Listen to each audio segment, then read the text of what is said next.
cases, rumors, filings, all the mess these folks get in. Lights are twinkling, drama sprinkling, same chaos, extra shine. It's a holiday hangout, so come on in and hit the light. Cozy blanket, court romantic, somehow both at once again. Every dark drop feels like Christmas when the tea comes rolling in. Chats laughing, mods are clapping, trying not to lose the plot. But if the filings go sideways, hey, at least the coat goes hot. Wrap the week up like a present, tie a bow on all the hype. If the judge says something spicy, we'll pretend that it was nice. From the chaos to the comfort, from the hearings to the cheer, pull up close, the stream is starting, it's our weird little time of year. It's a baker Christmas dream where the tea is warm and the kisses scream, lights are bright, chats in the zone, hit that play or not alone.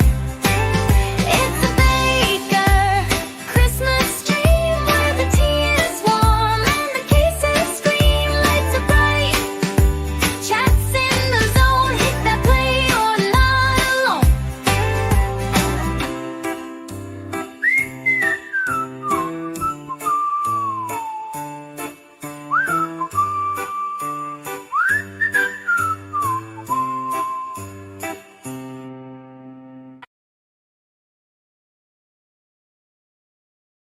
Good morning, good evening, good afternoon, wherever you are, whoever you are, what, if any, you might be, and welcome to day 3 in the Stalker in the Attic trial. The modern Romeo and Juliet, where this poor young man fell in love with a stripper, and she kind of was leading him on, and that probably wasn't the smartest thing. They met, they had smacks, and like every other man in history, he didn't read any signals, so he thought, she wants me. And hilarity ensued. That's annoying that my ring light goes in my glass. Well, I'll keep my head down, as I always do. But I think we are... Yeah, the state is going to wrap up today, and then the young man is going to take the stand. So we are in for some more shenanigans today, and finding out what's wrong with this kid. Well, they don't work 100%. I have to get used to them, but now I can see more. Let's just say that. Hey, Shax. I'm a nerd, but what are you?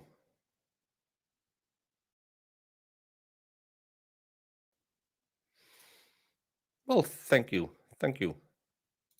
Just have to get used to it, because now everything seems slanted when I look around.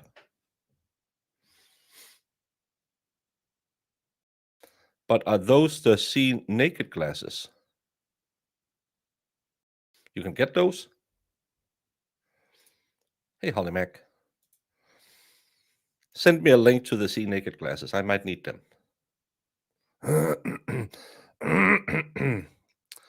On Wednesday, we do calves, because when you think that broad and the blonde wig... Oh, sorry, I have a phone call, of course.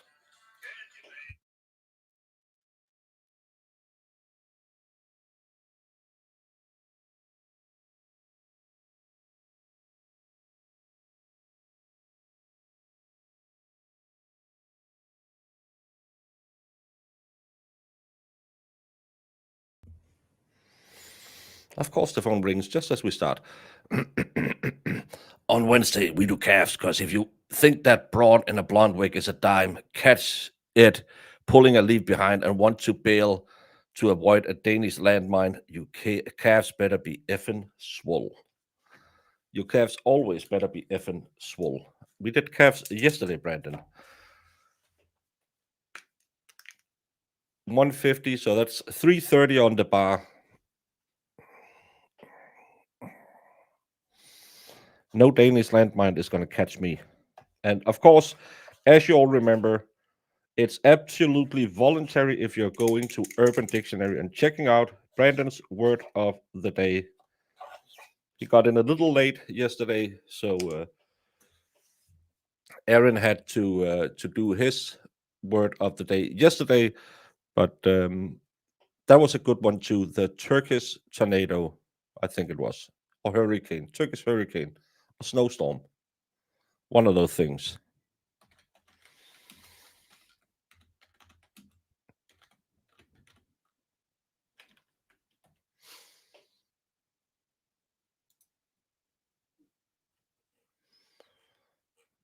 Nothing Danish landmine comes. Oh, there it is.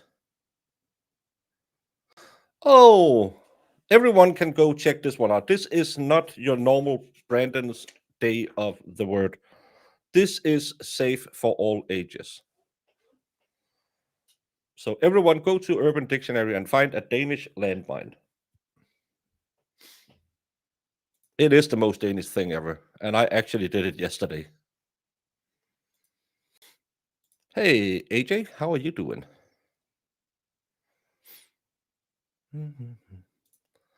Thank you. I look like I know what I'm talking about. I check my attic, all clear of intruders, honey graham crackers, and peacups. Same goes for my ex-girlfriend's attic.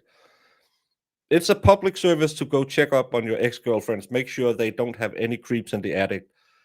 Sometimes you have to pop a window, and those restraining orders, are they anything but just a piece of paper? That's it. The kicker, I'm going to put my phone in my pocket right now, unlock, and let the stream self-moderate. Yeah, so if you get blocked today, it's by accident. It's not because Brandon don't like you, it's just because he doesn't care. I just got in the new Gen 3 Ray-Ban Meta glasses that I can take photos with. Answer phones, I love them. Never heard about those.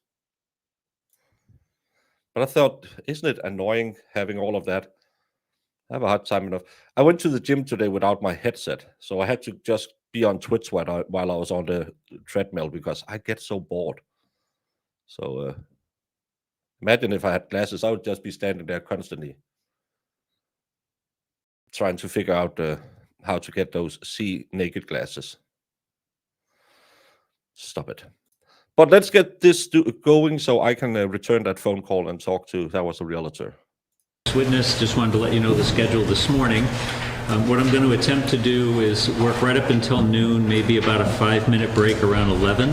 I have a number of hearings at noon that'll probably take me close to state. Penalties of perjury. I do. Please be seated. Yeah, I know you get very distracted when you see my podcast. Good morning, Ms. Swango. Good morning. Can you please state your first name, last name, and spell your last name for the record? Katie Swango, S-W-A-N-G-O. Where do you currently work? I work for the forensic lab, the State Police Forensic Laboratory. In what capacity? I am a criminalist, but my area of expertise is serology and DNA. Can you describe what your duties are at the state lab? Sure. So as a criminalist, I'm going to be looking at physical evidence, and again, my area of expertise is serology and DNA. So identifying body fluids and then figuring out who they belong to. But I also, in addition to doing the actual lab work, I review other people's work. I am the technical leader in our unit, so I'm responsible for all the protocols and training and making sure that we're following all of the rules set forth to be DNA analysts in this country. So, I just want to ask you some questions about what it takes to become a criminalist at the New Hampshire State Lab. Do you have to go through any schooling before becoming a criminalist? So to be Criminalist, as I said, we have all different specialties in the laboratory, but to be a DNA analyst in particular, we have very specific rules that are set forth by the FBI as far as what qualifications we have to have. So besides having a degree in a science, like biology, chemistry, forensic science, something like that, you have to have, you have to have taken specific classes, including biochemistry, molecular biology, genetics, and statistics for population genetics. So you have to have those to be a DNA analyst anywhere in the country. So Ms. Swan, did you go to school? I did. And where did you go to school? So after regular elementary high school, I went to college at Carnegie Mellon University, which is in Pittsburgh, Pennsylvania, and then I got a PhD in human genetics in Richmond, Virginia at the Medical College of Virginia. So after finishing your PhD, did you have to undergo any specialized training in order to be able to perform as a DNA analyst? So the training that I underwent, and most analysts, it's more when you finally get a job in the field. A lot of our training is on the job training or going to classes once you've gotten a position and they're going to train you. So when I first left graduate school, I got a job in California, and I worked for their Department of Justice in the DNA laboratory. And while I was there, first I wasn't doing casework at all. I was working in method development and training because that was research was my background. So that's what I was doing first. Then I was able to get into one of their casework training programs, and I was doing that for about 18 months.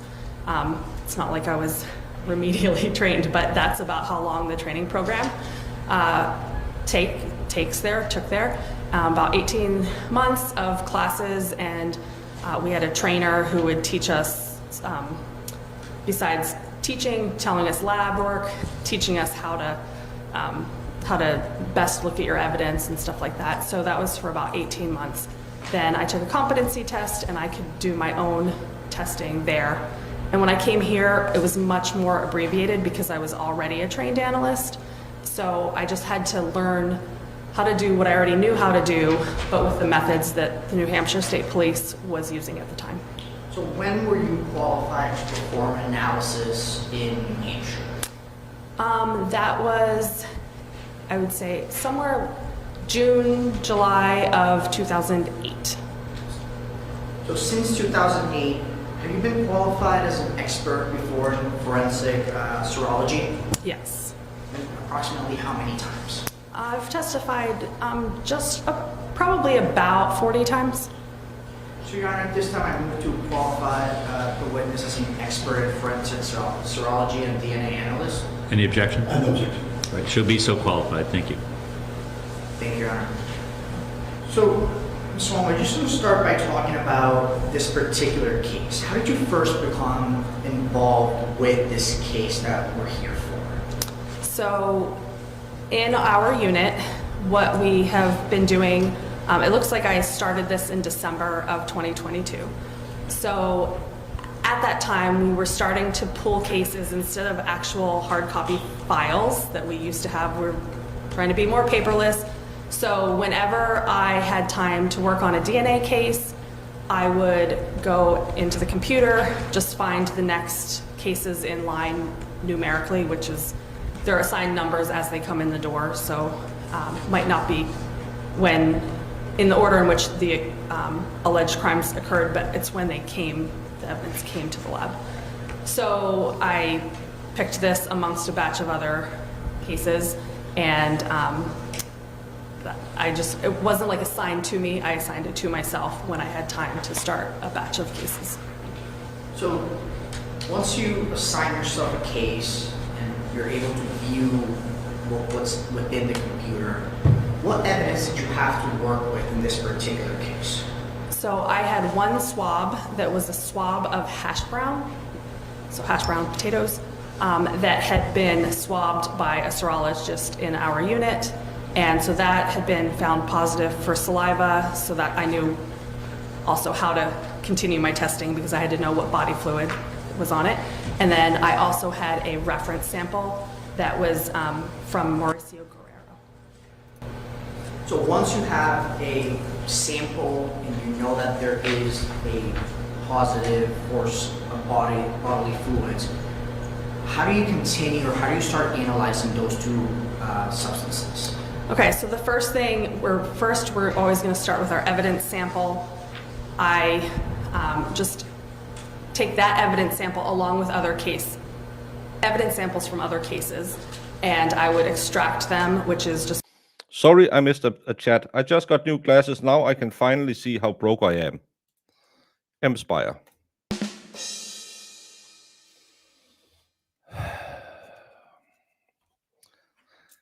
Brandon is making a nice Urban Dictionary search, and Spire is saying, "Hold my beer. I'm gonna make this any other Wednesday." Brandon is not gonna destroy the normal flow of the channel by being too nice. Thank you, Spire. Pulling the DNA out, find out how much DNA I have, just because our equipment has been validated and we know about how much DNA we have. So I figure out how much I have. I make copies of the DNA and run it through the genetic analyzer, at the end of which, this is very abbreviated, at the end of which I would have a DNA profile. And after the evidence has been started, that's when, like once the evidence samples are extracted, you can start with your reference samples. And that's what I did. That's what the buccal swabs that I mentioned, those are known swabs. So we also refer to them as reference samples from a known person. So then they have the same process. So just want to just talk about some of the results of which we're able to notice comparing these two samples. Can you describe for the jurors, based on the two samples that you had, what you were able to determine? So I got from the hash browns a single source male profile. So I could tell it was DNA from only one person and it was male. And then I also had that reference sample and I got a single source male profile, as you would expect from a reference sample. And when you look at those two profiles side by side, they were the same. So the wording we would say is that they matched. Can I have a brief moment, Your Honor? Yes.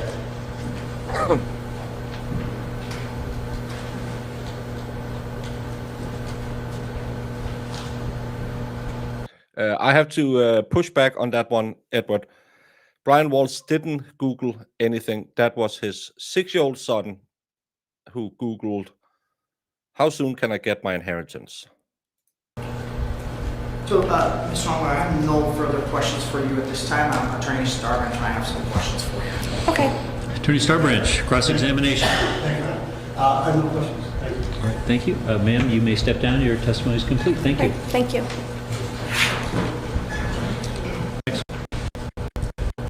Stand, you'll see right here.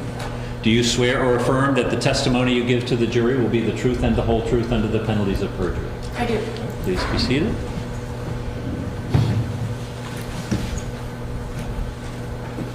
Ms. Birdie, can you please state your first name, last name, and spell your last name for the record?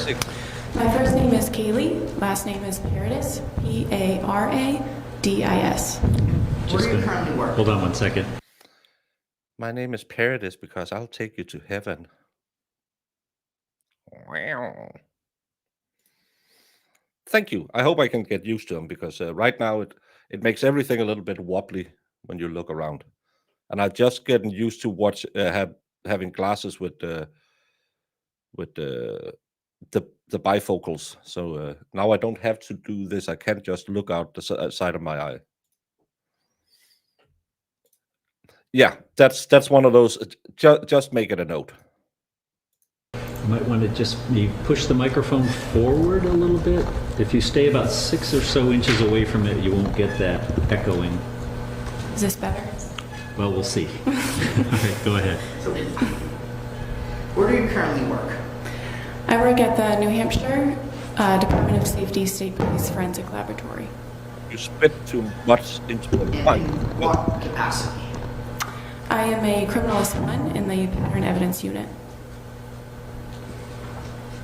How long have you been employed at the New Hampshire State Lab? It'll be 4 years, just after February.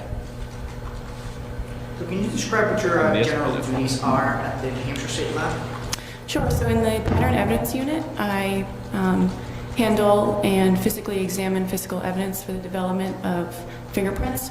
I perform comparisons with those developed fingerprints, and I formulate those results in reports, and I testify to those findings in court.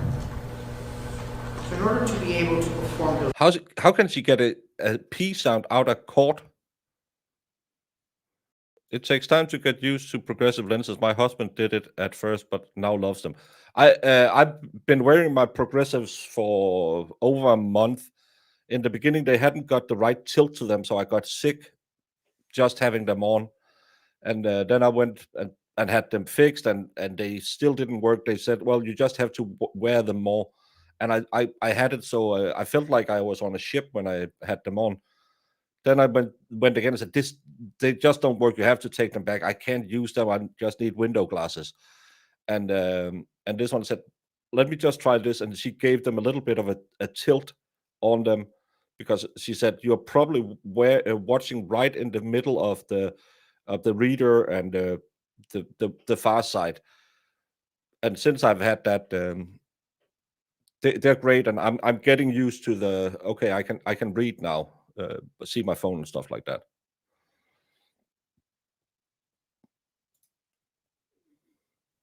I think that depends on, I don't have that much in my glasses, but I have two different, because my eyes didn't go bad because I was getting older. It was because I was dumb enough to stick a metal bar into my eye, and that doesn't help your sight.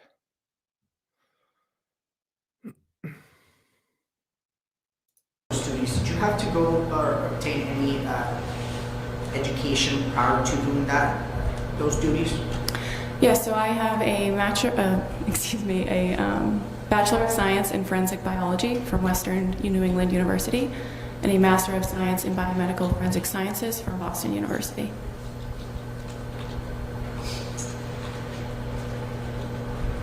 Now, you mentioned that you do some analysis in fingerprints. Well, I didn't stick it in. My brother lived in Copenhagen in what's known as a Copenhagen apartment. That's where they are so small they don't have a bathroom, so you'll have some solution. And that was just like we call them a bath column, like a shower head, and then there was a curtain around it that's kept in shape by metal rods, and one of them had poked through the fabric in the column. And as I go into the shower, I turn my head and it just went in behind my eye. Good thing I've been drinking, or else it'll probably have hurt like hell. The next day, oh my fucking god, it hurt. So and then I went to the eye doctor like a week later after it had calmed down and stuff like that, and he wanted to pry off some buildup in my eye and said, fuck it, I'd rather go blind on the eye than have something else pull in there. And now I just wear glasses and I see fine. Can you describe the training that you needed to obtain in order to be able to be qualified to analyze fingerprints? So once I was hired at the laboratory, I completed an extensive 17-month training program, also known as the Resident Latent Print Training Program. In that, I was guided by 5 senior latent print examiners with a combined experience of about 80 years. I successfully completed numerous practical and written examinations in order to complete that program. I also performed latent print processing in about 150 cases to equate to approximately 500 individual items. I've also performed latent print comparisons in approximately 380 cases to equate to approximately tens of thousands of individual comparisons. And since training has been completed, I also continue my education in the field by attending conferences, lectures, and workshops. Have you been qualified as an expert before? Yes, I have. How many times? Twice. And New Hampshire. Have you been qualified as an expert in fingerprint analyst? As a fingerprint analyst? Yes, that's correct. So, Your Honor, at this time I move to qualify the witness as an expert in criminology and fingerprint analyst. Any objection? No objection. All right, she'll be so qualified, thank you. And Thank can you, I just Your Honor. ask you, you don't have to lean to the microphone. One of these days, we're going to get to the 21st century, and we won't have this problem, but stay about 6 inches away or so. It's when you breathe into it that it makes it do that. Okay? All right, thanks. So, just want to start by asking some general questions about some of the, names of the terms that you're looking for when you're going to analyze fingerprints.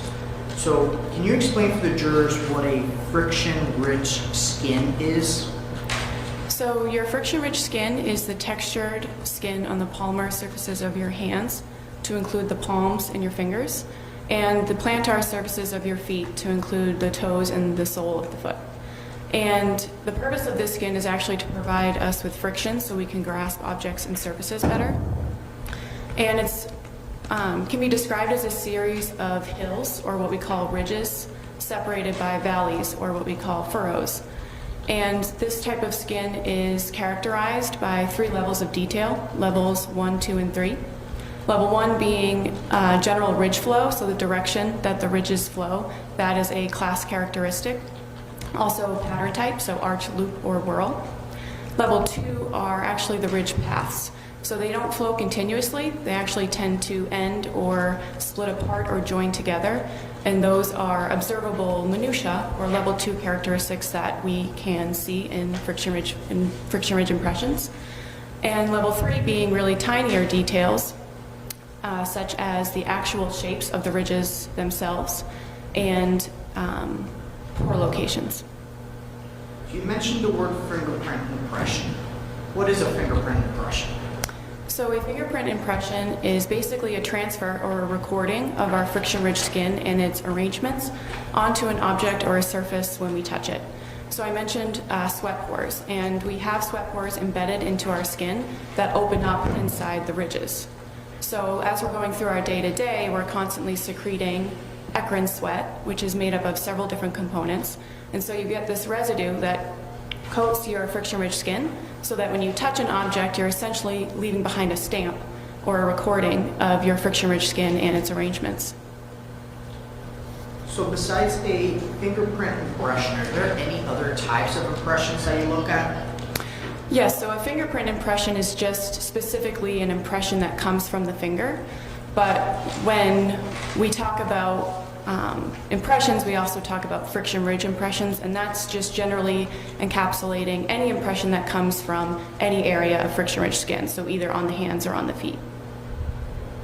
Can you describe how you compare fingerprints? So a comparison is conducted by comparing all the levels of detail that I observed in the latent impression, which is a word for the evidence impression or the unknown, or the evidence, the impression from the crime scene. And comparing all the levels of detail to what I'm noticing in the exemplar impression of the individual that I'm comparing it to. And I'm assessing any similarities or dissimilarities between all of those levels of detail, and that comparison is conducted side by side. So, just want to ask you, now that we know those general principles and those general terms, just want to ask you some specific questions about this case that we're here for today. Were you able to compare fingerprints for this particular case? Yes. And can you start by explaining what evidence or what were you able to review in order to make a comparison? So there were 3 exhibits submitted to the lab. One exhibit, 22-194-PR, was a number of latent lifts. A lift is basically a mechanism used to preserve any developed fingerprints. And in this case, it was a black gel lift, so it's a piece of rubber gelatinous material, and it's adhesive. And it comes with a non-adhesive acetate sheet, so you place the sticky side onto the impression, and then you can essentially lift it off the surface, and you cover it with the acetate sheet to protect it. So I observed 6 of those for any suitable friction-rich detail. and I documented 2 impressions from those lifts, L1 and L2. I also examined 2 other exhibits that were a DVD of submitted images, and I also analyzed those for any suitable friction ridge detail and assessed and further designated impressions from one of those exhibits, which was 22-440-PR. Going into your comparison, were you provided with the fingerprints or some evidence of the defendant? Yes, exhibit 23-147 Stay away from the PR microphone. was a fingerprint record bearing the name Mauricio de Guerrero. Now, once you were able to compare those fingerprints, can you describe to the jurors what you were able to determine based on your training and experience? So my conclusions were that latent impressions L1, L2, L20-A were identified to the right thumb impression of Mauricio de Guerrero. I also identified latent impression L9-A, L9-B, L9-C, and L18 to be fingerprint impressions of Rachel Nunez. Your Honor, may I have a brief moment? Yes. I think it's this inert thing that you have that you think that you have to be in here.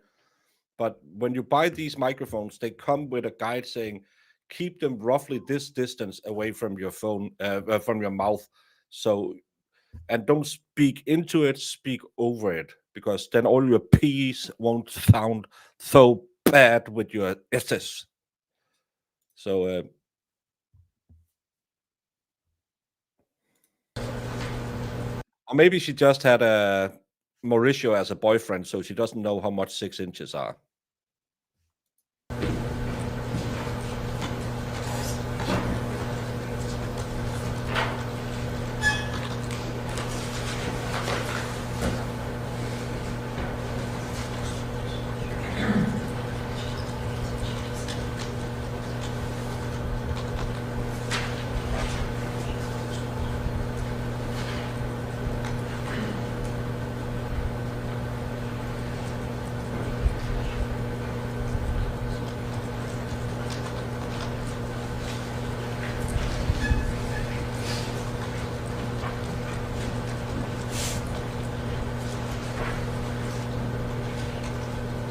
So, once you're able to provide, or once you're able to document that those results in the comparison, does that conclude your involvement with the case?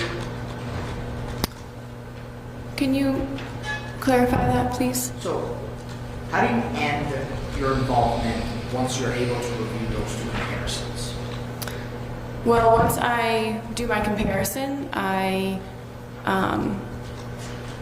relay those results to the submitting agency, and then I can write those results up, and that record gets technically and administratively reviewed before that report is sent out to the submitting agency. Thank you, Ms. Ferry. I have no further questions for you at this time. Attorney Starkins might have some questions for you. Cross-examination. No questions, thank you. All right. Thank you, ma'am. You may step down. Your testimony is complete. You're excused. Thank you.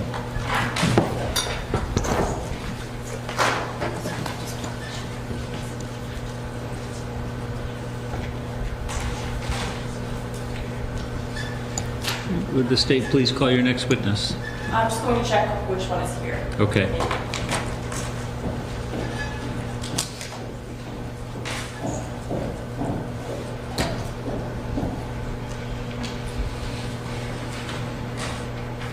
It's not the defendant who gave the mouth. Hey, Lynn Dalton. Oh, thank you. So, Your Honor, the state calls Deputy Mason Krieger to the stand. Morning, sir. Morning, Your Honor. If you could step into the witness box, I am going to ask you to remain. The testimony. Good morning, Deputy Krieger. Oh, he has some suasion. I don't like the slick back hair, but he got some suasion and he knows how to put a jacket on. Morning. Can you please state your first name, and spell your last name for the record? Yep, Mason Krieger, K-R-I-E-G-E-R. And where do you currently work? Currently a deputy sheriff at Rockingham Sheriff. How how long have you worked for the Rockingham Sheriff's Department? Just a little over a year. Prior to working for the Rockingham Sheriff's Department, did you work anywhere else? Yes, I did. And where did you work? The Somersworth Police Department. Approximately how long did you work for the Somersworth Police Department? Approximately 3 years. So on February of 2022, were you working with the Somersworth Police Department? Yes, sir, I was. I want to direct your attention to February 12, 2022. Were you working that day? Yes, sir, I was. And while you were working for the Somersworth Police Department, were you asked to go to 34 Highland Street? Yes, myself and Officer Major were dispatched to go down there. So I just want to ask you some questions about what you observed when you arrived at the house. Was there an area that you were particularly focusing on? Yes, we were focused on the C side of the building. So A side is the front, B side is the left, C side is the rear. And what specifically were you focusing on the C or the back side of the building? We were focused on the window. Oh, he has a. Your Honor, may I approach? Yes.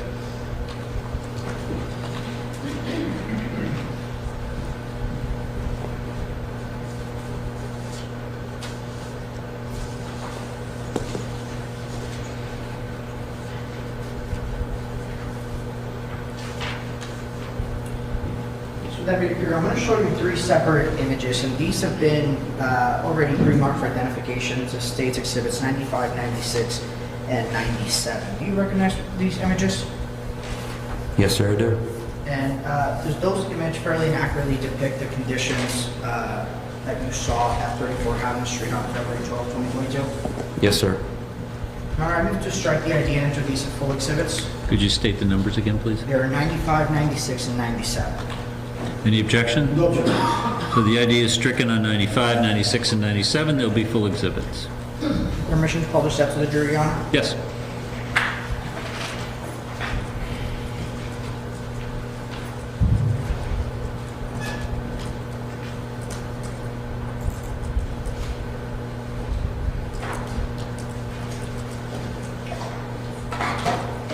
So, Deputy, can you explain, so you said this was the back side of the house. Specifically, where were you in the back side of the house?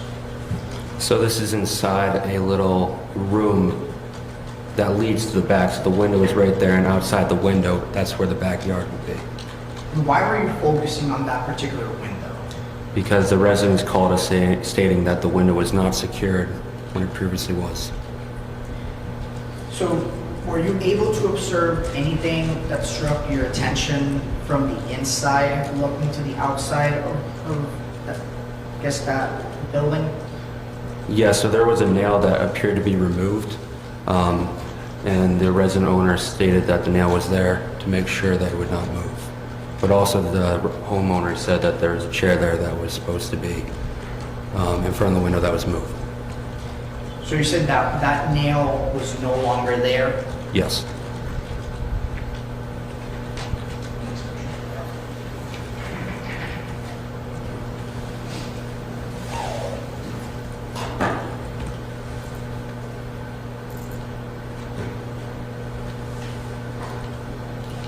So, Deputy, what exactly are we looking at in this image? So in this picture, this is outside now. I took a photograph of one of the window panes was broken. I took a picture of that. Also, there are wooden paint chips that are colored white, which resemble the outside of the house as well.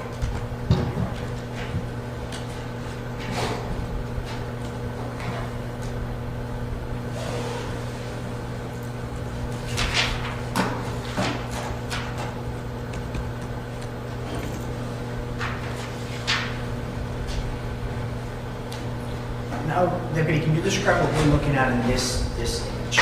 So this is a step back of the window taken from outside. As you can tell, I don't know if you can see in this picture, but one of the window frames is broken, and underneath it is where the wood paint chips would be, but also the piece of glass that was broken.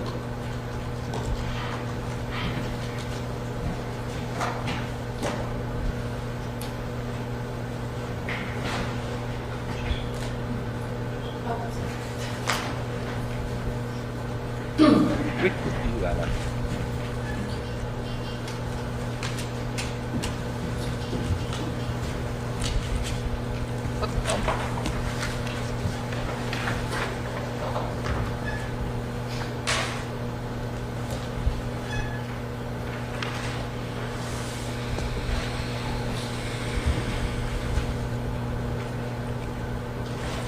Hey, can you describe, I know you just described what you were able to observe. Were you able to also manipulate that window that we were looking at? Yes, as soon as I touched it, it fell over without any pressure whatsoever. Was that how the window was designed to operate? No, it was not. It was supposed to be secured. Can I have a brief moment, Your Honor? Yes.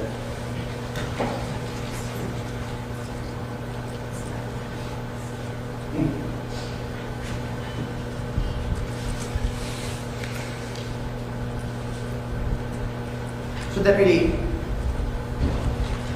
can you describe how this window was meant to operate? It was meant to slide from the right. Yes, because he could technically say I wasn't there. They still have to prove the crime, and he can say, "Well, no, I didn't. She invited me in, and that's how I got into the attic." And it's to prove burglary. That's one of the charges against him. The left if you're inside. So you briefly mentioned a nail that was missing. Yes. So when you're looking at this window, where would the nail have been? It would have been on the right side And what would that nail, what was the purpose of that nail being there? to prevent the window from sliding from right to left if you're inside, to secure it. So if you're inside of the structure, the nail would be preventing the window from sliding. Yes, sir. Were you able to recover the nail?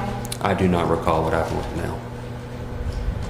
So Deputy, I have no further questions for you at this time. Attorney Starbridge might have some questions for you. All right, thank you. Cross-examination. No questions, thank you. All right, thank you, sir. You may. Baker will be the next expert. As the expert, why? Why would I be the next expert? I don't.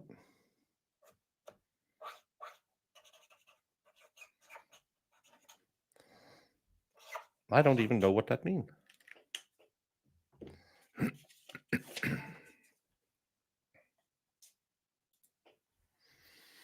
Hey, Nikki Seashell.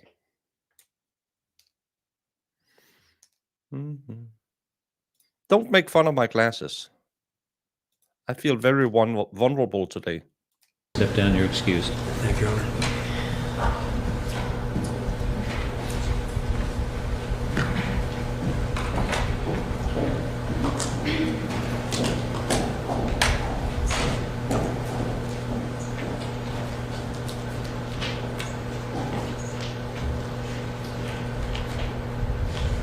Your Honor, the state calls Deputy Richard Campbell to the stand. Or, I apologize, Detective Richard Campbell.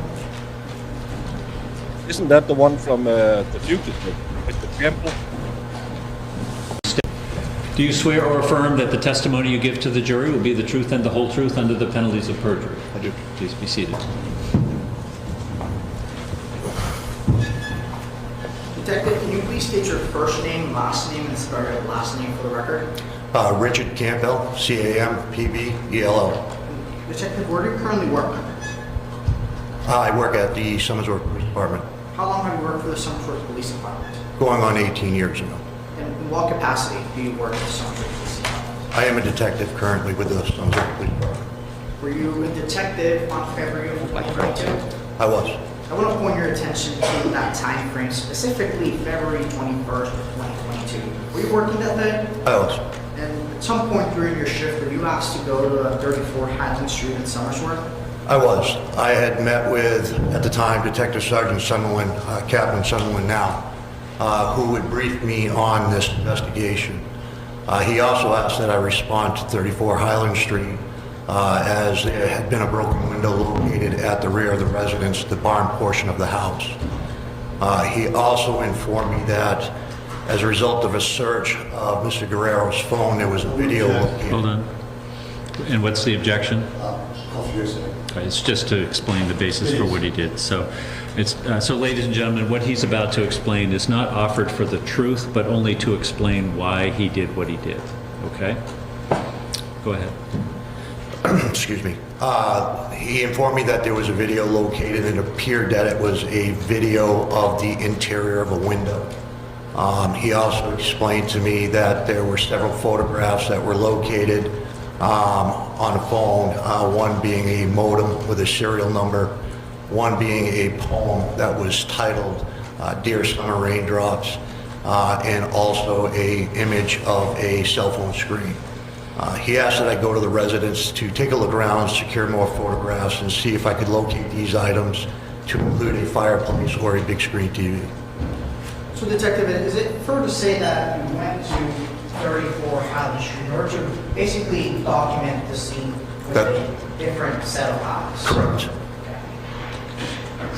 So I'm just going to start by asking you about some of the items that you were able to document.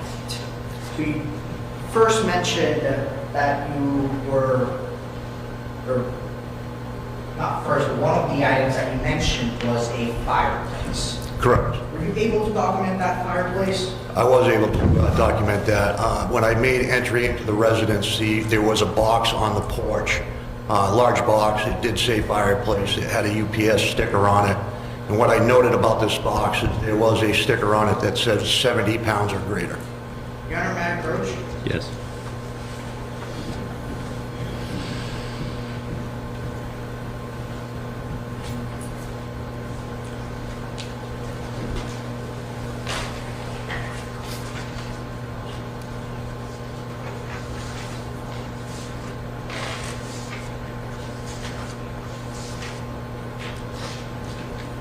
So Detective, I'm going to show you a couple of images. These have been pre-marked for identifications of State Exhibit 98 all the way to 104. Do you recognize these images? Might. I do. And what are those images of? Those are the images of the box that I just described with the packaging stickers and the label stating the weight of the item. So, did these images fairly and accurately depict the condition of that box that you observed on the porch of 34 Highland Street? It does. Can I move to strike the identification and enter these as full exhibits? All right, so the ID is stricken. Can you state the number again? Yes, Your Honor, it's 98 all the way to 104. ID stricken on 98 through 104. Permission to publish to the jury? Yes.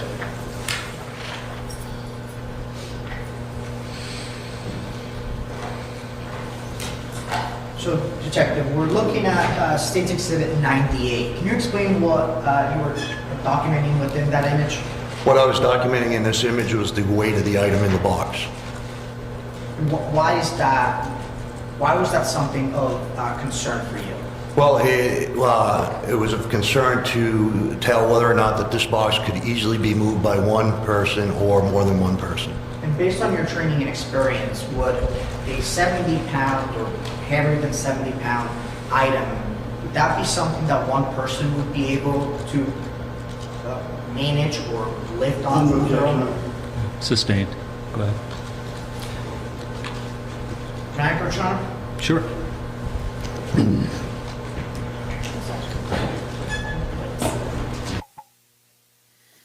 Can I approach Your Honor?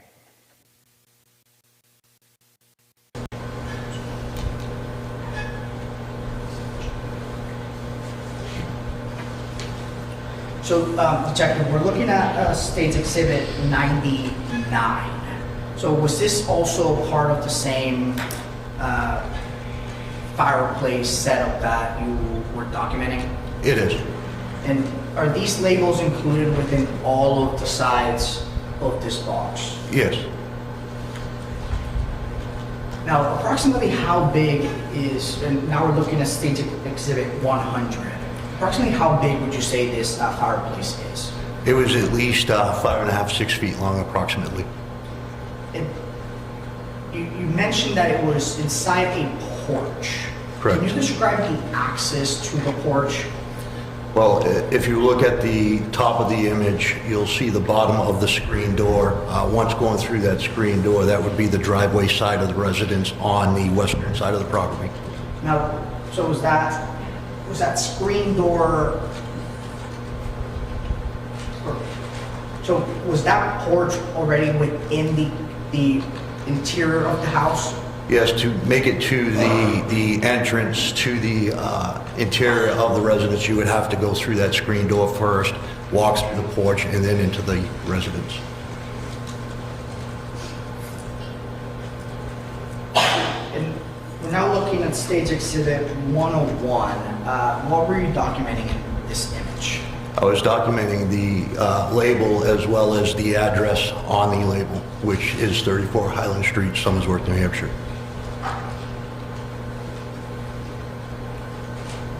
So now looking at State's Exhibit 102, primarily what were you documenting in this She moves image? another box. Again, I would be documenting the weight of the package.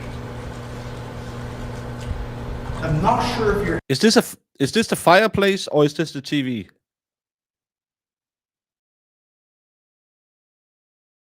able to tell from this image. It looks like it might be upside down, but I have State's Exhibit 103. Are you able to read who that package is addressed to? If you're able to. The lighting,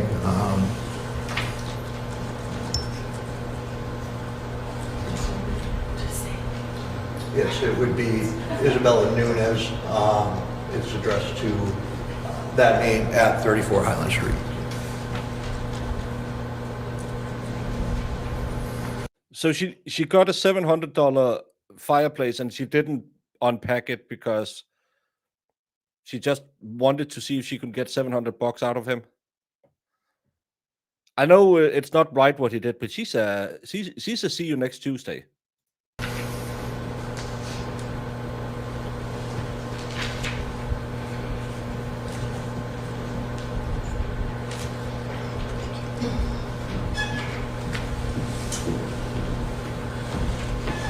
So, Detective, now that you were able to document that fireplace, were there any other items that you documented within the house itself? Within the interior of the house? Correct. Correct. So prior to taking any additional photographs interior, I did speak to the homeowner, Victoria Borg, to explain that I would like to go ahead and do those photographs. I also spoke with Miss Nunez, Rachel Nunez, and asked if I could look at her cell phone for the purpose of seeing her lock screen or home screen, if you would. She was able to do so and did so, and I took an image of that phone, and it did match the image located that Captain Sunderland had showed her. Now, so besides the phone, any other items that you looked at inside the residence? I did. Also, in the living room, there was a modem, wireless modem.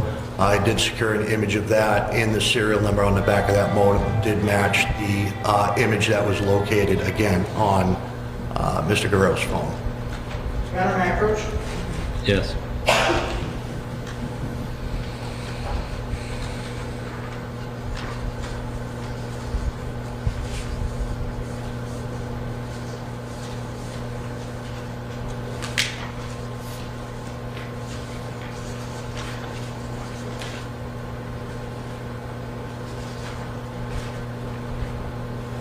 So, Detective, I'm now going to show you three separate images, and these have been pre-marked for identification. The State's Exhibit 117, 118, and 119. Do you recognize these images? I do. What are those images of? These are the images of the modem that I just spoke of, the wireless modem. What I particularly like is they don't go overboard by qualifying the witnesses. They just do the, okay, you've been trained, okay, what's your job? Okay, let's move on. Those images fairly accurately depict the condition that the modem looked at or looked like when you were on 34 Highland Street. It did. So, Your Honor, I move to strike the IP and enter these as full exhibits. No objection. All right, without objection, 117 through 119 are full exhibits. And permission to publish them to the jury? Yes.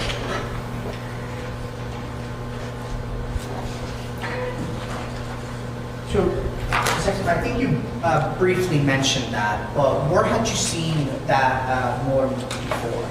I had seen that modem before, again, in speaking with Captain Sunderland, who had located the image on Mr. Guerrero's phone. And were you able to confirm that the serial number on the phone, the image that was in Mr. Guerrero's phone was the same serial number as the modem that you were physically looking at? It was.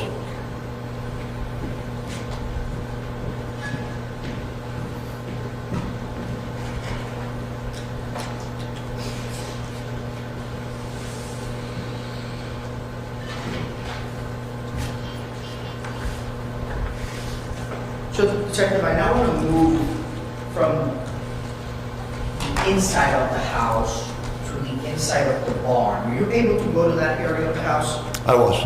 And were you able to document any items within the barn? I did. I located 2 totes, and I had asked, again, the homeowner, Miss Bork, if there would be any items in there of Rachel's or any paperwork that would belong to Rachel. She informed me that the 2 totes that were in this barn potentially housed, old school work from Rachel and whatnot. So, in looking through that, in one of the totes, the red tote specifically, I did come across a binder that was titled Who I Am and Who I Was. In looking through this binder, I noticed that it was contained. Hey, James, welcome to Spitting in the Microphone 101. How are you doing? I'm good. Morning.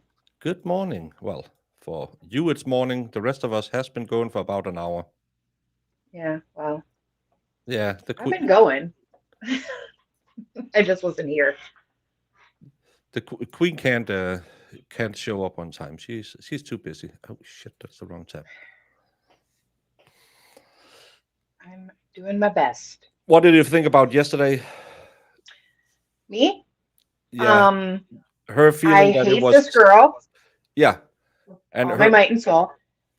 with the description that it was disgusting what she was doing. I felt, hey girl, sometimes you take one for the team. I'm just saying, rattling the tuna can sometimes can be a little. You do it anyway. It's just it's a part of the deal. Well, obviously him breaking in and hanging out in her attic wasn't cool, but she also is not a victim, in my opinion. If you, Yeah, she led him on, but this she could have was ended really awful. bad. Oh yeah, I don't think he was by any means going to hurt her or anything. I think he literally was just like, it could have evolved to that. I would say that. it could have, but I don't think he was that. I think he really did think this girl loved him. I honestly did. Oh, but this is the classic. She knows he would have been the perfect guy for her because he would have worshipped her and taken care of her son, but she wanted all the bad boys. And oh yeah, and I think that's why when you heard her on the stand, she kind of knew this should have been her boyfriend, but because like everyone else, we think with no, I want excitement, and that's why we have slashed tires and STDs. she was just a hot mess and she wanted somebody to validate her, but she didn't want. But the stuff she was saying was it was so disgusting. It was just like, well, yeah, I did say I want him to obsess over me, and then he didn't. When he wasn't obsessing over her, it was like, well, why aren't you obsessing over me? And I could have strangled her myself. Like, man, and then to say you love him, well, I was just saying things. Well, you're not innocent in any of this either, because you can't get on the stand and play this like, oh, I was drinking a lot and I had mental issues, so that's why I was doing the things I was doing. No, that's not an excuse. Well, it's always an excuse when you don't like the decisions you made, Jamie. That's I was in a bad state at that time. So Oh yeah. And hearing her say that, like, I was like, get the F out of here. I don't yeah, feel bad for you whatsoever. he's an idiot and thinking with his other head. Having sex with someone you don't know can be a problem. It can be, especially because he was clearly obsessed with her. Yeah, and he was a young guy. Like, Yeah, I mean, come on. Like, not everybody's gonna just grow up and be 18 years old and just know what it's like to be in a relationship and what these women want. Like, there's always these young men out there that just don't know that, like, oh, well, I'm gonna be the one. That awesome stripper I just met, she's gonna throw away that lifestyle for me, of course. She's really in love with me. yeah. She said Every so. every soldier ever. Oh, but I can change her. It's just Yeah, like every woman who met that guy with the nice motorcycle. No, no, he's not like that when we're at home. yeah. And I'm exactly, Holly. Like, I'm I don't like these this woman. She drove me nuts. I Yeah, was getting so mad at her. And I was like, you said these things, you were doing these things, you were perpetuating this fantasy. And it wasn't just to like it's like the ones out there that, read these dirty books and you think you want that, but you don't really want that. Like I am upfront where like I don't want that stuff. It's interesting to read about, but I certainly don't ain't gonna pretend like, oh yes, please. But she was doing those sort of things, and yeah, she was making stupid decisions. She's like, oh yeah, I really don't want that, but I'm gonna act like I do. Like, get out of here. It's no, so but gross. again, we can sympathize with this idiot because he got pussy whipped online, and he didn't know better. But at this is it's kind of like I know you don't see it because it's late at night, but all the problem going on with Aiden right now that um, he's not a massage therapist. His problem is probably that he likes women a little bit too much, and then when they go into his DMs and say, "Hey," um, he might also be a little too caring, if you know what I mean. Nudge, nudge, wink, wink. Um, and us guys, we are really dumb. If you smile and show us your boobies, we'll say, and we'll forget that. Oh, well, she has a slight drug addiction. She has more piercings in her face than a prized bull, and she only has 7 kids with 8 different daddies. No red flags. No, not at all. No one. Yeah, and that's just what it is. Like, it's, I don't know. It's Yeah. just so gross. There's something I had in my mind I was going to say and I forgot. Dang it. Empire No, says, oh, go ahead. why did everyone love working with Jamie? Because whenever things got tough, Jamie didn't just find solutions. She brought cookies too. I haven't gotten Yeah. any cookies from Jamie.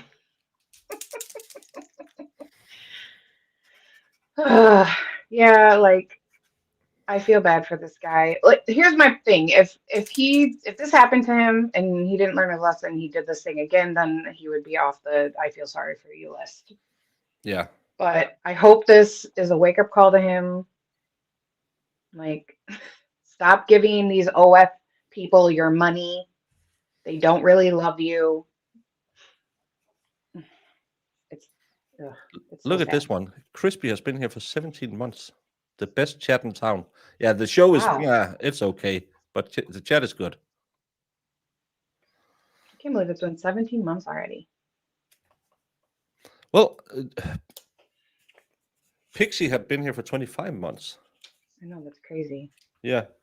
Sadly, she doesn't. She's been at school, I believe. So Yeah, she's halfway across the world, so yeah, we normally her and Emspire and Hannah and people like that. We lost all our Dutch viewers. You scared them away, Jamie. It's your anti-Dyke stance that really ruined our Dutch. my anti-Dyke stance? Yeah, you say if a country is too low, so they need dikes to survive, it's What not a is country.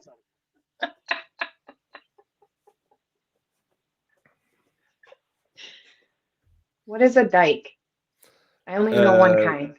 It's a dike is like because the country is so flat, so they built these dikes. It's just to keep water out, and then you can drain the area behind it and use that as farmland. So Yeah. it's like it's not a dam, but to keep water out from flooding an area. And and it's a fun word because it has a double meaning, Jamie. So whenever I say I'm Dutch and I'm fingering a dike, I'm meaning the anti-flood flotation device.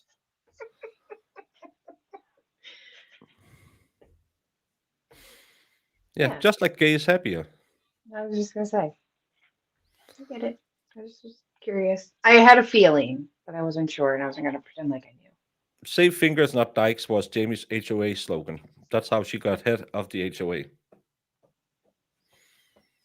No, I would never deal with an HOA or be part of one. Oh, they are the worst. It's a levy. It's called a levy. Your glasses look nice, by the way. Ah, gracias. I love when you start speaking Spanish. And Empire is off to bed too many late nights. Funny because the last 3 days she's been going earlier and earlier and earlier. I know. Well, good night. Sleep tight. Already made that joke. Use your glasses. Brandon, put that phone in your pocket and start blocking.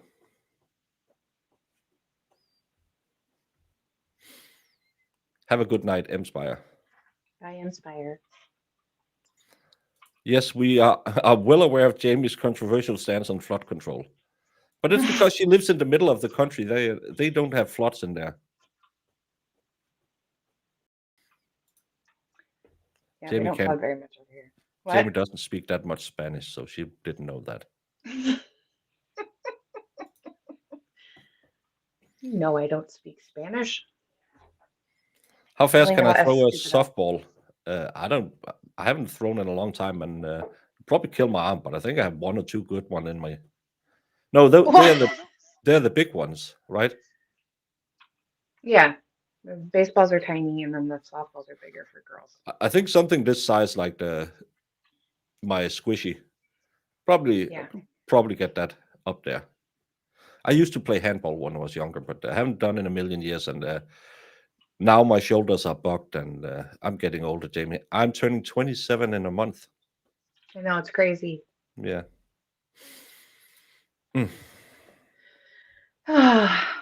Do we get to the defense's case today? Yes, we are. I think this is one of the last witnesses because no, we have one more. I think from the state, and then there's a long break, and then maybe one or two more, but it's not going to be long. Okay. I doubt it. I doubt it. Let's get back to it. She just had bad taste in men.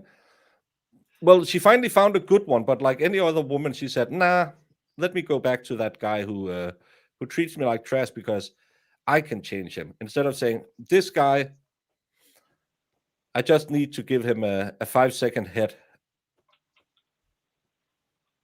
Hey, Buck. I don't know. Various poems with the author of Rachel Nunes. May I approach, Your Honor? Yes.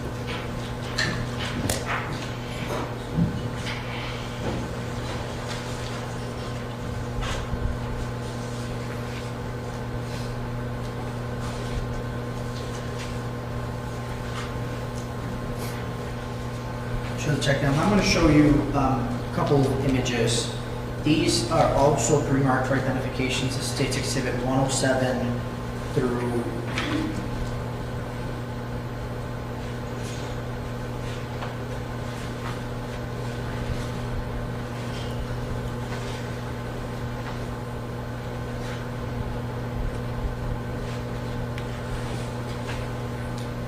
through 123, and so it's 107 to 123, and they're all in order. Oh yeah, the aggravating circumstance. He should have taken time off because the way she was texting him. Come over. No, I don't want you. I want to F you. Well, you want? No, I don't. Yeah, that was. Oh, they should have just slapped him with some like a maybe just a restraining order to stay away from her and like. I can't remember what he's getting, Jamie. So don't ruin it for us. But No. I don't really know exactly either, but I'm just saying like that's what I would go with. yeah, some community service and a stay away order, and that Yeah. should be that. And learn your lesson. Okay. Do you recognize these images?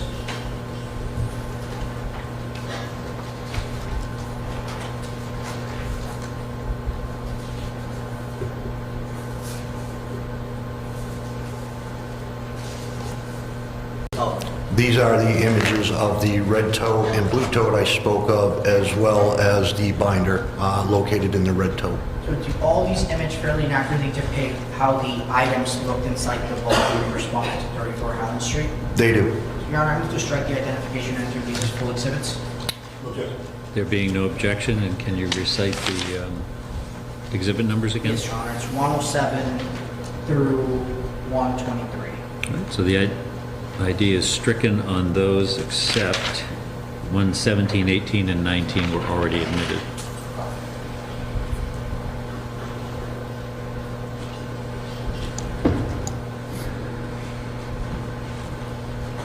Permission to publish such adjourned, Your Honor? Yes. Kind of does. So, Detective, I'm just going to start by having you describe what were those, so when you enter the barn, what were the totes? Did you see that, Jamie? She didn't even unpack the fireplace. What a skank. Because she's probably lazy AF. Yeah, and she just wanted it to see if she could get $1,000 out of him for a TV and a fireplace. Skank. It's so sad. Like, Yeah. do we know what he did for a living? He was 19 years old. He was probably in college. We're going to hear it. He's going to be on the stand today. Oh, okay. And the weather is 70 Fahrenheit. It's 42 Fahrenheit where I am at. 70 haven't got a- Fahrenheit where? 70 in court. Mostly cloudy. Oh, Yeah, it's down here in the Windows bar. We haven't done our... Holly Mack has said she has rain, but other than that, we haven't gotten any weather updates, really. Well, the red tote was pretty much straight ahead in line of the entrance to the barn. The blue one was to the left as you enter the barn. Now, why were the red and blue totes items that you were documenting when you were inside the barn? They just struck my attention because as you can see that the blue top is slightly moved. It did look like there was paperwork. And as stated earlier, there was a poem that was located, an image of a poem located on the cell phone of Mr. Guerrero. And I, felt that maybe that would be an area where I may locate that if it was paperwork belonging to Rachel Nunes. So I'm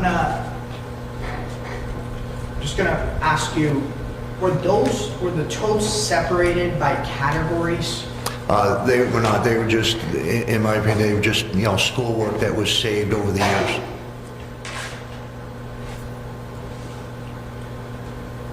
So, speaking directly of the... Sorry, Lynn. Lynn did inform us about the weather. I'm sorry.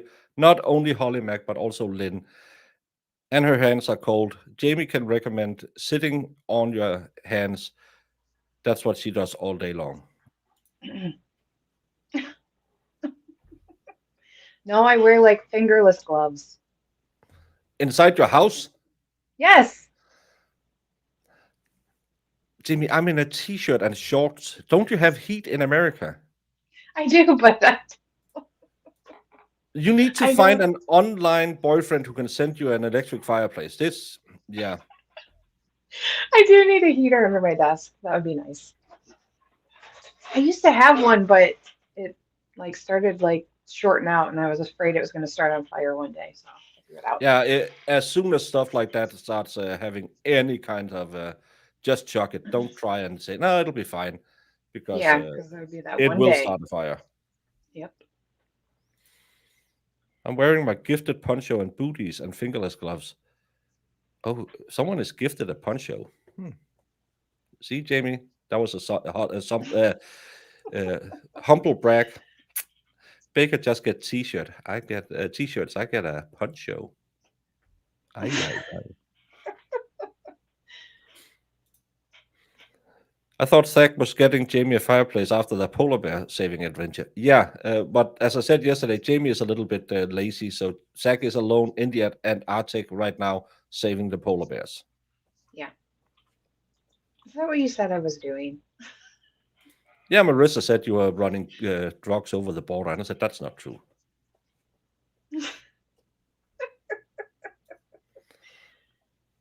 Why am I making you nervous, Sue? I don't get it.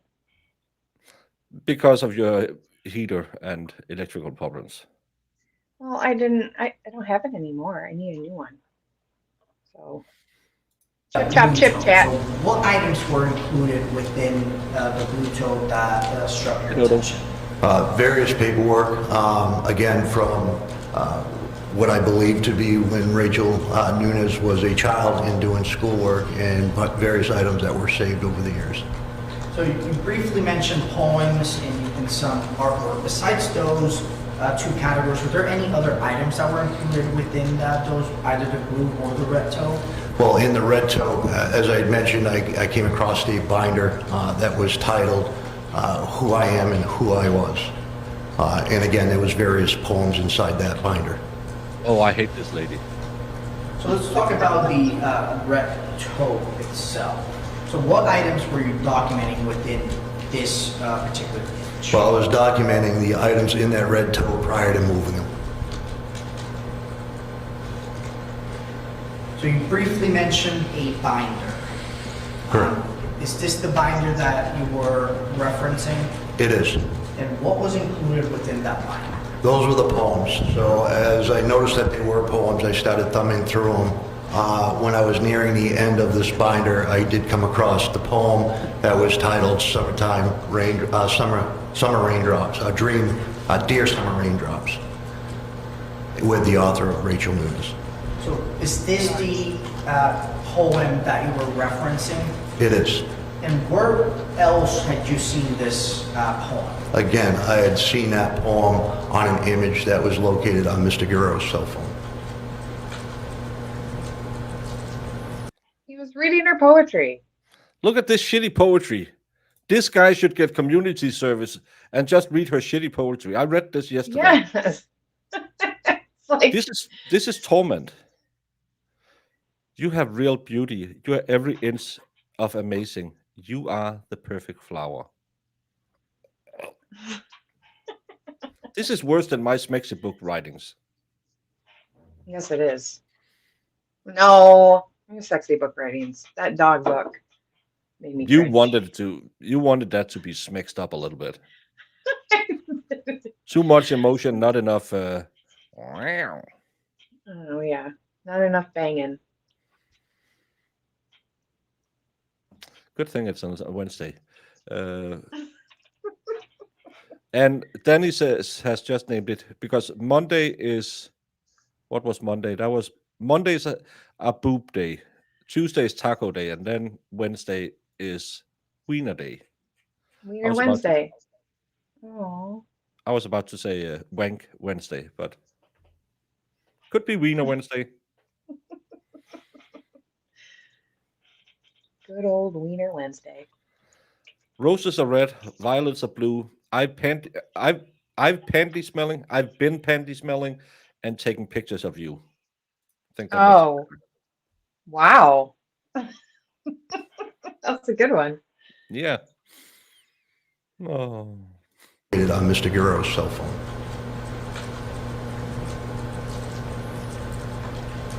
So now, once you're able to document that there is in fact a poem that you've seen before, how do you preserve that to be able to take back to the police department? Well, as you can see in the image, I labeled it number 4, and it was collected and brought back to the police department as evidence.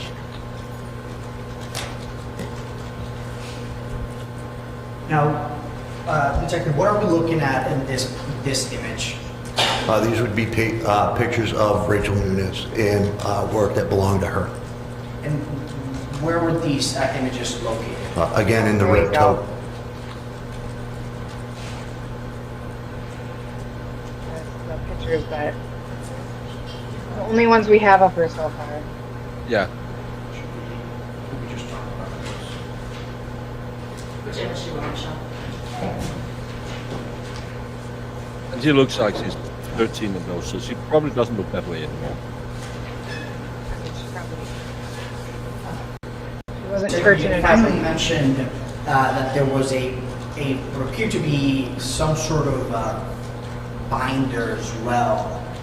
Can you describe what you were documenting within this image? So this image here is documenting when I, again, was speaking with Victoria, the homeowner, Miss Bork.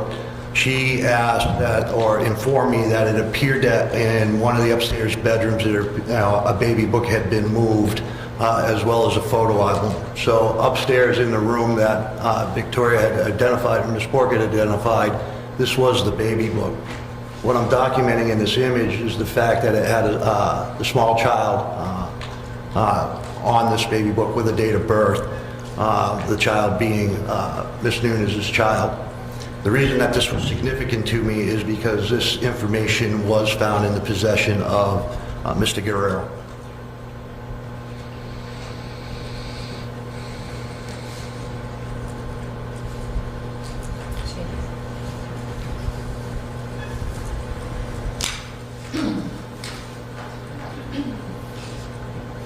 Did you make it till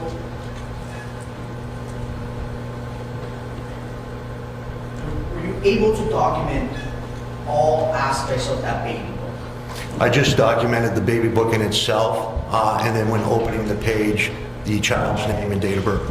And so where was this, so where were you able to see the baby book itself? Yes, I observed it and examined it prior to taking this photograph.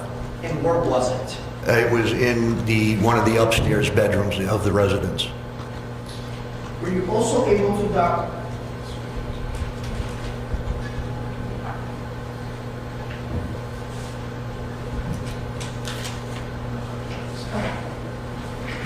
So Yeah. while you were upstairs, were you able to document any other items that were of concern to you? Yes, so Ms. Bork, like I said, she had informed me that it appeared a photo album had been moved from underneath her bureau.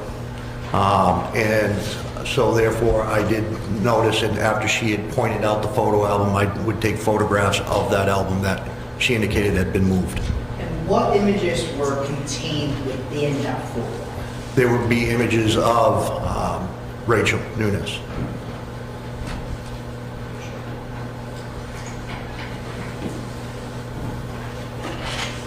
Now, Correct. is this the photo album that you were documenting? Correct. And where were you physically able to see that photo album? I was, again, prior to taking this photograph, I was able to observe this. And where were you in the house? I was in, again, the upstairs bedroom, an upstairs bedroom. Were there any other pictures besides Rachel's pictures included within that photo album? I did not see any other than Rachel. Yeah, yesterday Guarino was testifying about all the corn that Brian Walls had been looking at, and he said, "Well, how was I?" Because there was one called ex-wife, and I did the math and I did the study. You don't have to do it. I took one for the team, so I went to the hub and found all the corn with cheating wife, and I had a lot of electrolytes and went through all of it. I can testify that there's a lot of it. And none of it is specifically murderish. I haven't killed anyone yet today. But Guarino said, I haven't watched it to see what. And I said, Trooper Proctor would have done that. He might have been a shitty cop, but he would have watched every single second and shared it with everyone in his friend group. That's how it is. Thank you, Aaron, for gifting a membership to Over the Top. Top. Yeah, the case in Massachusetts, yes, where they also confirm that timestamps on a Cellbrite report is actually when you accessed the the website the last time, not at some point maybe 2 days later after being looking at Hogamo volleyball. Isn't it wonderful how trials changes data? The data is the data. Of this case, no, this is in New Hampshire. If she didn't want Mauricio to know her son's date of birth, why did she leave it lying around in a binder in a tote in her barn? John Gary, because who is expecting people to go in there? And again, who puts your baby memories in a tote in a barn in the backyard? Yeah, that's weird. Yeah, I feel like that would be more sacred to you. I have my Christmas things. I have those out in my shed, but Yeah. they'll get a little humid and stuff like that, and I have to dry them off and stuff. But I would never put my kids on my wall and in my photo albums because I don't want Yes. them to get wet and disappear. Exactly. That's weird. That's yeah, but I don't think. And someone said earlier, her mom apparently is a professional psychic. Not that good of a psychic. She couldn't understand. The spirits didn't tell her that they had a guy living in the attic. But I'm filled with what do you call that? Where you already paint people with a brush just because of their job. Preconceived notions about people who are professional psychics. Yeah. That's where I'm putting myself later today. Brandon is going into a barn today. Why? I don't know. He's being dramatic. You haven't yelled at him and told him to jump off the planet today. He's probably being a little, come on, Jamie, show me some appreciation. Well, I'm glad he didn't. He stayed out of that ocean. But what's next, Brandon? What adventure are you having now?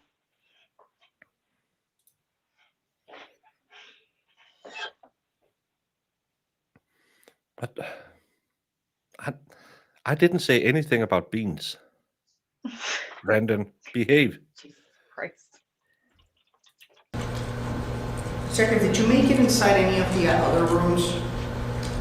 I did it. I went through every room that was in the house to include one room that was identified to be Rachel Nunes' room.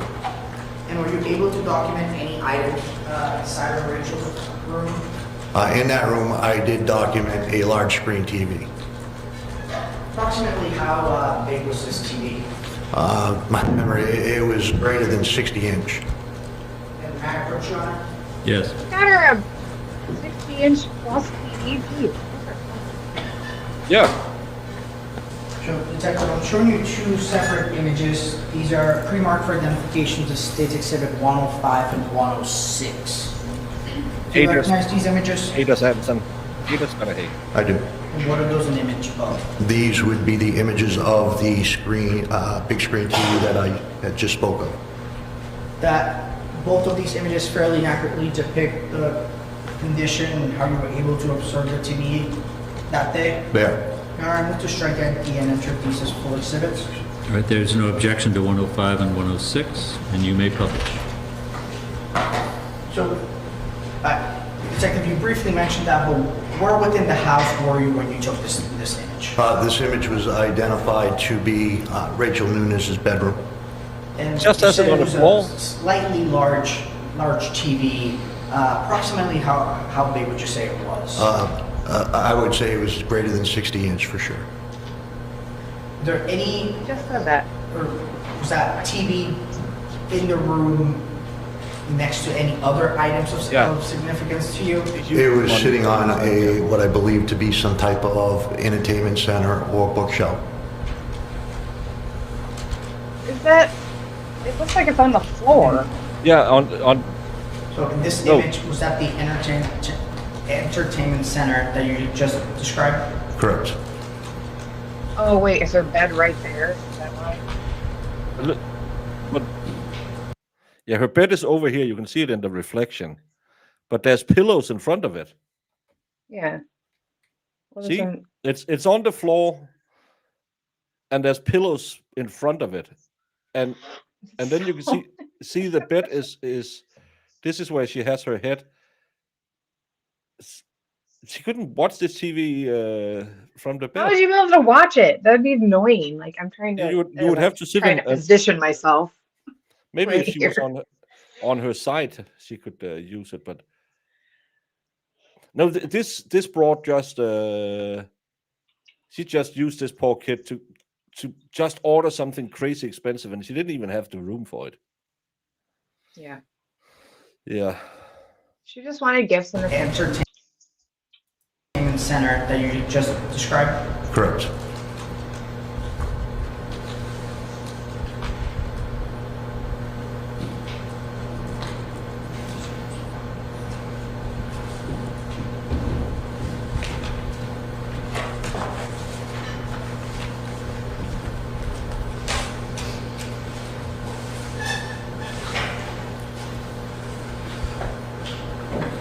So Detective, now that you have been able to document multiple or different items at the house, did you return to the police station? I did. And let's talk about what you did back at the police station. Can you just describe for the jurors how did you, or what was the next step in your process looking at these items and what you did after that? Well, in my next step, what I did is the album containing the poems had various cellophane pages. That's what the poems were sleeved in. I would select various pages from this album and process them for potential latent prints, fingerprints, if you will.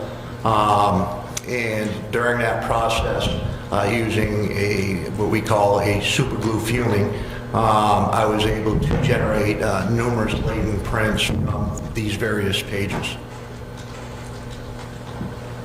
How did you conclude your involvement with this case?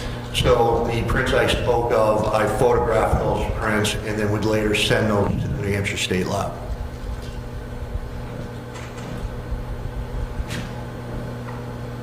Can I have a brief moment?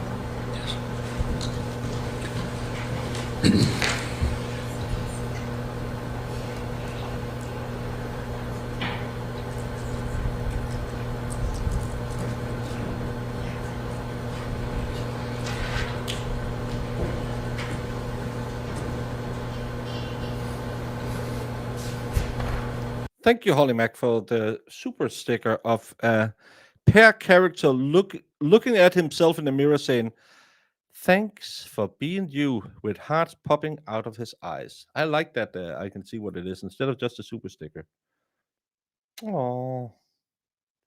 And he's a little sporty pair. He has a headband on. Oh, perfect for you. Yeah, I am pear-shaped and goes to the gym. Perfect choice. Do you- Thank you, Holly Mac. Do you- Well, I'm more do you like look at- apple-shaped. I'm just round. Oh my God.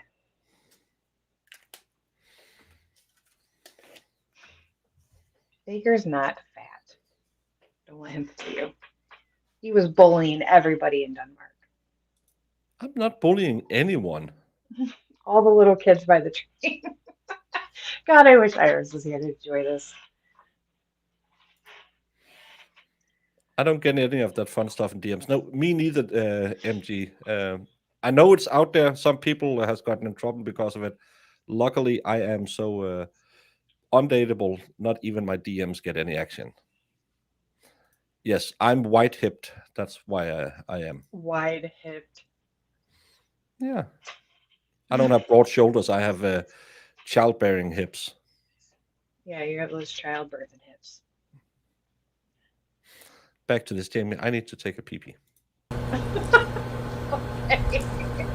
So, Detective, I just have a few questions for you. Were you able to look at any of the windows on the outside of the residence? I was. Prior to making my way interior, I did examine the exterior of the residence. Now, was there anything that you did with those windows as part of your investigation?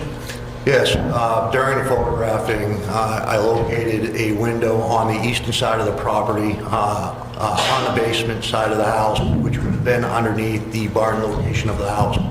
My attention was drawn to that window because I had noticed some damage. Further examining the window, I noticed that there was a piece of wood removed from a portion of this window. Again, my attention was drawn to this area, and I had noticed some red paint transfer and what appeared to be a pry bar mark on this window. That was photographed and documented. Prior to moving forward with this window, I had done some what we call casting or tool casting on the pry marks. That casting was collected and later sent to the New Hampshire State Lab. Can you just briefly explain the process of creating a casting of a tool mark? So once you locate the area or the point of interest, there is a material that you can use that you would put into the area of the mark. Once it hardens, it's like a putty, if you will. You can remove that putty and it would take the impression that was left behind from any tools and leave it in the putty that can be later sent in comparison to any kind of tool or pry bar that may have been used. How many castings did you were able to create based on the windows that you looked at? On this particular window that I'm describing, I did one. But I did note that it was consistent to pry marks that were on a bay window on the eastern side of the property that officers had identified originally when they responded.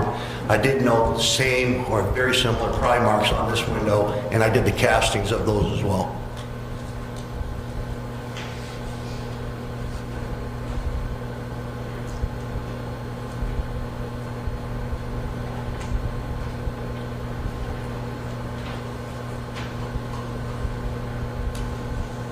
So, Detective,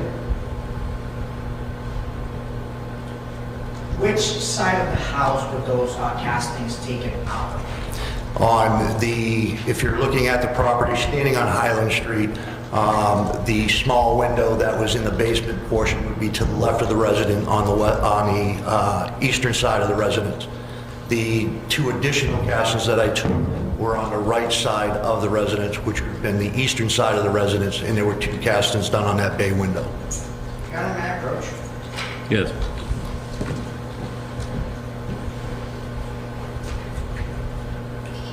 So, Detective, I'm going to show you a diagram that was created of the house. It's been admitted as State's Full Exhibit 16. Can you point out to the jurors where, or two windows, two sides that the castings were made? So on my first casting, which was the window on the, would be this window here, the one underneath on the basement below the barn, that was where one casting was done. On this side of the residence, you can see, I believe this depicts the bay window I spoke of. There were two castings on that window, and I casted those two.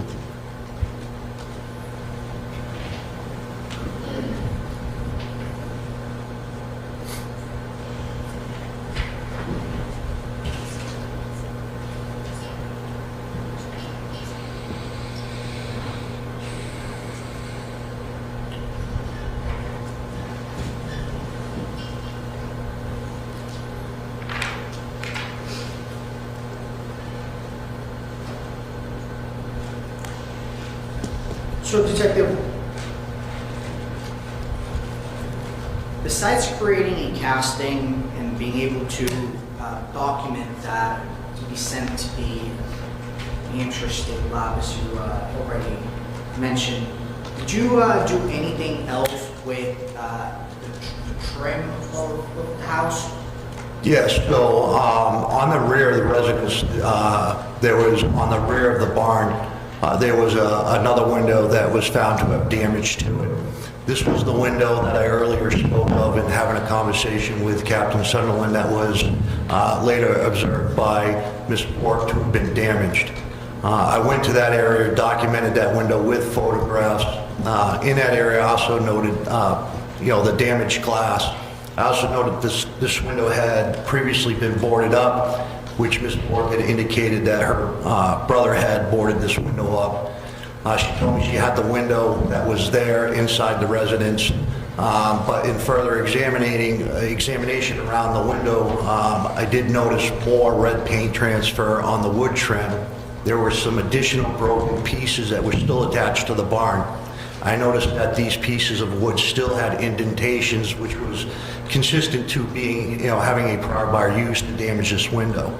Those trim pieces were collected as evidence and later sent to a lab. So, Detective, how do you normally label the property numbers that are being sent to the state lab? So prior to collecting them, as you saw on the poem book, I would put a number next to it, photograph that. When it brought back to the police department in our system, we would issue that a property number that would be specific to that case.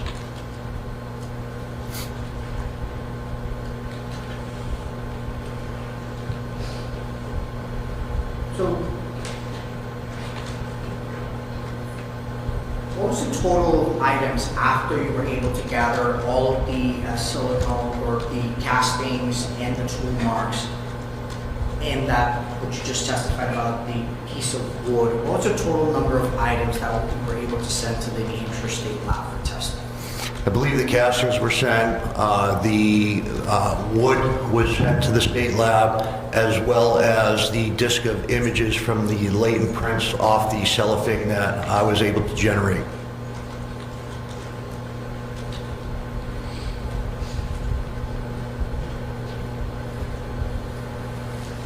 Do you know the property numbers of the tool marks that you were able to observe?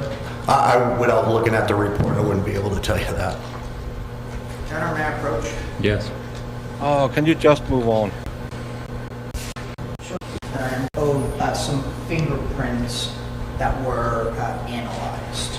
So you just all of this mentioned is that so there were weird. some discs and some Yeah. images that you were able to recover from the house.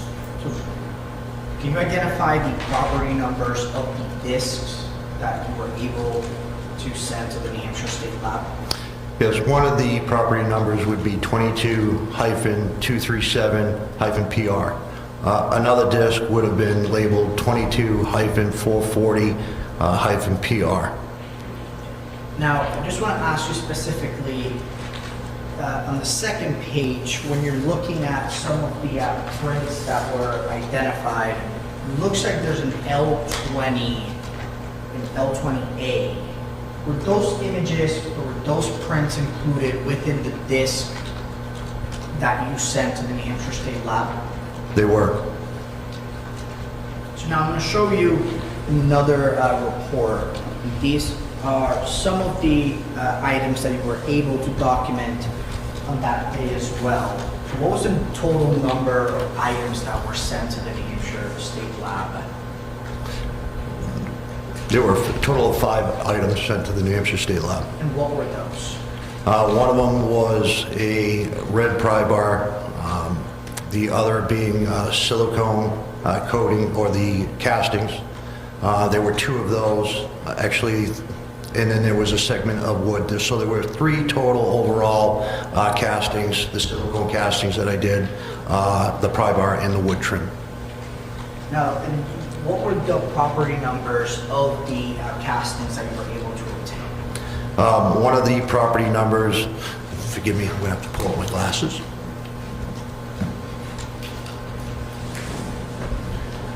One of the property numbers was 22-358-PR.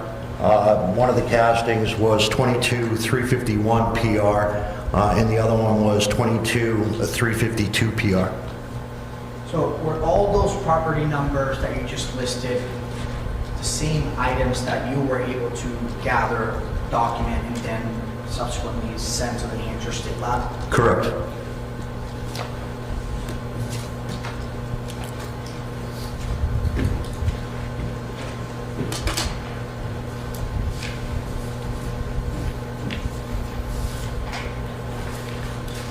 that after being able to document those items and send them over to the New Hampshire State Lab, does that conclude your involvement with this case? It did. So, Detective, at this point, I have no further questions for you. Attorney Starburns might have some questions. Cross-examination. Good morning, Detective Campbell. I have no questions. Good morning. Sir, that completes your testimony. You're excused. Thank you. Folks, why don't we take, let's try to keep it to within 10 minutes. I know it's hard for a group of 13 folks. Did they keep it within 10 minutes? 120. Yeah. Standing be the truth and the whole truth under the penalties of perjury. Yes, I do. Please be seated.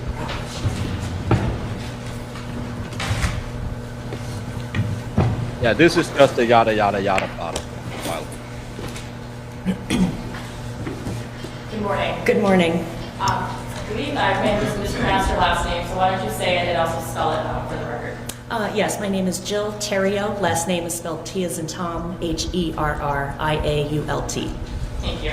Could you please tell us what you do for a living? Currently, I am employed at the New Hampshire State Police Forensic Lab in the Pattern Evidence Unit as a firearm and tool mark examiner. What is a firearm and tool mark examiner? Why are Or in whether dark school. In order to, or have any sort of special background? Well, first, when I began at your prime marks or other marks that have been left behind in our lab, the Bureau of Alcohol, Tobacco, Firearms, and Explosives applies. Yes, I have. Your Honor, asked the witness be certified as an expert in tool mark analysis. No. There being no objection, he's so qualified. I think we had her. So I think you said you work for the New Hampshire State Lab now. Yes, I do. How did you become involved in this case?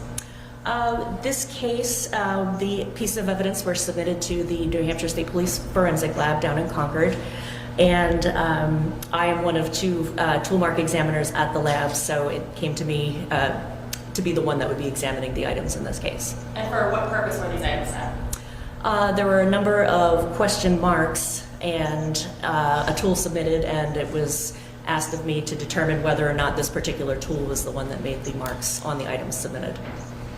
What was the tool? The tool was a wrecking bar, which is, it looks kind of like a pry bar. There's one end that has sort of a claw shape like the end of a hammer on one end, and on the other end looks like a very large flathead screwdriver used for pulling nails or prying things open or taking things apart. And would that be this state's 44? Yes, that would be it. And you said they were sent along with casts? Yes, there were 3 silicone casts that were taken from a scene, as well as 1 piece of wood. And so tell me how you went about examining these items. Well, first what I want to do is examine the unknown pieces. So like I mentioned, there were 3 silicone casts, and silicone is a material that can be used to cast a mark that's left behind on something. Maybe that item can't be transported to the lab because of its size. A crime scene person can use the silicone material to capture the mark that's on whatever item it is, whether it's a windowsill or a door jamb, that type of thing. And that silicone will take an impression of that mark that's left behind. So instead of having the actual item, this cast has a representation of it. So there were 3 casts that had suspect tool marks on it. And then there was also a segment of wood. And so when I'm examining these items, I want to take note of the marks that are there, whether or not they're of value for comparison, meaning is there enough detail in there to discern what it is or what could have made it. And the marks that are there, I want to look at the size, like how deep they are. Is there any trace material that might have been left behind from the tool that made that mark, if it is a tool mark? Again, how large they are, and then once I've captured all of that information, I would then move to examining the tool itself if there was one submitted. So in this case, it would be looking at that red wrecking bar and determining the part that you work with that does the work with that tool. So the claw end that has 2 prongs, just like the back of a claw hammer, or that other prying end, seeing what the class characteristics of that are, and that means like the design features that the tool was made with. So how wide those working surfaces are, how big they are, how far apart the 2 prongs are. And then once I've gathered all of that information, I will then make test marks with that tool, and that that encompasses me trying to replicate marks made by either end of that tool in a variety of materials that I have at my disposal at the forensic lab. And then once I've done that, I can also cast in the similar way that the tool marks from the scene were cast. I have access to that same or similar silicone material. So once I've made test marks, I can then compare the test marks that I just made with that tool with the items that were submitted. So you went through that process with this evidence. Yes, I did. Yeah. And can you tell me about your findings? Well, the findings an examiner can come to when they're examining whether or not an item was made by. I had a problem with the fan control in my PC this morning. The program needed an update and stuff like that. And now, because there's so much noise in the background, I'm thinking, are my fans kicking off like crazy again? Do I need to go in and fix them? But it's just because there's so much noise in the courtroom. Mm-hmm. A particular other item. The first is an identification, which means that yes, this tool made this mark, or the opposite of that, which means that this tool did not make this mark. Or there's kind of right in the middle, which is called inconclusive, where that tool cannot be ruled out as having made that mark, but it also can't be included in that, and that could be for a variety of reasons, like not enough detail, microscopic detail, that type of thing that I would have come up with after examining those items. So in this case, 2 of the silicone casts, after I examined them, I determined that there wasn't enough, they weren't suitable for examination. So there could have been some sort of mark that silicone was trying to capture, but when I looked at it under a microscope, I couldn't find anything that was worth a comparison to this tool. So 2 of the silicone casts were unsuitable for comparison. I used to watch that with my grandma. That's the one where the guy played a priest. I remember that show. The Thornbirds. Right? That's the show from the 80s where a guy was a priest or something. I can't remember much. I can just remember that I watched it with my grandma. I don't recognize that name at all. Jamie, you are 23 years old. How should you have had time to watch it at any time in your life? That's true. What do I know? Yeah, but I believe it's the same guy who plays the British guy in Shogun. Richard Chamberlain. Richard Chamberlain was the priest. Yeah, I remember that. That was a good show, as far as I remember. Maybe it's just because I got cake and I got to hang out with my grandma. I like cake. Maybe. I mean, who doesn't? I don't know. Brandon? Yeah, I mean, I wouldn't trust anybody that says they don't like cake. Come on. Brandon made me do those savory, well, I'll call them biscuits, not scones. And he was right there, really good. Don't tell him. He'll just be, oh, told you so. Mm-hmm. Yeah, He we gets don't need that. He gets a little uppity, He does. One of the other casts that was taken, again, I'm just going to consult my notes. Yeah, I just remember him in that Scarlet Beast book. On one of the casts, it couldn't be determined whether or not either end of the pry bar had made that. There was just not enough detail. I couldn't see the exact shape of the mark that was captured by the cast, so I couldn't rule out either end of the pry bar having made that particular mark on that cast. And then finally, on the piece of wood, I found that there were 2 marks on there. There was a little bit of reddish, it appeared to be paint transfer within those small marks, and the marks were consistent in size with the claw end of the pry bar. When I compared those to the larger prying end of the wrecking bar, the marks that were on the piece of wood were too small. Like the prying end of the wrecking bar was too large, so it couldn't have made those smaller marks. While you're talking, if you could just refer to which end you're... Yes, thank you. So the mark that was left behind was smaller than this prying mark here, so it couldn't have made that. And the marks that I compared then, it could have been made by one or both of these prongs on the end of the claw, claw end of this tool.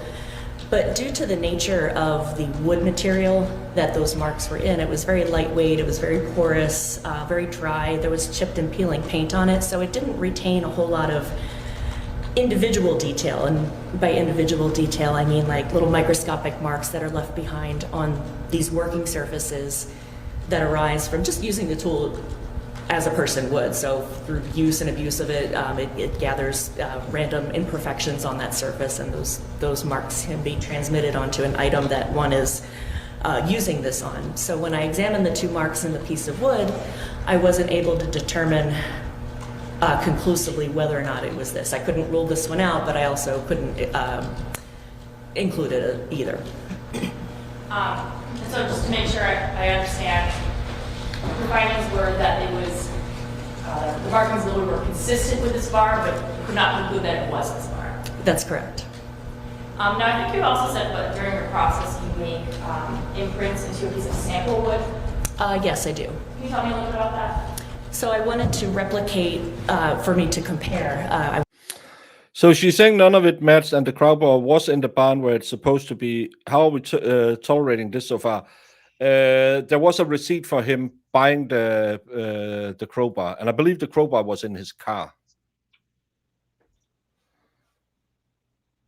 There is no point. It's probably to prevent the defense for saying something, but again, what can they say other than, yeah, we can't tell how it's done. Yeah, I got to put that in there because they're trying to charge him with like burglary. Yeah. Yeah. I wanted to replicate what I was seeing in those pieces of wood. So essentially what I used was two pieces of wood, and I held them together in a vise, which is, like a clamp to hold things together. And I put another smaller piece of wood just to create a gap in between the two. So I was trying to mimic like two pieces of wood that were together.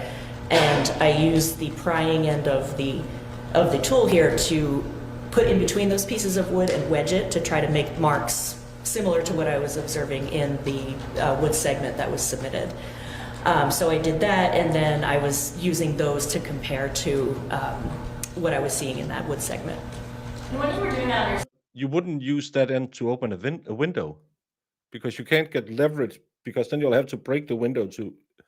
You would use the flat end and just use the leverage from the window frame to pop the window. You just need to break the hatch on a window. You don't need to open it all the way up. I'm pretty sure she doesn't know how to break an ender. Baker knows though. Well, I was young once. So she's actually testifying probably at this point. It's consistent with the bar being used, but she can't say it was this specific bar to the exclusion of all others. MG here to salvage the witness, because as we all know, MG is a great supporter of tool marks and tool markings experts. He says they are the most reliable next to body language experts. He always call on them. Yeah. He's gonna go to Tennessee and beat me up next year for the Dollywood. I hope he does. Yeah. sample piece of wood, do you note anything distinctive about the marks that were made? At least it gets him there. Well, I do want to take note of. He did remove a nail, but then he pried up one window, and the other one he removed the screen from it. Remember, there's that window in the barn that was just put back in the frame, or kind of back in the frame, but not fully in the frame. But the screen, I believe he just pulled a nail out of. The width that was left behind by the tool, the width of the marks that were left behind when I made them, and compare them to the width of the marks that were on the piece of wood. So I did do that. I also noted that when I was doing this, there was a little bit of paint transfer onto the marks that I was creating with the tool as well. And what color was that paint transfer? It was red. This is States 45. Nice. See if you can tell me what that piece of wood is. Oh yes, so in this package here are the test marks that I created. There are several casts that I created using that silicone material I mentioned earlier.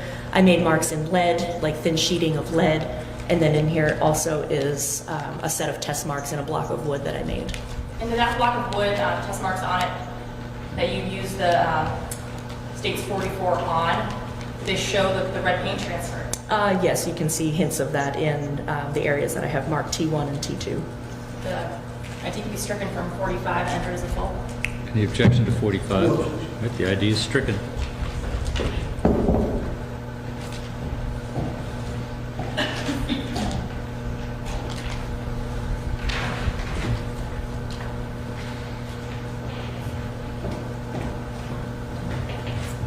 I don't have any other questions for you concerning the one. Cross-examination? I actually don't have any questions. Thank God.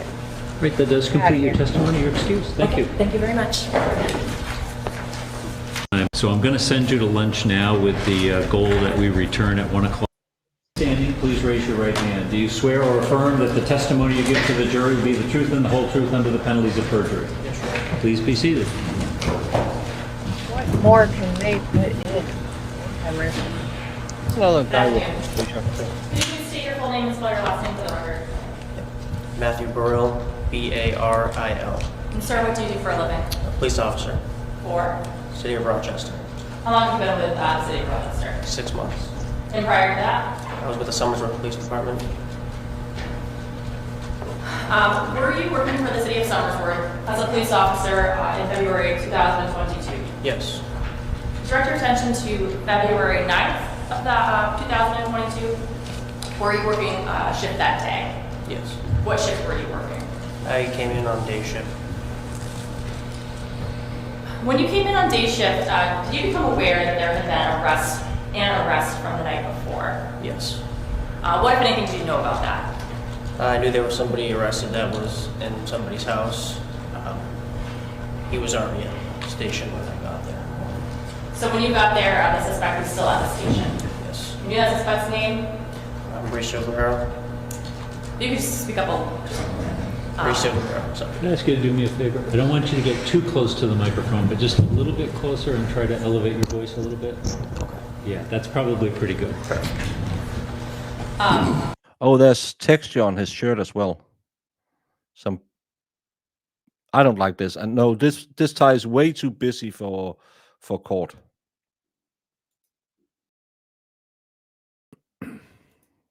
Were you requested to do anything in order to assist the suspect? He had shoes that he had left at the residence that he was at, where he was located. They were put into his vehicle. So the vehicle was towed to Eddie B's towing. I was asked to retrieve those shoes to bring back for evidence. Was that as sort of like a favor?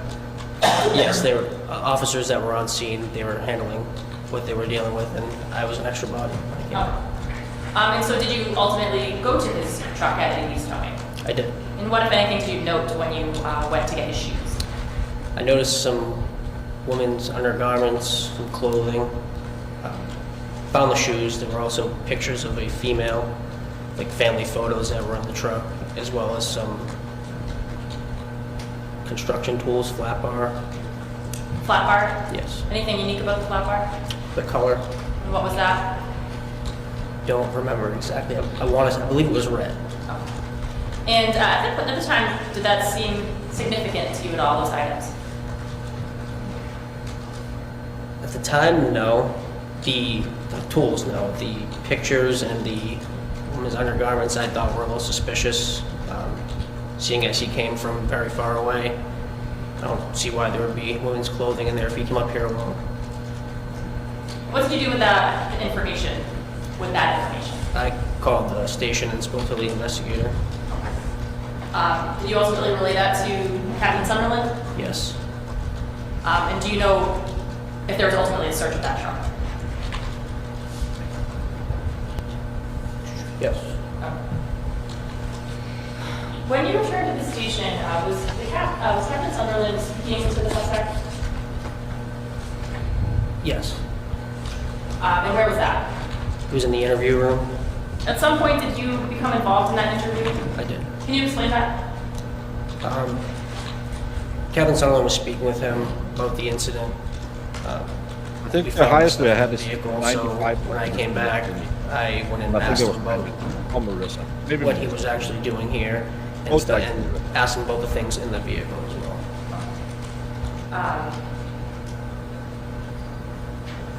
Did detectives, Captain Sunderland bring you into the interview with him? Yes. And do you know what the purpose of that was? I feel like he wanted to say things that he wasn't saying, and once I found those things in his vehicle, he started to kind of open up a little bit about why he was there.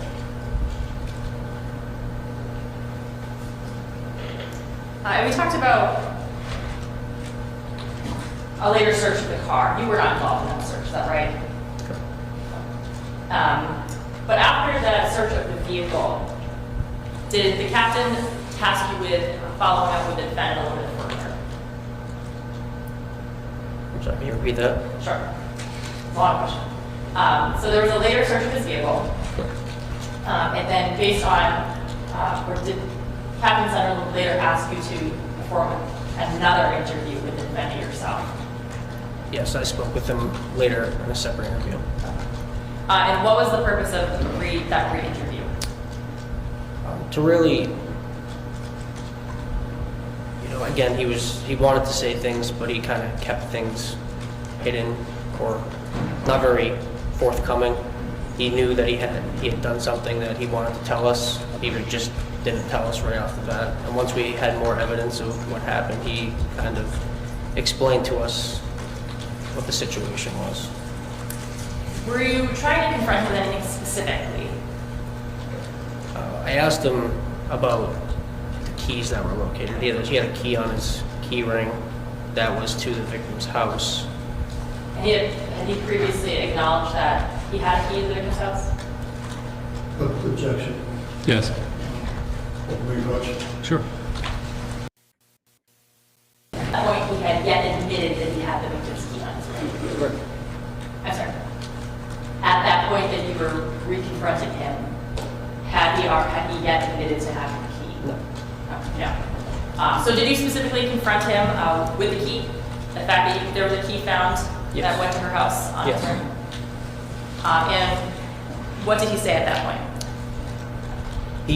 At first he tried to act surprised as if he didn't know the key was on there. As we talked a little more, he eventually admitted that he went into the residence and took her vehicle keys with her house key on it and went to Home Depot and made a copy.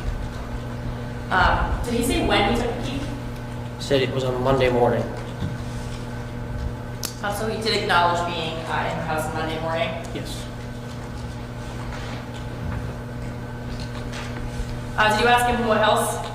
Well, if you're wearing a beanie, then your hair won't get all messy after when you're bald. So maybe that's why they're doing it.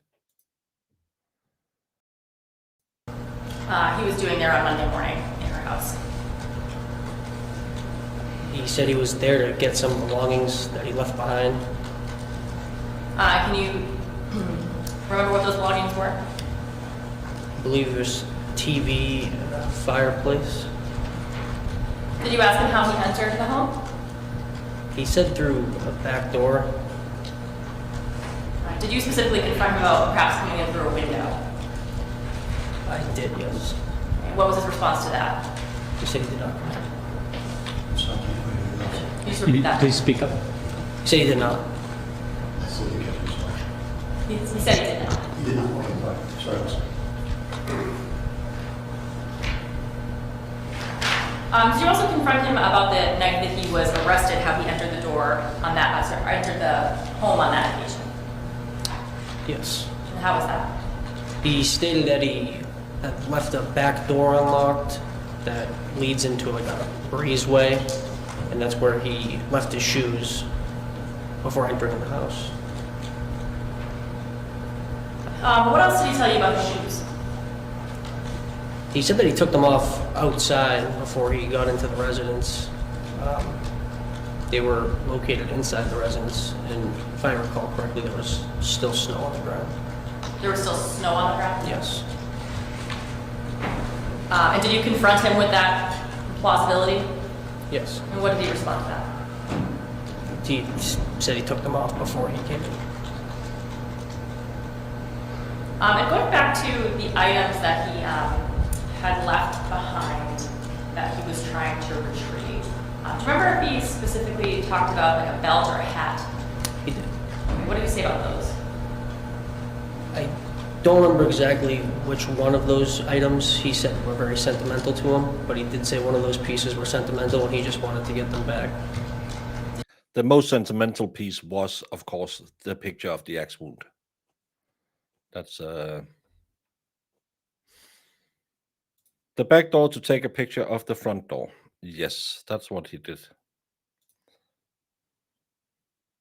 Oh my God.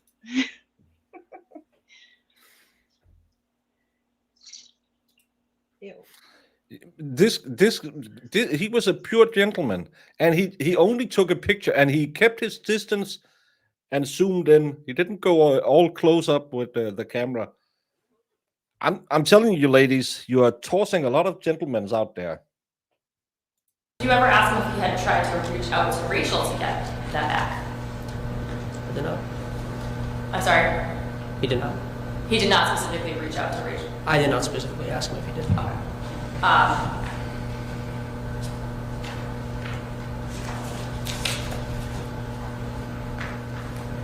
Did he say anything to you about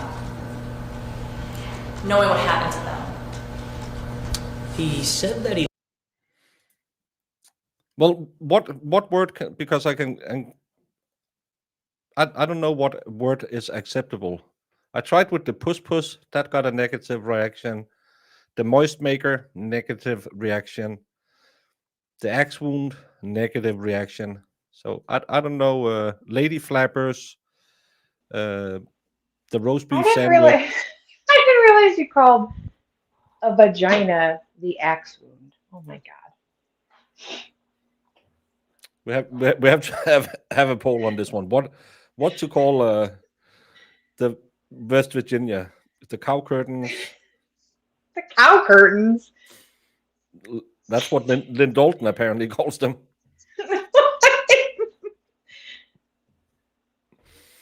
I don't know. We need to do a poll on. We do. Yeah, but now I've said all the words I'm not allowed to call them. So. Oh, mommy's here. No fun today, people. left them at her, where she was staying before she moved into her mom's. I think she was staying in... Hoo-ha is a little boring. The wizard sleeve. For the women in chat, if someone came into your bedroom, moved the blankets, and just happened to be able to get a JJ pic, wouldn't you wake up? She was drunk. Remember that she was drunk as well. So yeah, she had a lot of wine. So yeah. She's a heavy sleeper when she has that wine at night. I mean, I would. And he had left him there after. Your dogs would have killed him before it got out of the attic. Well, yeah, they would obviously. They woke everyone up in the house, but anyways. The Cave of Wonders, the old penis fly trap. The penis fly. I like that.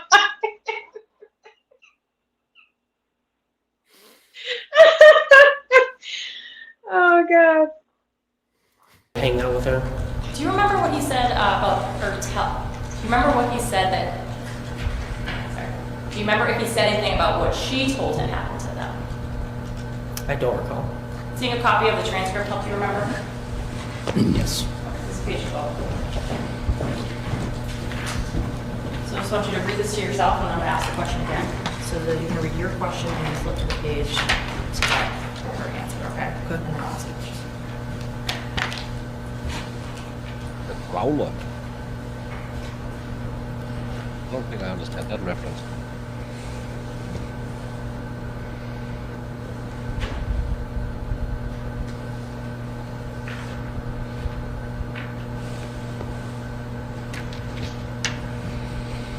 So the question was, did he tell you what he understood had happened to these items? Yes. And what was that? They got lost. Did he say who told him they got lost? Rachel. Rachel? Yes.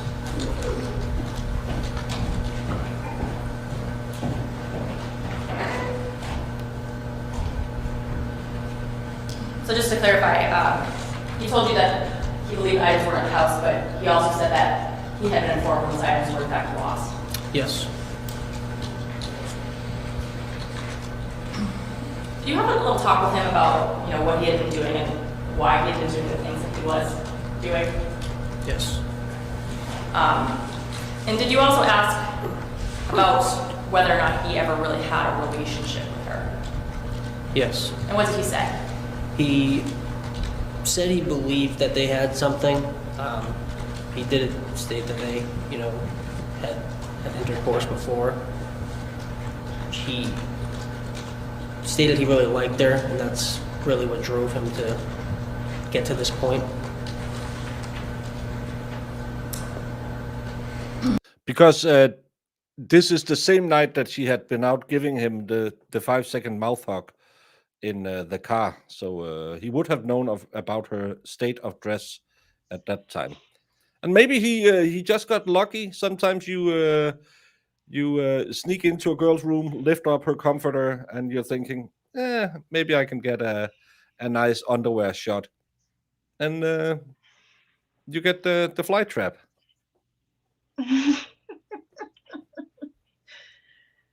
Oh God, that's funny. Did you also confront him about taking the graham crackers out of the cupboard? Yes. And what was his initial response to that? That he did not. Did you confront him about that? Yes. And after you confronted them, did he admit to taking them? Yes. Did he say when he took them? I don't recall when he took them. Did seeing a copy of that transcript help you remember? Yes. And again, this is the transcript of your interview with him.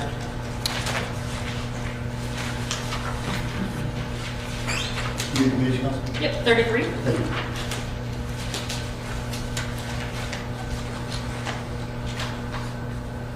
Just read to yourself again and I'll process it.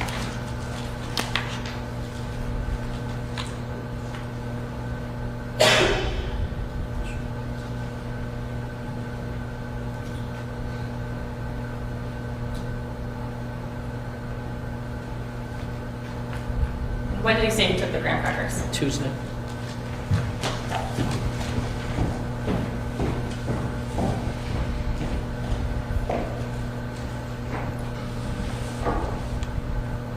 Well, if you don't get invited, you have to do When this. you were having a discussion about the keys, and he said that he went to Home Depot to copy them. Did he say whether they were ever returned to the house? Yes. And when was that? He said he returned them to the house shortly after he had taken them. And did he say how long he was in the attic for after he returned the keys that day? I believe he said a few hours.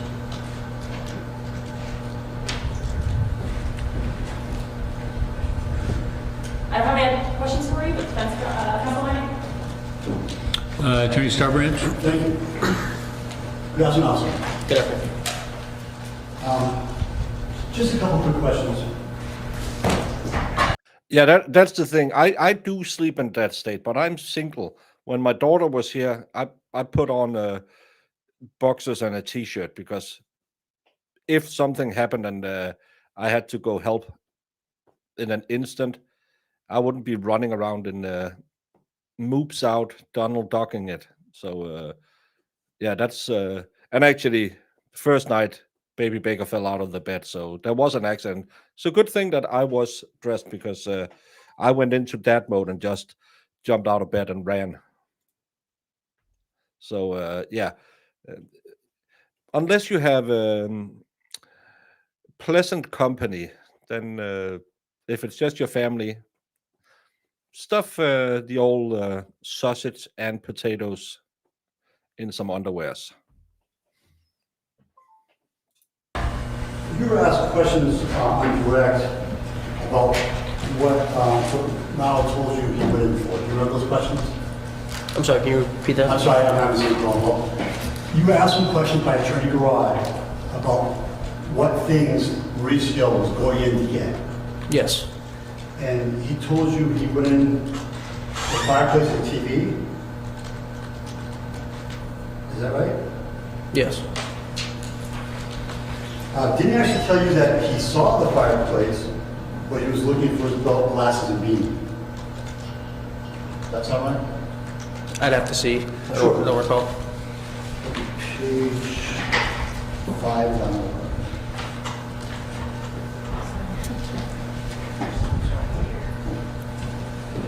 I'll show you the transcript real quick.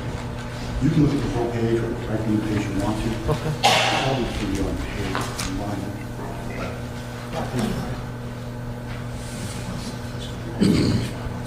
1. Page 5.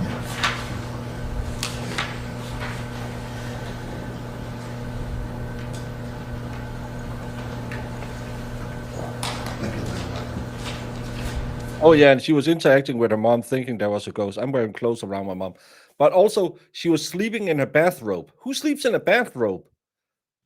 That's weirder than anything else. I can understand sleeping in the nude.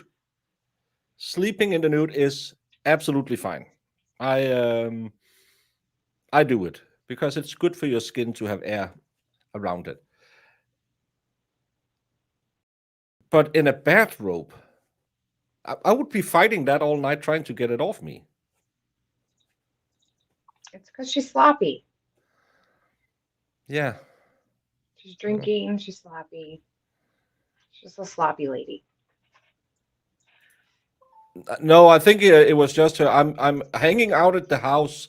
Well, maybe she had been doing a stream, and as you know, parents are prison on streams, and she was doing the hey guys, I'm done leaning up against the door where you can see me in all my beauty, and I'm just gonna go out and give this guy a 5-second mouth hug. So I'm just gonna toss on a rope. Show's over, and that could have been the reason why she was nudo under her bathrobe.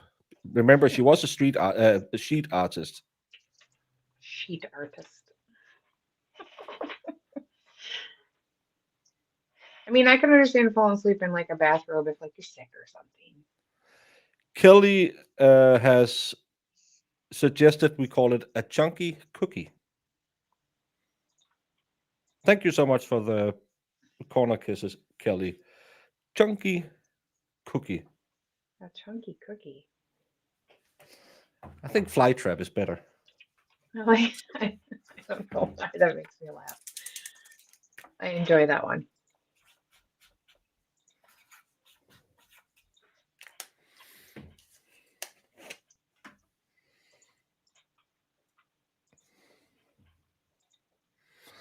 I wear PJs because I have kids and they always come into me in the middle of the night instead of their dad if they need something.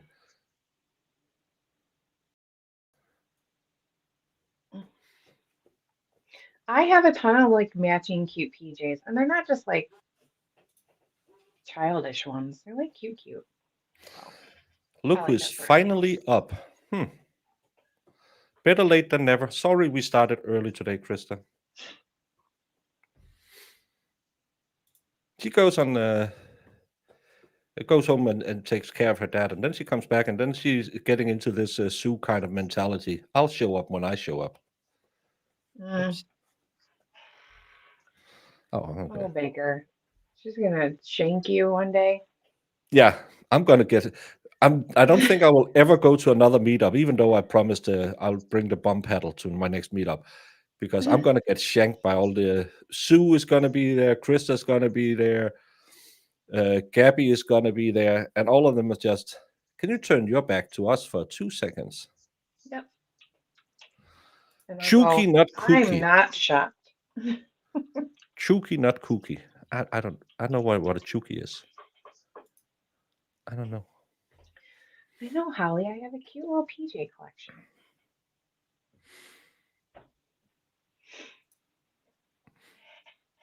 Yeah, that's a little weird. Oh, Danny G would probably stab me as well. She'd do it out of love, just like I punched you. Yeah. I love the first thing we did. You didn't even try to give me a hug before you punched me. Yeah. Well, I haven't been invited to Tennessee next year, so I don't know. If Aiden can finalize the date for his next Wilbur, and I don't have anything, I'll try and and get there and maybe do like a prolonged weekend. And I think he goes on Saturday. Then I don't know, maybe some local people could tell me where we could find a bar and hang out for a couple of hours, have a drink, and everyone could just stab me in the back and leave me in an alleyway. Oh, Krista and Miss Jess is on the same schedule, late.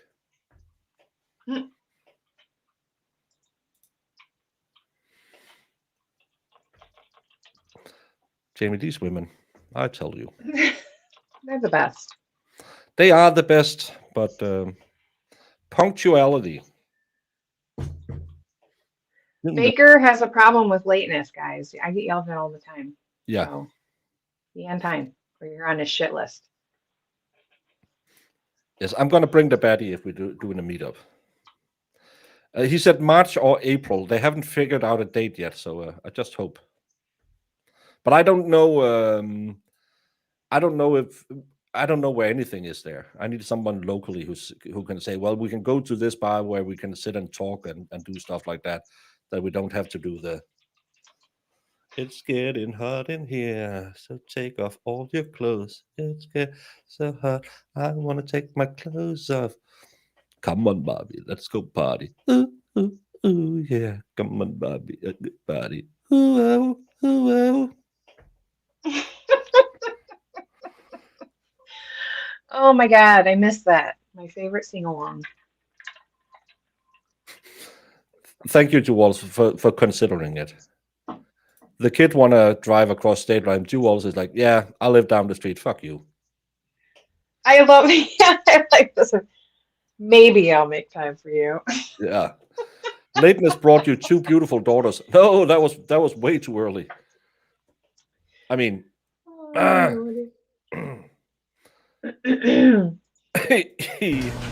something in my throat. That refresh your memory? Yes. Can you tell the jury how he described what he was looking for? He saw the fireplace, he was looking for his glasses, his belt, and his beanie. It's fair to say he doesn't mention the TV at all, right? Correct. Okay. I'm not trying to be sure, but I know it's been a long time since this happened.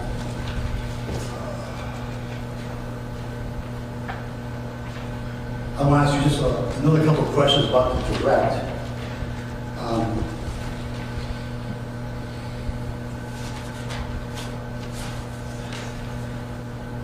You indicated that when he asked Rachel about his glasses, his beanie, I'll strike that. He told you that it was the beanie that was sentimental to him. Do you remember that? I stated I didn't know which article was sentimental to him, but one of them was. Okay, doesn't matter. One of those three things. Yes. And apparently he asked Rachel for them, and she told him they were lost. Yes. Didn't he actually say Rachel told him supposedly they got lost? If you remember, I can have it show it to you again. The Elephant and the Castle sounds like it's a British style restaurant. I don't know if bar. I don't know. They're kind of big. A big thing in Denmark. We have these British or English pubs. They're normally pretty good because they'll have like a talkie section and a dancey section.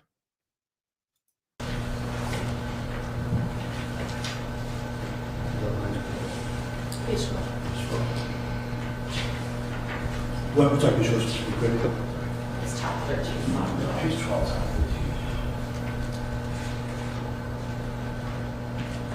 12. Let's take a tour. Where did all the disappointing lawyers in Massachusetts go to law school?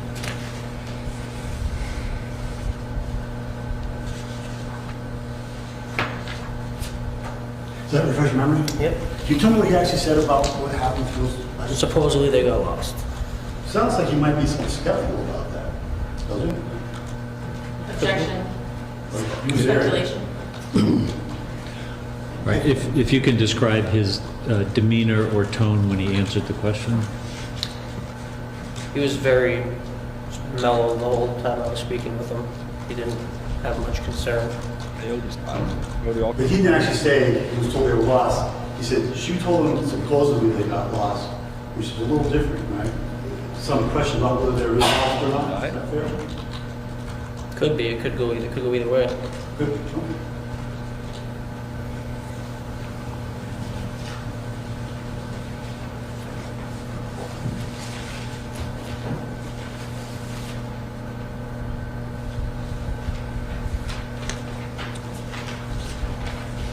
Now, may I just have a moment? Yes.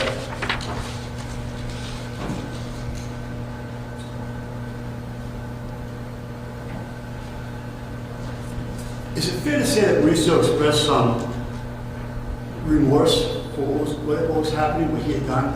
Is that fair to say? I'm sorry, could you repeat that? Did Mauricio express some remorse to you about what had happened?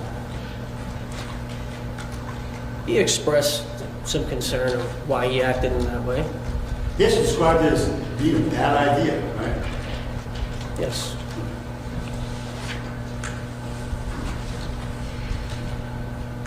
Do you remember, oh, sorry.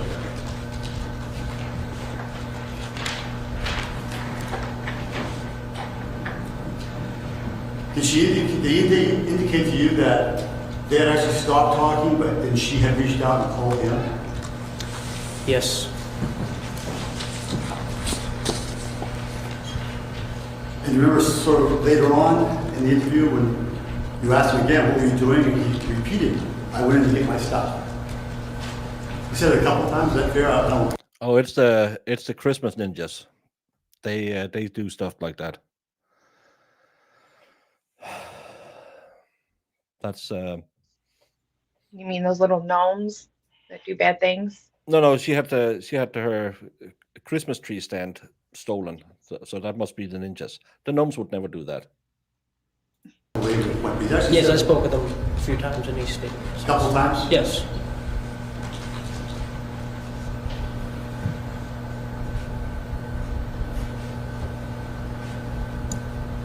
Do you remember asking him about the video? The video he took when he was in the house with Rachel? Briefly, and I have to look at that. You remember his answer to you was that he didn't know what he was thinking? Yes. He indicated to you that he actually had an urge? Yes. He also indicated to you that at the point he was in there, he was also still somewhat sexually interested in her. Is that right? Yes. That they engaged in sexual activity prior to a couple of hours prior, correct? Yes. We won't get into details, we already know what that was, so I'm not going to have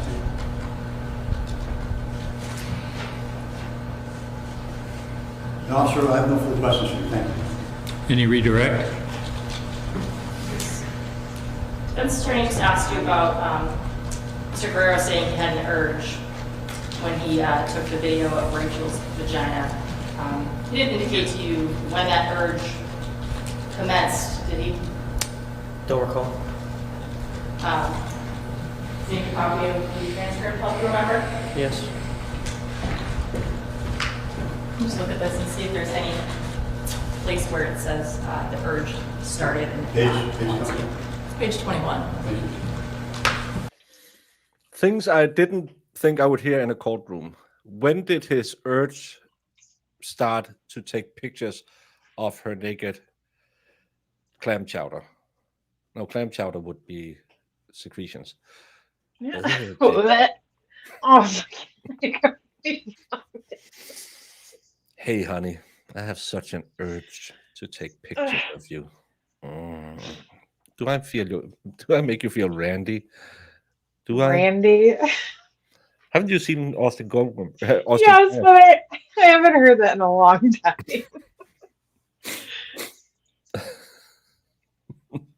Clam chowder is only when it's hot out. Yeah, that's No, because it makes it chunky. It shouldn't be chunky. You can go to the hospital if it's chunky.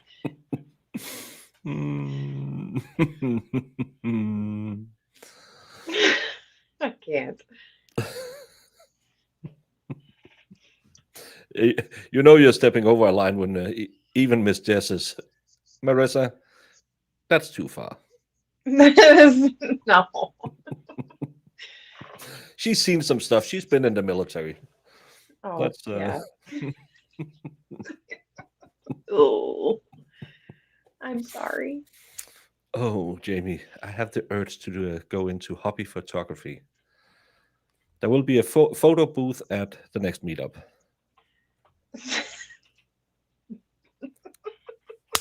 Marissa's going to be yelling at you again.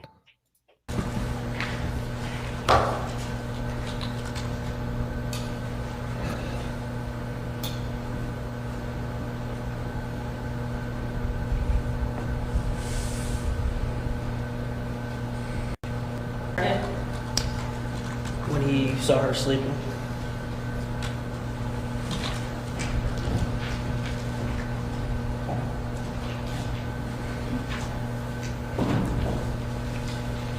I don't have any other questions. Any recross? Yep. You actually asked him, you know, what he was thinking about when he wanted to sleep with you. You remember asking him that? Yes. And he said, you said to him, yeah, but you were thinking that you wanted to sleep with her. You said that, right? Yes. And he said to you, yeah, but, you know, when she's conscious, not when she's asleep, right? Yes. Okay, nothing further. Thank you, sir. You may step down. That completes your testimony.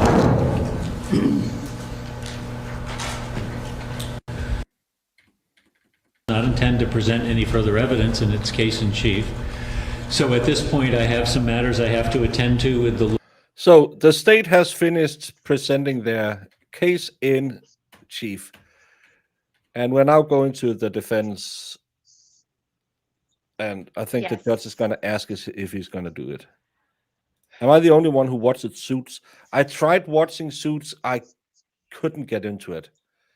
Meghan Markle annoys me. And this was before she became a princess.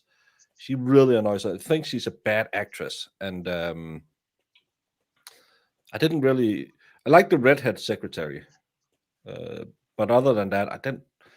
It's not my type of show. So I don't watch that. I've never tried to watch it, so I have no idea if I like it or not.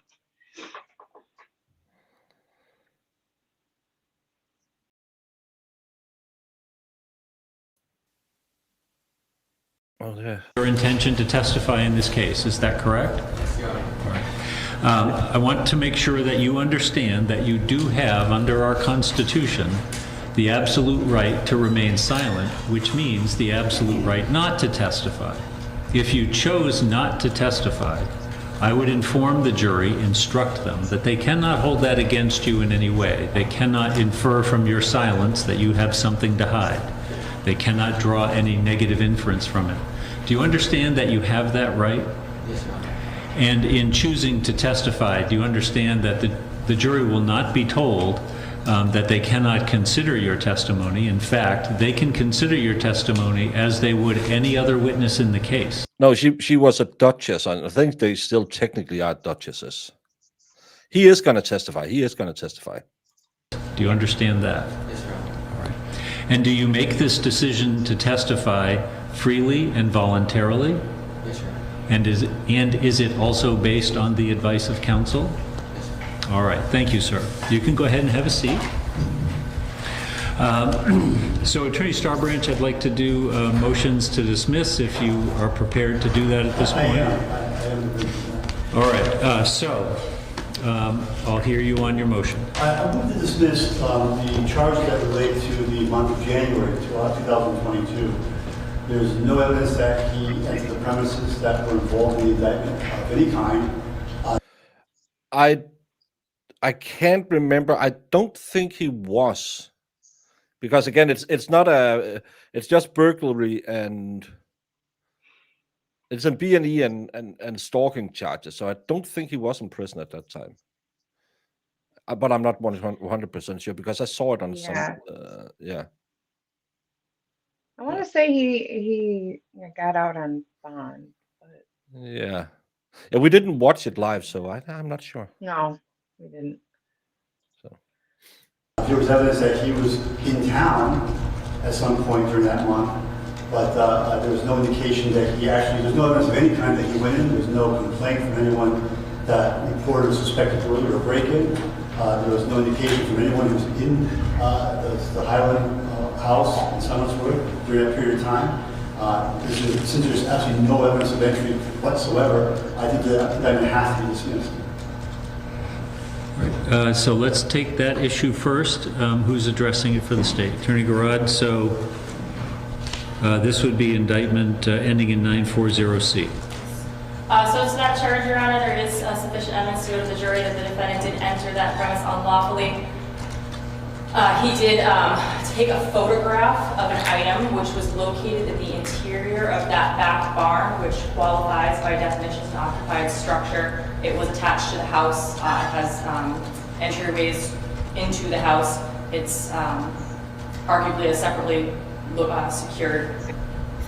Aaron, I'm pretty sure they're not going to pass him the evidence just for the memories.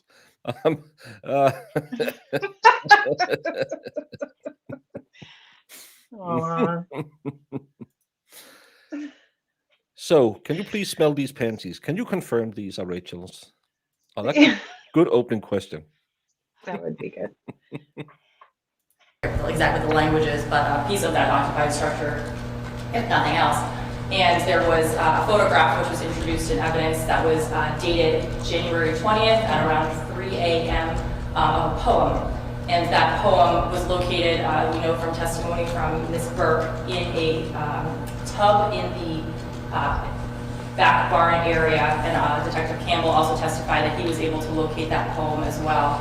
So in order to have access to that poem, he would have had to enter the residence. And I would also add that there's a video of him attempting to unlock that back barn window roughly or shortly before that photograph was taken. And that video, I think, can be interpreted as him attempting to try to figure out why the window won't open, which we know is there because there's a nail there. We also heard later evidence that pane was broken through, and that window was propped up. So I think there's sufficient evidence at this point that he had entered that back barn area, that he was present in the back barn area on January 20th, which we know from that photograph. We also have data from the cell phone GPS, T-Mobile location information that Lisa Schultz testified to, that he was in the area of the victim's home on that date. So for all of those reasons, Your Honor, there is sufficient evidence that the defendant entered the victim's home on that date. What is the evidence then that he either entered or remained with the intent to commit a crime? Sure. So the intent to commit the violation of privacy, Your Honor, I'm looking at the variation of the statute, which talks. Can you ask the prosecutor just to manspread a little bit more? I got urges. Oh my God. Sorry, what was your question?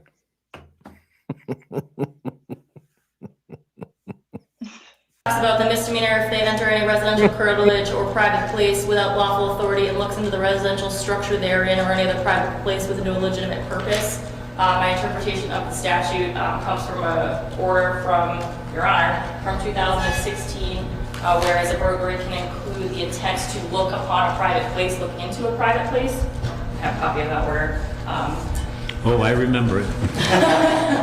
Because I had a very heated discussion with Attorney Sullivan at the time.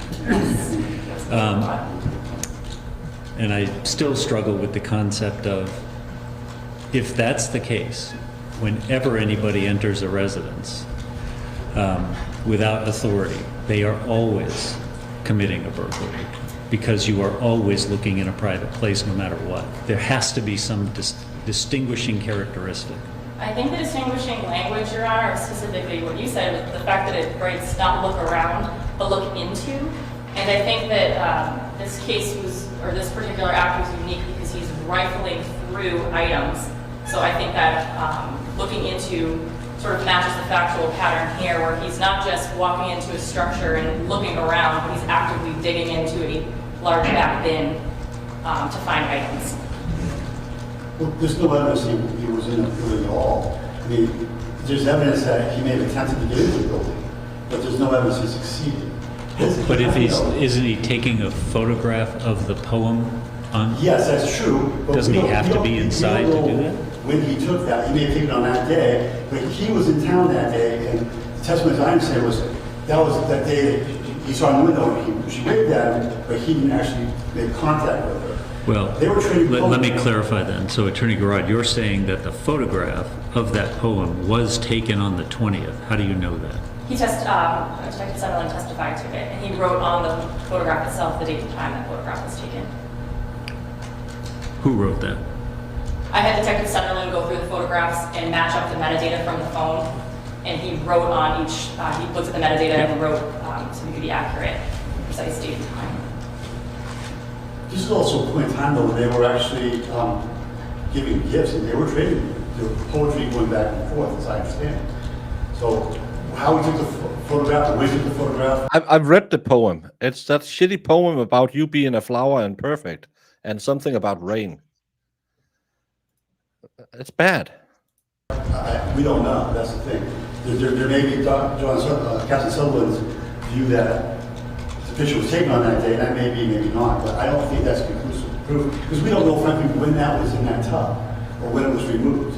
We just don't know. They don't know. There's no testimony about that.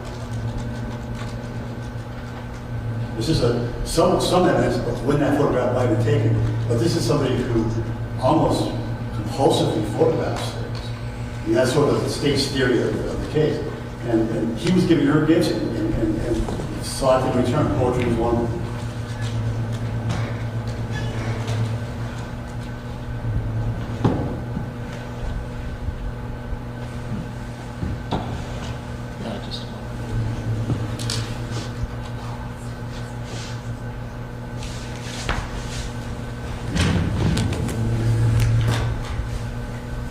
And just to sort of follow up before, I don't know what was the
Come on, your lordship.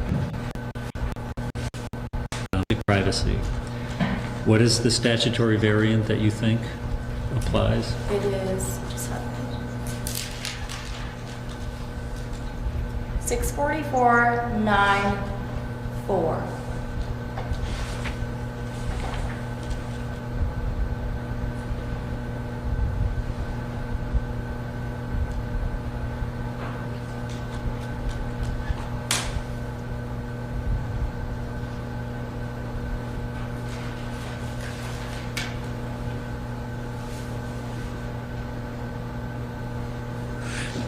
But wait, your argument is he's in the structure. This relates to when you're outside the structure and you look into it for no legitimate purpose. When you enter the curtilage or other private place without lawful authority and look into the residential structure thereon or other private place with no legitimate purpose.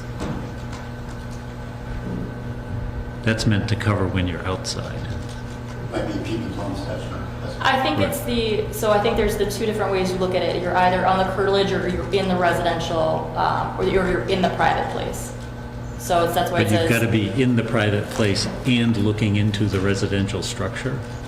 No, so it's either enters the residential curtilage or any private place without lawful authority and looks into the residential structure or other private place. Okay, so you're saying this is a private place. Yes. Well, when we go to the definition of private place, that says a place where one may reasonably expect to be safe from surveillance, including public restrooms, locker rooms, the interior of one's dwelling place, or any place where a person's private body parts, including genitalia, buttocks, female breasts, may be exposed. The Male barn breast, qualifies okay. this? I would say that the tub is not, I think the list is not exhaustive and the tub could qualify as that. Well, no, the areas have to be places where you would expect Let me say sperm was roses and red violets. person's private body parts to be exposed. I don't think so. Or dwelling. That's what qualifies it as private, which is why the list includes your dwelling, So red a violet, locker room, OnlyFans lady, public I'd like to make restrooms, a shower. and the interior of your dwelling place, This is the interior of the dwelling place, the barn. the barn. It's not so the barn, I think the way she described it, it's not like a detached barn where you keep But cars. the interior of the dwelling place has to be an area where your body parts could reasonably be expected to be exposed. I think that's saying it's and or. So there's, Where does it say and or? hold on. Jamie, I'm just going to skip through this. They're not going to give it to them anyway. Yeah. There was once a young woman from New Hampshire who had a peculiar venture. She fell on her back and opened her crack and make Mauricio Juicio. Thank you for that limerick. It was beautiful. All right, so first on the issue of the defense's motion to dismiss. Roses are red bakers, man. I just took a picture of your tuna clam. The motion is granted to this extent on the January 2022 burglary indictment. I do find that the alleged offense of violation of privacy does not apply here. While you might think of a mudroom, a barn attachment in common vernacular as a private place, that's not what the legislature defines as a private place for violation of privacy. It defines it as having a characteristic of a place where you'd reasonably expect to have intimate body parts exposed, which is not here. So there's no evidence that the defendant intended to commit that offense when he entered that area, assuming that he did. So it's granted to that extent. I have to take under advisement whether the lesser included offense of criminal trespass survives. I just don't have time to research that right now, so I'll look at that over the weekend, or maybe even by the end of the day today. So that's where we are on that. I would really rather not start Mr. Guerrero's testimony. But you're going to. Okay. Sir. We don't have time to wait, Understood. and we've got an hour and 15 minutes Understood, Your Honor. to be used. Yes, sir. Okay? Bring in the jury, please.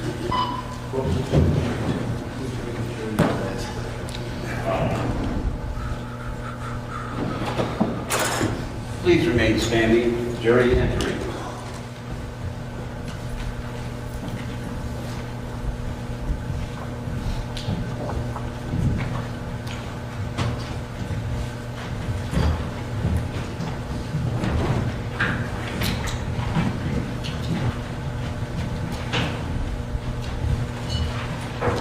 You may be seated. All right, ladies and gentlemen, so as you know, the state has rested its case. This is the opportunity for the defense to present any case it wishes. And it's my understanding that Attorney Starbranch, on behalf of the defense, will be calling a witness. Attorney Starbranch? I will, Your Honor. Thank you. Ladies and gentlemen, I'm going to call Mr. Guerrero to the witness stand. All right, Mr. Guerrero, if you could come to the witness stand, please. They're now going to heat some food. No, I'm taking this for the witness. We do this up. I'll swear. And sir, if you'd remain standing and raise your right hand. Do you swear or affirm that the testimony you give to the jury will be the truth and the whole truth under the penalties of perjury? Please be seated. Just ask you to keep your voice up, please. Would you tell us your name is and you spell your last name? It's spelled Guerrero. Your name is Mauricio. Guerrero. It's Guerrero. Are you a little nervous? Yes. You going to testify before? You're very soft-spoken. I'll ask you to keep your voice up. But, we'll work with you. Can you tell the jury where you're from?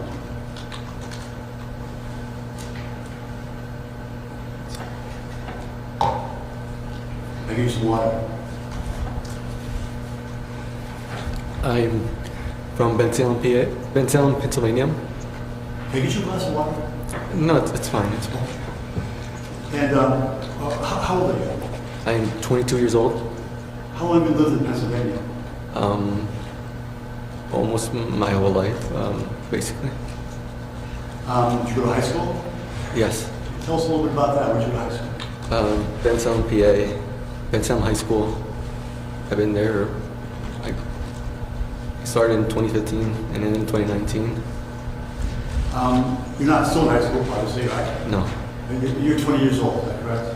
22. Not 19, but 20, right? Yeah. Oh, I was. Well, now you're 21, is that right? 22, sir. I made 22. Yeah. Let me ask you this. At the time this was going on in February of 2022, how old were you? I was 20. You were 20 then. Okay. What is it you do in your time for a living, not in high school?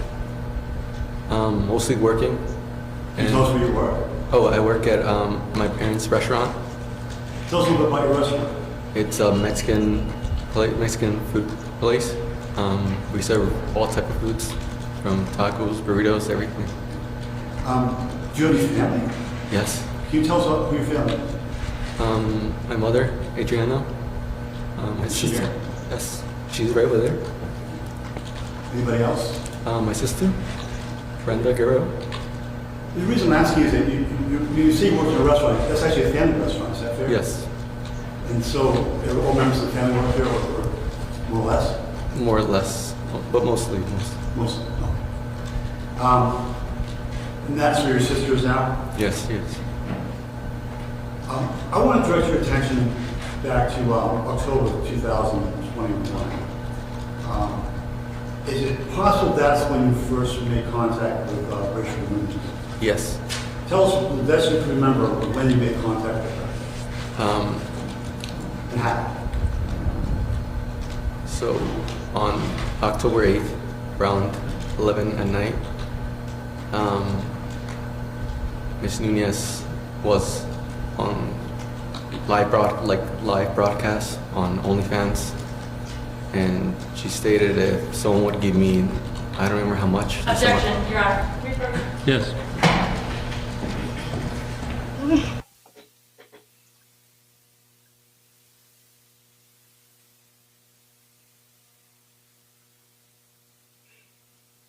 I feel like he's super embarrassed. Like I would be super embarrassed to have to like go through all of this.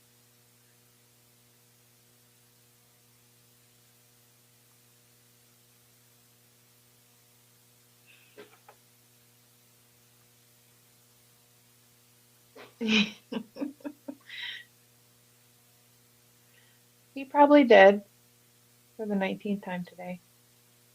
I think he said he was going to heat something up.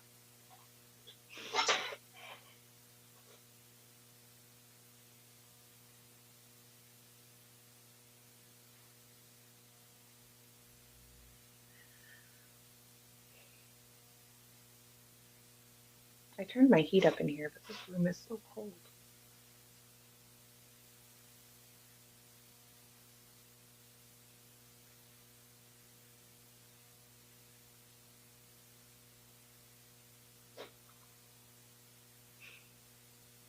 Yeah, and having to like go over all of this and go through all this when you made a stupid decision and your mom and stuff were sitting in the audience.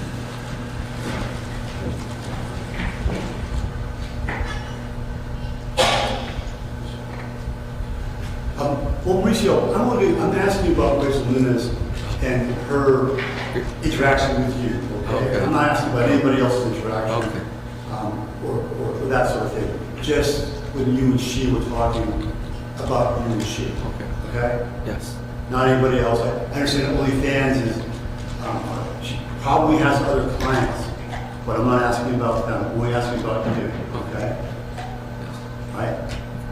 You have to say yes or no. Yes. Yes. I'm sorry. I didn't get you. So tell us, and again, I want to know, when you met her, or actually first had contact with her in October of 2021, it was because you were subscribing to her OnlyFans page, if that's the right word? Yes. Okay, am I expressing this correctly? Tell us what actually, how the dynamic was. How do you work? We'll just buy a subscription, depending like how long, a month or a year maybe, or just monthly. And I did buy, I was a subscriber to her account. And how do you pay for that? Do you use a credit card? Debit card, credit card, yes. And so, when you were doing the OnlyFans, when you were purchasing her content, if that's the right word, at some point did the two of you begin to communicate? Yes. Tell us how that began. What's right there? Tell us how you began communicating with her. I first gave her my number, and then she texted me on iMessage. Did I call it now? I'm sorry. We started contacting on October 9th, around 12, I believe, in the morning, 12 in the morning. And was she calling herself Rachel Nunes? At first, no. What was her name in the beginning? What was she using for her name? It was under Isabella Nunez. So at first you thought you were communicating with Maybe that's what you gotta look up Nunes? and find. Yes. Look up Isabella mostly. So she actually sent you a text message and you began communicating by text, is that right? Yes. And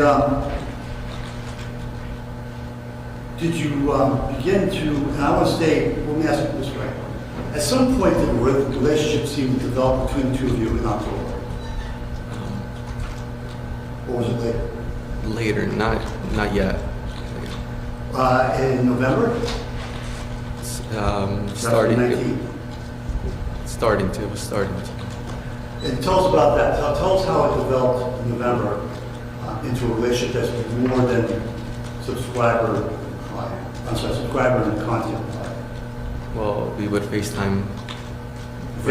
We would FaceTime, start to FaceTime mostly. Instead of once in a while, it would be every single day, and texting at the same time. And we would talk about things, about what we liked about each other, and what would she like to do, what was her plans, her goals, her future, what were mine. We talked a lot about that. Did you ever talk about sex?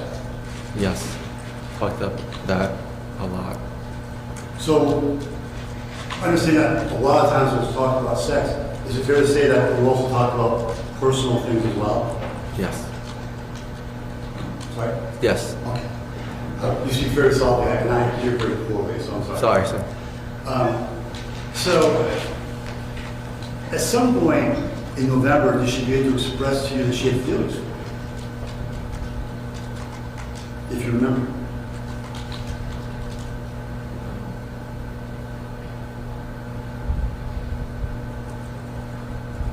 No. I'm sorry, I can't recall, sir. Okay. Don't worry about when it was. At some point, did she tell you she had feelings for you? Yes. What was she say? What kinds of things would she say to you? That I love you, that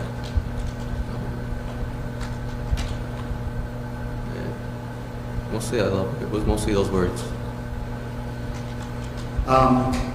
Were you receptive to that? Did you like that, or did you push her off? I did like that. Tell us about it. Explain it.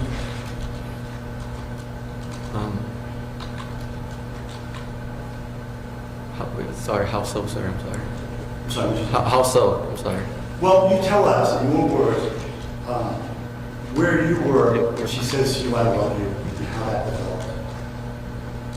Did you reciprocate? Did you say, "I love you" back? Did you send her things? Tell us what's going on. Well, I will say I love you back, and nice things. We would tell nice things to each other mostly, and it was mostly nice things that overall that we tell each other. I'm sorry.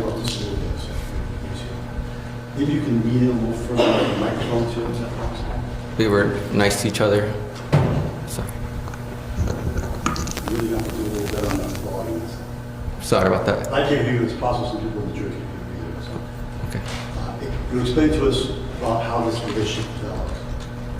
Well, I would buy her gifts.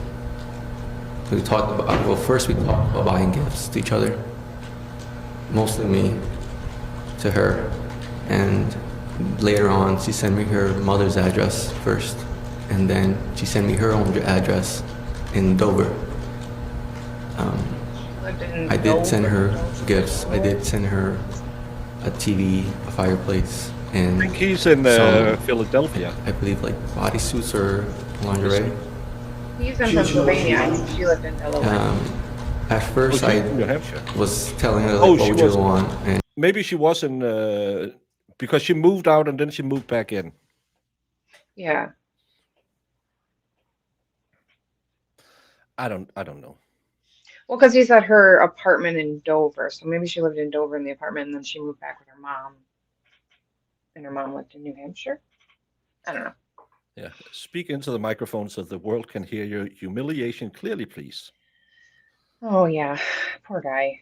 Yeah. I really know. do feel bad for him. As a virgin, I know what he's going through. That sucks. and Yeah. she said yes, I would like a fireplace and TV.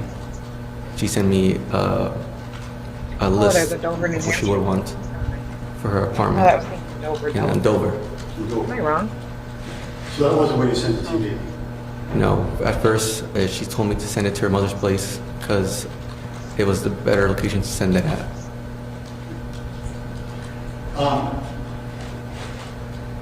Were you also getting explicit pictures?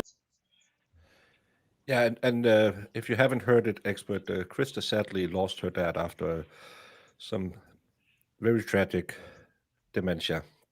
So be good to her if she stops by your chat, because she's a little vulnerable right now, and we all over here have been very nice to her and told her that we are sorry, and I know you would be the same because you're a nice guy. There's also a bent over, Marissa. I don't know what you mean about that. That sounds, again, something us virgins won't know anything about. Yeah, I assume it's Dover, New Hampshire too. There's Yeah. 2 Dovers. That's what got me Yeah. confused. Yes. More than a few? Yeah, more than a few. A couple. When I say explicit pictures, you didn't take. Yes. And did that continue throughout, or did that stop, or was that part of the relationship? No, it continued without it. I would stop getting, I would just get her that, but we would still send each other. She would send me mostly pictures of genitalia, back and forward. Did she ask you to send her something, or you? Yes, Did you do that? a couple. As is, moving more towards December now, it's December of 2021. How would you characterize it? How would you characterize the relationship? Was it a relationship that you wanted to move forward? Were you good with the way it was? Was she good with the way it was? How did you feel the relationship was developing as you head into December? I felt that it could have become something more than just FaceTiming and talking, texting at me on the phone. Did she sort of suggest that herself as well? Yes. She talked about we could meet up. She talked about many things about mostly I'll come up to Dover or to New Hampshire mostly. Now, discussions you're having, they're on text, on OnlyFans, on FaceTime. Is there any medium you're using? Are you calling each other on the phone? We would. I'm sorry. We started using somewhat of Instagram a bit, I'd say. A little bit, not too much. We will mostly use those applications the most during that time period. And did you, towards December, begin to to feel that it was time for you guys to meet? Did she suggest it? How did that start to come about? How did you discuss meeting up? Well, she talked about it a lot on FaceTime and text messages as well, so I said it was a good time. And at first, I thought it was risky because of course, it's a long drive. But How long is it? for like five and a half hours or 6 around that time. So at first you weren't exactly excited to go up, or you had misgivings about it? Tell us about it. At first, I wanted to, but I didn't. And then back in a couple first days in December, and then I decided to do it. And she was, as far as you knew, on board with that? She wants you to come up? I believed that she wanted me to come up. Now that's interesting, you thought. Why did you think she wanted you to come up? Because we talked about meeting up, about me coming up, and well, also between that we talked about having intercourse with each other. And was that something that you were interested in at that point? Yes. Did she tell you anything about her family life, who she lived with, where she lived in New Hampshire? Well, she said that she lived in Dover with just an apartment with her child. What's your child's name? Weston. Did you at any point have any contact with Weston? Only through FaceTime. FaceTime? Yeah, I would see him a bit. You know, I would hear him sometimes, but I've seen him on FaceTime. And did you speak with him at all, or anything like that, just hi or something like that? just a hi, just a simple hi. That's it. But yes. Now, how did planning a visit go? What was the mechanics of planning your trip up to Pennsylvania? How did that I just decided to grab a couple shirts, everything, fill up my tank of gas, and just drive up. And how'd that go? Well, first of all, tell us roughly when the first time it was that you went on. On December 6th. Probably pretty sure of the date? Huh? You're pretty sure about the date, are you? Yes. If you are, that's fine. I'm not being funny. It's around those time period. Around that time period. Okay. 6, 7. I told you arrived on the 7th. Is that right? Yes. Around that. It was around. Now, at the point you drove up the first time, around the 7th, 6th or 7th, whenever it was, in 2021, were you feeling like you really had, were you starting to develop feelings, or was it still sort of a client-provider relationship? Where did you think the relationship was when you went up there that first time? Feelings. I believe we had feelings for each other. Because. And she told you she had feelings for you? I can't recall, sorry. Did she tell you she loved you? Yes. But. That would count as a feeling, right? Yeah. Did you believe her? I did. So, when you went up in December, the beginning of December, did you let her know you were coming, or was it a surprise? It was going to be a surprise. Did you think that was going to be a problem necessarily? No. But she didn't know you were coming? She didn't. And there was potentially concern about that, right? Somewhat, yes. So you went up and I'm going to guess you didn't just knock on the door, right? How did it go? Tell us. I couldn't, because there was to get up to her apartment, she said that you had to enter a code to a door and you can enter the complex of said apartment. But so how did you manage? How does it develop? Well, did you drive up there? Where'd you park? to drive up there and probably text her, but I was nervous to text her or tell her, because I didn't know how it was going to go. Did you weren't sure you were actually going to make contact? You were having a second thought, potentially? It was. Tell us why that is. Because I believe she would have been disappointed in seeing me or seeing Why it. that? believe she was too good enough for me. I wasn't good enough for her. You believe that? I know.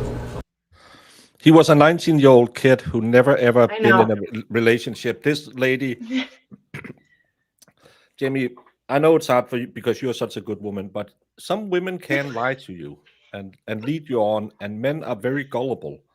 And if they have a snifter of the clam, they will believe almost anything if there's any possibility that they might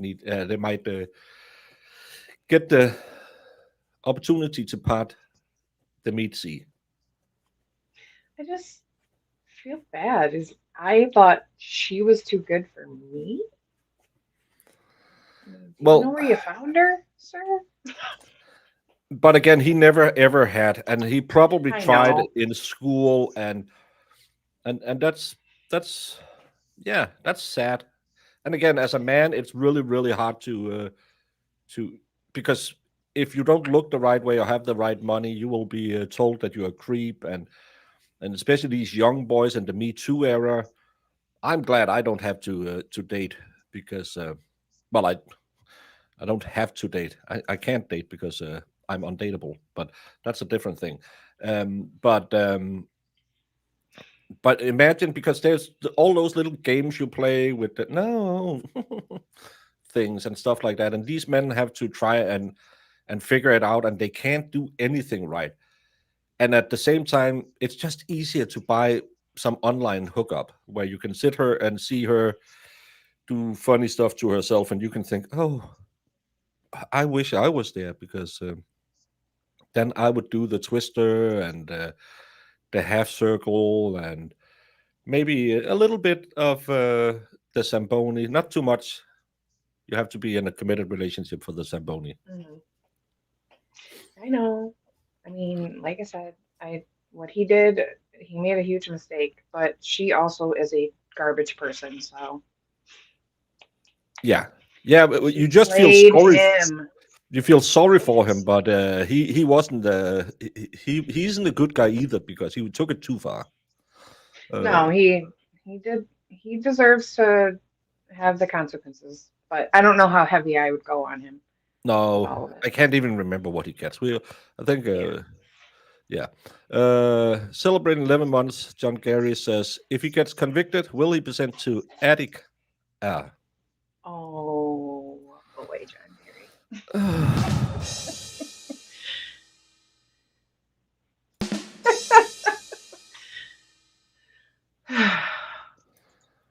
And that's why men like Andrew Tate is such an unhealthy danger to young men. Yes, because they are taught all of these stupid rules that you have to do. But again, I don't know. You ladies don't know this, but you're all different. It's not like there's just one way that works with every woman. And these men will, hey, you have to do this, and you have to treat them that way, and you have to be like this. And yeah, it's true, especially with younger guys, that looking good and being in shape will get you more puss than not being it. But in the end, women don't.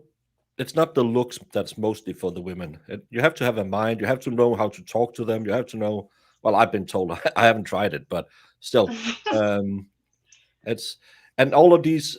It's kind of like the self-help books that women read, where oh, I can just manifest and everything will be okay. No, it won't, because then I would weigh 150 pounds because I manifest myself thin every night, and it hasn't happened yet.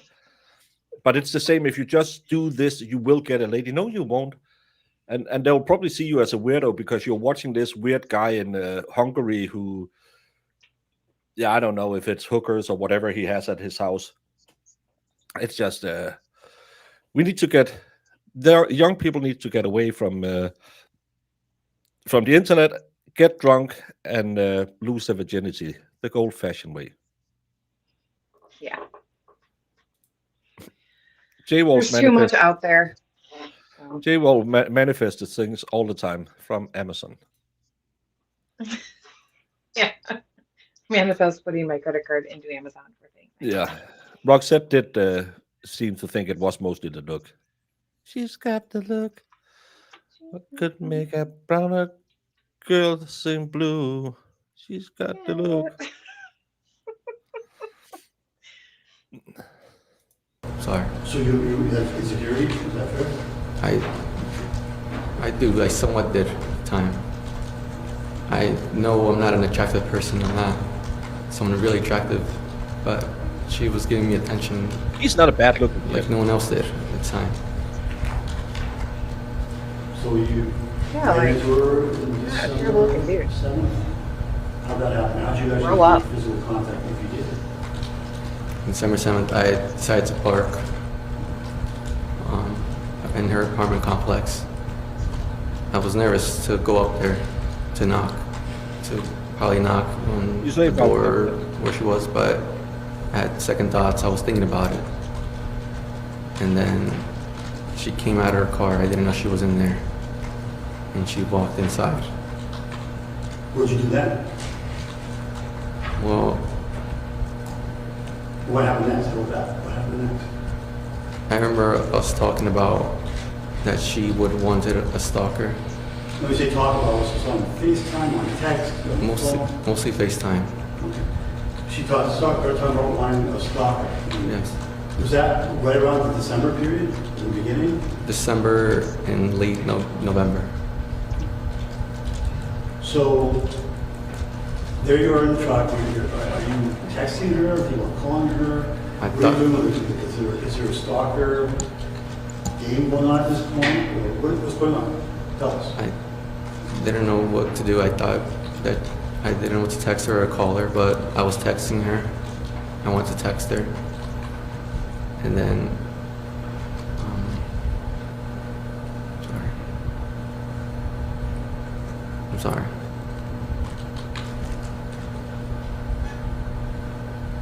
Did you see her? I did see her. Did she come out of the building? No, she was going into her building. Did she text you and ask you for that? Objection, we didn't. Overruled. Go ahead. Did you let her know you were there somehow, or did she? Yes, please be mindful of the chat. We are running the smaller chat that's a little more dirty, so no mention of plowing, moisture, cleaning up, anything like that. Chat will take it the wrong way. Always. Dirty, dirty, dirty boys. Girls. She figured it out. How'd she do that? She texted me that she saw a person in a truck, in a gray truck. And at first, she asked me if it was me or not. And I declined at first, but she started asking again and again, and I told her that it was me. So you finally told her it was actually you? Yes. At first you were saying, no, it wasn't me, right? Yes, That wasn't true. It was you, right? it was me. And you weren't excited about telling her that, but you did tell her. Yes. How did she react to that? She told me that it wasn't okay me to do that, and she told me that I had to leave. That this is her place that she lived at, and she told me to leave, and I did. And as you were leaving, did she send you texts? Yes. Tell us what the text said. She would text me if she looked ugly while coming out of her car or anything like that. And I told her no. And later on, she would tell me that she missed me, that it was hot for me to do that. Hot for you to come up unannounced and surprise her? That was hot. Yes. That And played into the stalking game? yeah, Tell us. So how'd you respond to that? I told her that at first it was okay, but she told me that she missed me and she wished that she could have invited me up. But This is all on the How do you do that? yes, 1 second you're like, get out of here, and then you're like, oh, that's And so you go you home. showed up. Was I hot? yes. I was going home, and she decided to still text me around that time when I got home. asking me how was the drive back home and everything. And that, So everything's all right? yes, Back to the way it was, right? yeah. Did she continue to tell you things to suggest that how she felt about you? Yes, she still continued to say things like, I love you. And of course, then we would FaceTime again still a lot of times. Did you talk about things like the Stalker game or the obsession game? Or tell us what she was saying about that and you started saying. She said she wanted to me be obsessed with her, to be a stalker, that she liked it. Poor guy, You you actually should've known better. saw her testify, right? Yes. Every time a girl says that to you, run. Well, statistically, the great fantasy is the biggest fantasy out there for women. Just don't get involved in all that. No, I'm trying to but give advice here because people will be like, well, I would of course say it is. if you are in a relationship, it's not if, hey, I'm driving 5.5 hours for the first time to meet you. I really want you to be my stalker. Probably not a good idea. But Probably useless. no harm and foul in a little role play. I've been told again. What do I know? Well, yeah, do what you want in your relationship, whatever. But like somebody you've never met before who's telling you to get away and then stalk you and obsess over you and wait, come back. Oh, get out of here. Yeah. Was I hot? Like, the poor guy, he should have known better. And just Well, been like, men this you age need. is really, really stupid. You just have to show us a piece of the fillet, and we will be. I know. I get it. I get it. But it's just, uh, Yeah. When she texted, I want you to stalk me. Joke's on you. I'm already doing it. Huzzah! yeah. Oh, surprise, I'm here. So you really want someone to drop down from the attic and ravage you? Yeah. Gook. Here I am. Here I am. Oh my God. Lefty, I think this is the story, the reverse version of what happened to you. But other than that, What's the reverse version? well, Lefty had a female stalker, and she lived in his attic, and Oh. he was ravaged nightly. But it took him 6 years to complain. He's like, I can't do this anymore. It's been 6 years. It's been 6 years. Every night, I'm raw. Oh God. Oh, Jamie, we don't need these cases. We go a little Oh crazy. boy. Gee, I know, Jesus, Baker.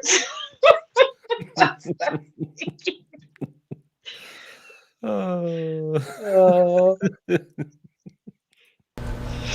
She sort of said the same thing. Do you remember hearing her say that? Yes.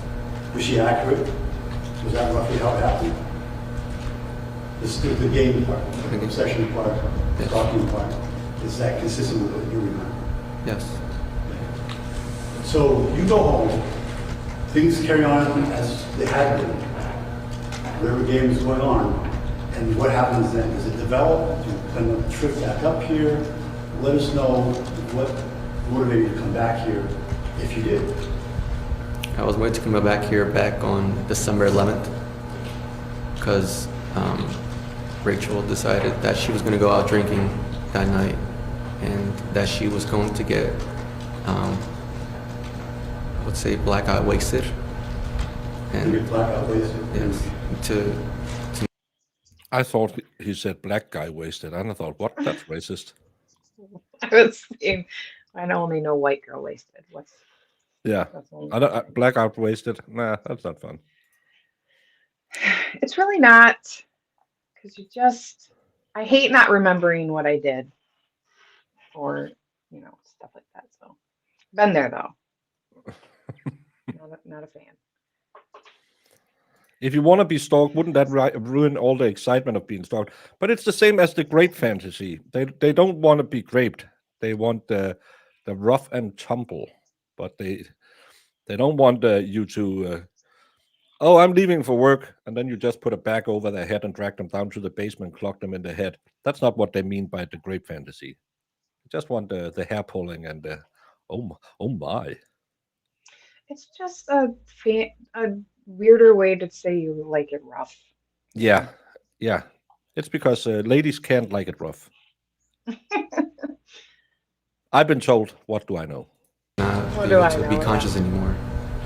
And I was afraid of that because she told me stories about her being blackout wasted before, years prior, and being raped by 2 men prior. And I told her not to go out.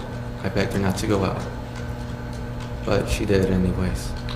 So I decided to drive up later that night to text her if she was okay or not. And she would not text me back until the morning. And when she did, she told me that she didn't want to talk about it. And I found later on that day by her on FaceTime that she... Objection. Relevance and hearsay. Well, so it's not. Why don't you come on up?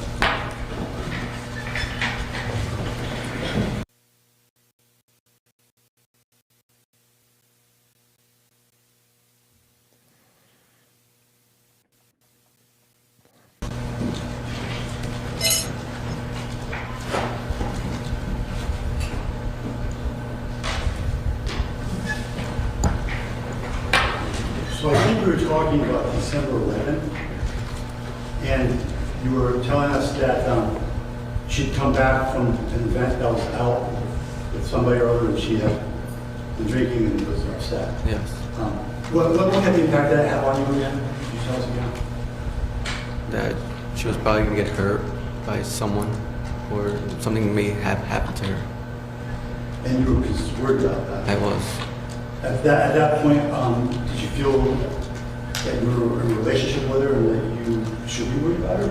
Yes, I believe so. What did you base that on? Why did you think that? Because we talked about seeing each other again, that I would come up back again, that we would go out, I would take her to places, and we would like explore around and see everything. And did you? Is there a lot to do in Bendover, New Hampshire? I have no idea. Sounds like a fun town. Well, it doesn't seem fun. So far, all we've learned is they have an OnlyFans model, a psychic. You can get a black guy wasted and raped by 2 men. That's what I know about this town so far. Black guy wasted. And then she got bent over.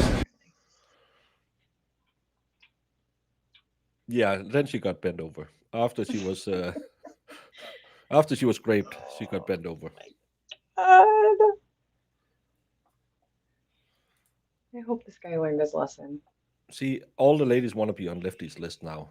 Oh no, I'm No. so innocent, right, Lefty? No, you're on the list as Mhm. well.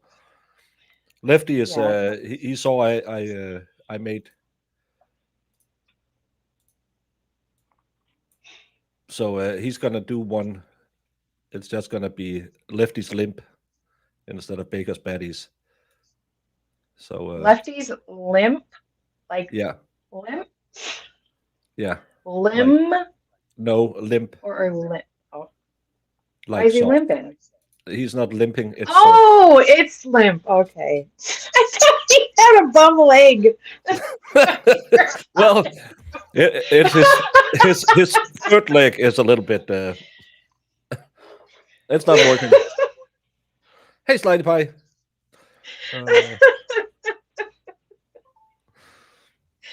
Oh my God. No, it's non-existent when you just wake up. We know.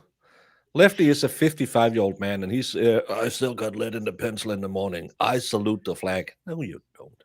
Stop it. Oh my God. It's gonna be. What?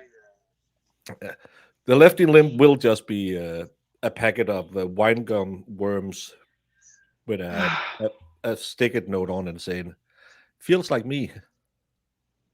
Jamie, stop it. Marissa's going to yell at me after this. Was it loose plans, firm plans? It was loose plans. What's the, loosely speaking, when did you think you might be meeting up with her based on your conversation with her? Sometimes she would say, come back. We would see each other next month or in a week or so, maybe. So it really was kind of loose. So this is on about the 11th, is that right? And when did you actually come up again? I came back again on December 20, 22nd. Before Christmas.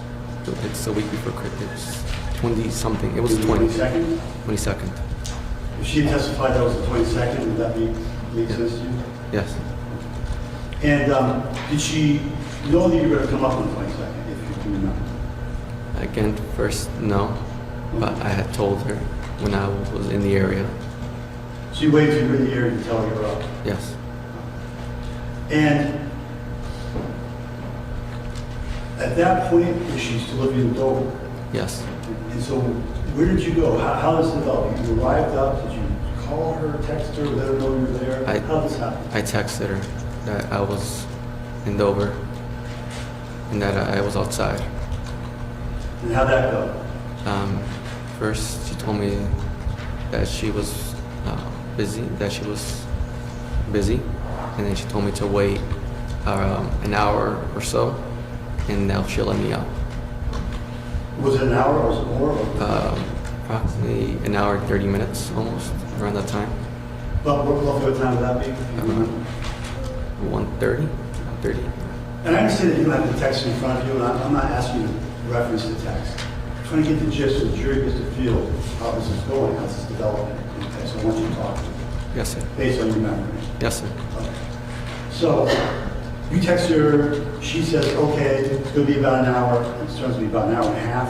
Yeah. Okay. And so an hour and a half, does she come down and get you? Do you go to the door? How'd that go? She gives me the code to enter her apartment. Give you the code. Okay. And so I go out the stairs and knock on her door, and she opens it. She just was wearing a gray robe and nothing underneath. And sorry. And was Weston there? Did you meet Weston? Was he in bed? No, he was in another room sleeping. So, was anyone drinking alcohol? She had I don't think it was a glass, but it was like a bottle, not a bottle, but I can't remember, it was something, she had like wine in it, and she wanted me to drink wine with her, but I decided not to, because since I was driving, I couldn't drink. You're also too young to drink, right? Yes, I was too drunk. At that time. In that time she was 24, does she know? Yes. So she's had some wine, you're visiting but not drinking wine. What happened on the visit? We talked for a couple of hours at first. How was the drive? How I was? How she was? I saw her. I decided to, we were holding hands, and I saw her wrist, and I was concerned because they were marks. Objection. What's the objection? Relevance. Overruled. Go ahead. I was concerned about her because there were marks on her wrist, and it was marks that she decided she wanted to commit suicide or to harm herself. And Talk about that later. yes, I told her not to. I told her it was. I know it hurts. It's a bad thing to do, but it's not the way to do. It's not the right thing to do for yourself. And how'd your meeting or date, how did it conclude? Well, first she started to take off her robe slowly, and she told me to take my belt. You need a ton of details. She told me You had intercourse? we had intercourse. Thank you. Okay. I don't mean to be rude, this is, No, it's okay. Sorry. But it culminated in sexual intercourse? Yes. And how did she respond? Did she say that was okay? Did she say it was awful? I hate you, never want to see you again? You're a jerk? We'll never come back. What did she say to you after you had intercourse? She said she liked it. And did you believe that? Yes. You were prepared to leave that, though, right? You wanted to leave it? I didn't know what to expect from it. I didn't know what to expect. So you were pleasantly surprised that she was happy with you. Yes. And roughly when did you leave? Around 4 in the morning. Now, during this period of time, it appears that there are really thousands, tens of thousands of text messages from back and forth. Okay? Yes. What kinds of things would you discuss? And I'm more interested in the nature of your relationship, not specifically, but if there was some sort of game or some sort of routine or some sort of particularly unusual thing or aspect that you discussed, you know what I mean? I want to know if, what about your relationship? What was it like? What did she want you to do? She talked about that she wanted me to rape her. And would you say that? At first, I was shocked by it. I was shocked, but I didn't want to, turn her away and make her angry at me or sad or anything about that. Did you play along with it? I played along with it. This is over the text message on your phone, right? Yes. And was this actually even before you actually had a divorce? She asked you that before the divorce? No, that was after. Now, you go home. By the way, was the Christmas tree up? Was there presents? There was a Christmas tree up. Did you bring any presents yourself? Yes. What'd you bring up for? I remember bringing a couple toys for her child, Weston. Oh, for the child. Also, there was a truck and 2 action figures. Yeah. It was 2 action figures and a monster truck. Had you brought anything up to Rachel at that point, aside from the gifts that you had sent? Did you give her any kind of other gifts, poems, money? I had given her flowers when I met her in December 22nd. On the 22nd? Yeah. Okay. And I had also before that on December 7th, I had given her money to fix her car because the windshield was broken. So you talked about that on the 7th with her? Yeah. So she told you that before she sent you away, or did you know that when you came up? I knew that when I came up because I seen her windshield and it was cracked. It was kind of cracked, going cracking. How did you give her? If you didn't stay very long, can you tell us how you gave her the gift and what exactly was it? How much money was it? I can't recall how much it was. I just left her somewhat on her windshield and told her that she needed to fix it. And how did she receive that? Was she okay with that? Did she She was okay with that. Later on, she told me that she had prepared it. She had prepared it? Yeah. During this period in December, would she get angry with you? Was she always happy with you? Did you guys stay friends all the time? Did you fight? We would. A consistent relationship? It was somewhat arguments, not too much. But I would say it was pretty okay. It was fine relationship. Did you think it was fairly typical?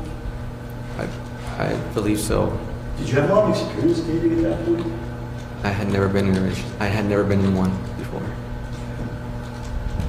So, at some point, it looks like people blocking each other. Is that right? Yes. Tell us how that dynamic would work. Did you always block her? Would she always block you? She would always block me first. It was always something like an argument, not even important. She would get mad about, and she would block me.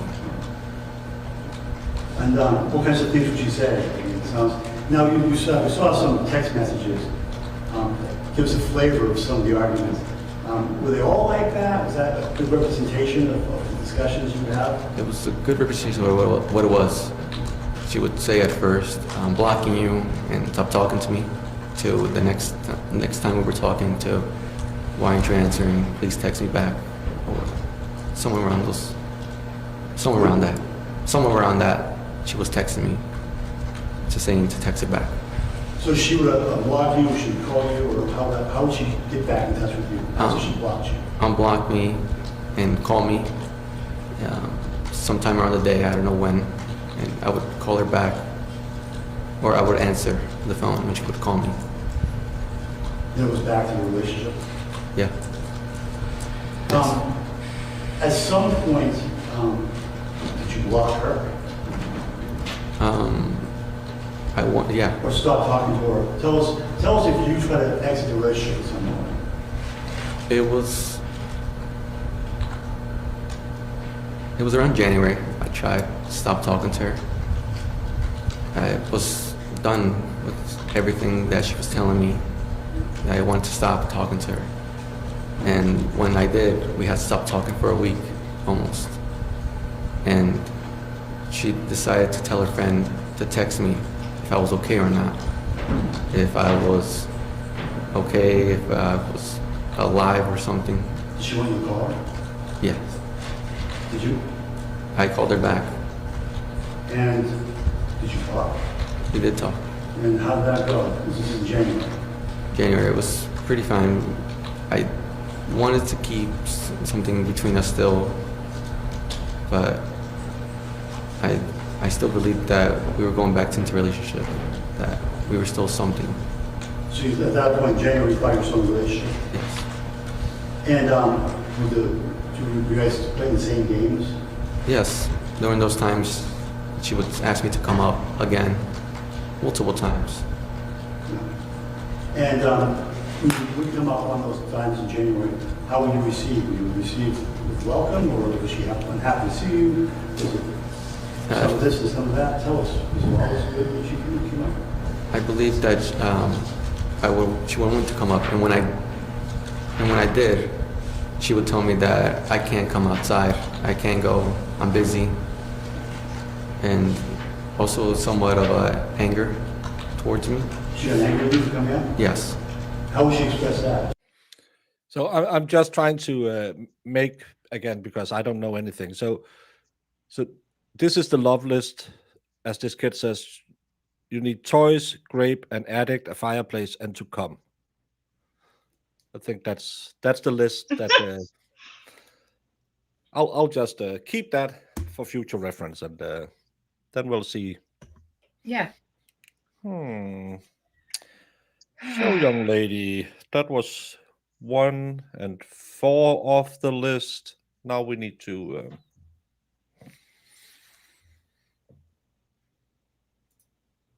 stop it, Jimmy. She was asking me, why are you up here? Why did you come up here? Oh, the pry bar.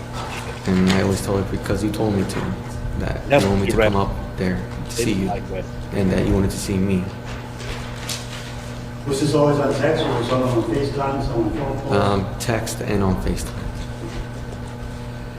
So you would, so in January, did you go in January and try to visit? Yes. And what happened when you got there? Was it more than once, or was it once in January? Do you remember? It was twice on January. The first time I decided to come up, and I had gotten a hotel and stay there, and she had later found out that I was staying in the said hotel. And she said she wanted to come up to see me, but she couldn't because she had to take care of a child. And I was okay with that. Was she still in Dover, or was she in Somerville at this point? She had moved to Somerworth, to her mother's place. And did you know where that was? Yes. And how's that? She had texted me back in, I believe, November or October. Okay. And so did you physically see her, even though you may not have had contact? Did you physically see her in January ever? I saw her just by her mother's place. She saw me outside her house, and I had waved hi to her, and she waved back at me. And then she told me to go back to my hotel, and I did. So you were staying at a hotel that time? Yes, mostly, and also just exploring Portsmouth and the surrounding areas. Did you always use a hotel, or bed and breakfast, was it Airbnb? What was it? Mostly hotel, and in January. Did you ever stay in your truck? Stay in my truck, not for a couple hours, just to drive around in January. Tell us about the second time you I went up and I decided not to tell her. And I was staying in the hotel again. But I was also around Portsmouth and Dover. And that's it. So that's what I can recall from those memories, from those times. When was the next time that you went to visit? Well, let me ask you this. You seem to have a penchant for videoing and photographing things, is that fair to say? Yes. Is that something you do or something you have in your life? Or tell us why you do it and what you do. I mostly take pictures of anything, or it's just a random thought that I think of. Take pictures of Rachel? Well, so she sent you pictures. Take pictures of her home? Take pictures of home. Yeah. Well, outside of her, which home? Well, let's take it a step at a time. When you would come up to visit, you would use your video at some point and video something and then show it to her, or would you know you were there, that kind of thing? Yes. Okay, tell us about that. Don't be shy. I would text her. I would take a picture where I was in the area or around her place. And at first she would be mad at me, saying why I was here, and then tell me to go back. But when I was trying to, she would ask me to come back again, and why did I leave? And she was saying that she was missing me.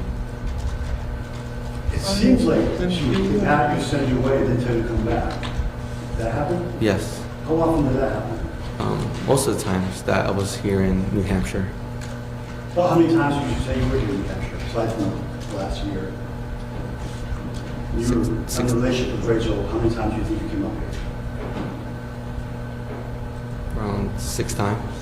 It's driving me crazy. Did you, No, see come her- back and just, no, get out of See here. her in February. I hate you. I love you. I hate you. Tell I us love about you. that. How was that? Did you know you were coming up? Did she know you were coming up?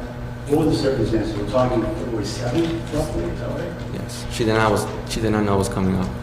Okay. And at that point, was your relationship in a good place, a bad place? It was in a bad place. But you came up anyways? Yes. Okay, so when you came up February 7th, is that right? Yes. You got here, what did you do? And so,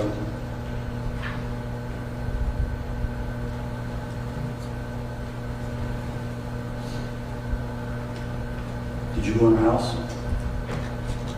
Yes. Why? Because I believe it's something she would wanted me to do. Okay. And while you were there, did she know you were there? No. So you didn't ask her if you were coming out? She never told you to come in the house, right? No. Okay. But you said you thought that would be okay. Yes. Why did you think that? Because we would talk about it. We would talk about many things, and I just believed that if I did this, that she would be happy that I did it, that she would be okay with me doing it. Now, her mother wasn't there, right? Did you know that? I did know that. They were talking to her mother? No. Her mother never said it was okay to do that, right? No. So, the first time in February on the 7th, the first time you entered, can you tell us roughly how that went down? I know you've listened to testimony about interviews with you and things like that, but I want to hear from you. You get there on February 7th on a Monday. Was it in the morning? Early in the morning. And what happened? When did you go in the house?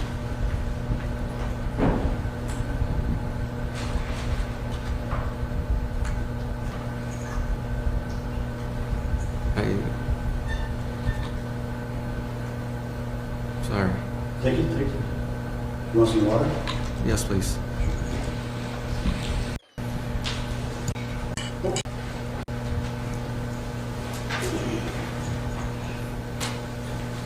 So it was early in the morning on Monday morning, February 7th, as we left off.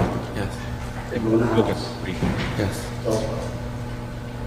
I went to the house, and right before that, I had left my beanie, my glasses, and a belt at her apartment in Dover. I asked her multiple times to send me it, and she said that that she had lost it on the move. But I didn't believe her because she told me that she saw something like it around. She saw something like it, and I thought she had it still. And she also wants to throw it away. By the way, she's saying about the TV set that's in the fireplace before that. For that she was also going to throw that away. I had also asked for that, and she said that she was going to throw it away, and I begged her not to, that I wanted it back. So this is during one of the fight periods of the relationship? Yes. Down points? Okay. And the relationship, did it always stay down, or did it go up, go down, go up? Can you tell us where the cycle that was? Which cycle? I'm sorry. The business about, you gave her the TV set, you gave her the fireplace, then she says she's going to give it back to you, then you make up, or did you get the TV set and the fireplace back? I didn't get it back. She never sent it back. So, on February 7th, again, you go in on February 7th, early in the morning. Did you take anything to eat? Did you bring something in bed? What did you do? Tell us. This is the time. Sorry.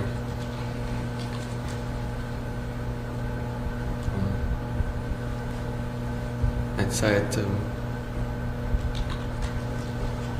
Sorry. Let me ask you this, is something you're proud of? I'm not. I'm ashamed. How do you feel telling your brother and sister about this? Yeah, ask about how he feels with his mom and sister learning about this. Okay. Yeah. You are ashamed of yourself? Yes. This is your time to tell the truth about it, if you can. Sorry.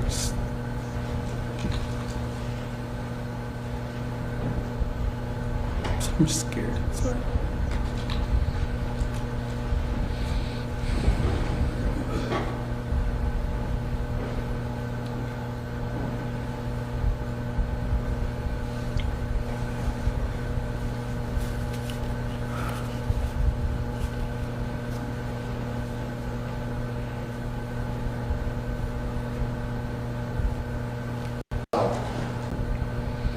Did you go in?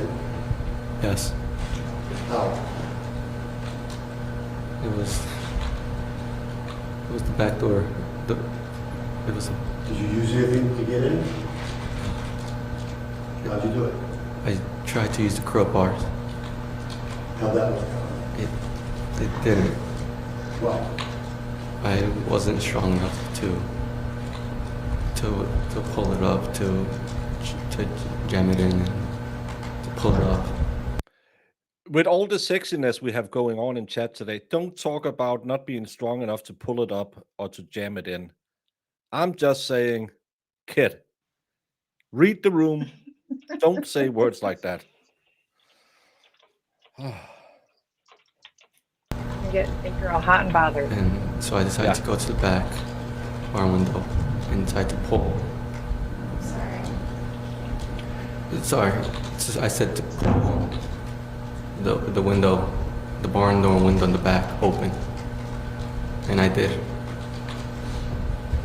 So you got in the barn door window? Yes. The barn door with a nail in the window, is that the one you're talking about? Yes. Do you remember the nail? I remember the note too much. So how did it go from there? You gained entry through the back and the barn? Yes. Tell us. Went in the back. I remember it was being cold that night, and I saw my fireplace and TV, mostly the fireplace, and I wanted to leave with it. Want to leave it there? What was that? What did you say? Did you say you wanted to leave with it? I wanted to leave with it and take it back with me, but I wasn't strong enough to carry it by myself. And so, what happened then? I decided to look for my belongings, my hat, my beanie, I mean, my glasses, and my belt.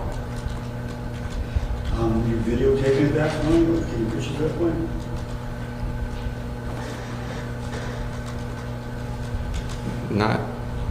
Not yet. Okay. Had you found the poem at this point? Would you find it earlier? Did she give it to you? The poem? Can't recall too. If you remember. I can't recall too much about the poems there. So, you looked around, you couldn't find your beanie, you couldn't find your belt. What happened then? Any house keys or I did. stock car belts? I decided to take the house keys Why? because I couldn't remember why. It was just an impulsive thought that What'd you do with the house keys? I had made a copy. Was this something you planned in advance? You said it was impulsive? Not too much. I didn't point it too much along. So, did you leave the house? I did. I did leave the house with the key. Can you tell us what happened then? I had made a copy. When did you do that? I decided to leave and go back to Portsmouth to an Airbnb. I'm asking where you made the copy. Oh, I'm sorry. That's okay. I thought you said something else. I made the copy at Walmart. And did you come back to the house right away, or what happened? No, Tell us where you went. I went back to Portsmouth to a Airbnb. And how long were you there?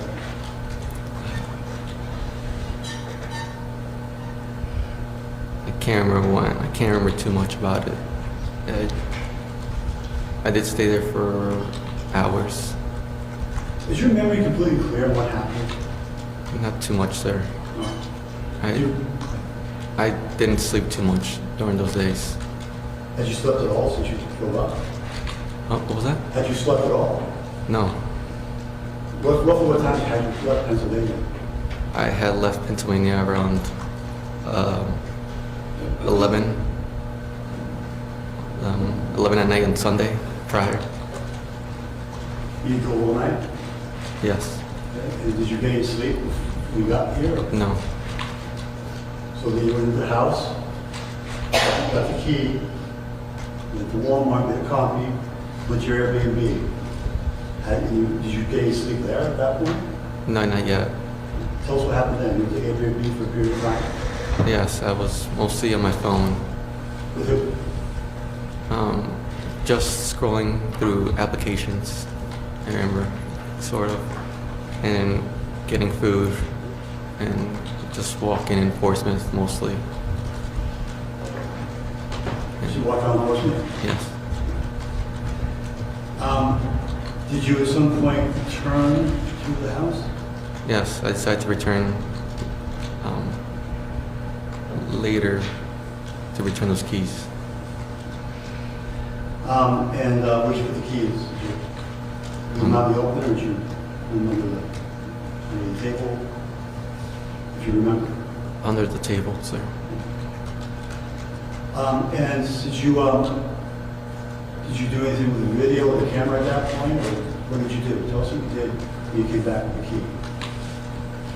Came back with the key. I decided to still look again for my stuff, but I couldn't find them. Julie, What you say? Oh, sorry. I'm sorry. I wanted to take some of her stuff, some of her undergarments, and take. was this something you thought out ahead of time? No. When did that thought occur to you? later on that morning or afternoon, sir. While you were walking around the house? Yes. Were you videoing at that time? Yes. I don't mean the original. Oh, yes. Yes. So, at some point during, was it the second visit, you picked up some underwear, or is that right? Yes. No, the second visit that day, Okay. if you can remember. I can't remember, sir. I'm sorry. I can't remember, sir. Did you remember at some point you picked up some underwear? Yes. And what did you do with the underwear? I took it back to my truck. And what did you do with the truck? Did you put the truck and throw it away? Stick in the console? I just put it in the con. He did take his shoes off. They found his Vans shoes at the breezeway. The police officer testified to that. So he is a good stalker. He didn't drag in any mud. So just threw it in there. How about pictures? You see any pictures that while you're in the house? Yes, sir.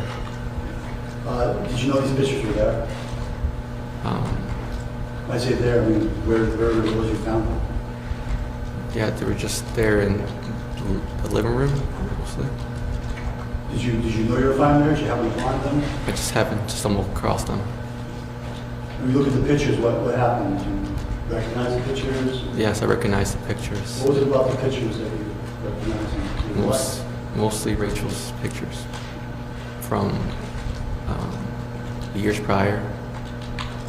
I can't recall what day it was, when they were, but it was of hers. Were they in some kind of bin, some kind of box? No, they were almost like a casket, almost like a little. Like a casket? Yeah. In a box? Yeah. Were there other things in the box? Not that I can recall of, sir. It was just random things in there. No, he went up there because she said she wanted him to go up there. All of it was just on her beckoning, according to him. We don't know. Well, she testified that she did tell him to go there. So he drove there just to meet with her, And yes, she has a lot of guilt in all of this. Of course, you should not break in, steal people's car keys, clone their keys, steal their underwear. But this little lovesick puppy, I can't remember how much the verdict will be, but this little lovesick puppy is he's also a victim in this, because he didn't understand anything that was going on, and she had him by the puss. Any calls in the box? If you remember. No, sir. I'm sorry. So, you took some pictures that you took? What's that? Sorry. You took some pictures? You took? Yes. Okay, what'd you do with the picture? I also had them. I took them back also to my truck in the glove box. I mean, end of glove box, in the same place where I put the undergarments. Okay. So it wasn't a console in the glove box? Is that right? Console. They were in the console. Sorry. Was that the same trip? Yes. And so after you go back to your truck with the underwear and the pictures in the console, where did you do that?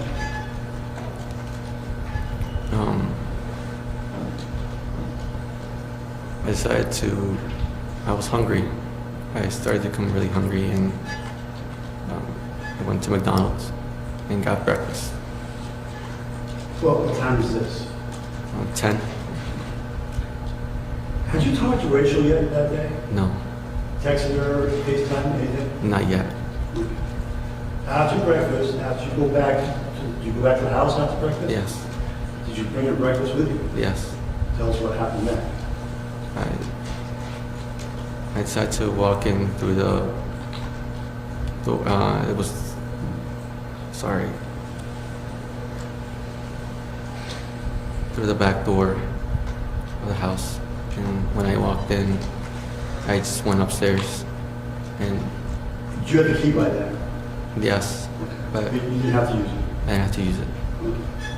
When you walk in, this is February, were you boots or Dan's or whatever they're called? Vans, sir. And so now this is the third time you're in the building, right? Yes. Okay. And you say Well, this is the duality of the case because yes, he is a victim, but he's also a stalker who clearly don't understand anything and who could potentially take it way too far. Way too far. you went upstairs. Did you leave your vans there or did you go upstairs? Tell us what happened. If that was the right time. You tell us. I still have my Vans on. You say you went upstairs. Where upstairs did you go? It's the attic. To the attic? And you went to the attic. What happened there? What did you do there? I still want to find my things, and I wonder if they're in the attic or not. And when I couldn't find, I tried to find them in the attic, but it was dark in there. It was dark. It was dark. Even there was some light coming in. It was still dark. I had to use my flashlight. There was some boxes in there, but they couldn't make out what they were inside. But I tried opening them, but found nothing. And then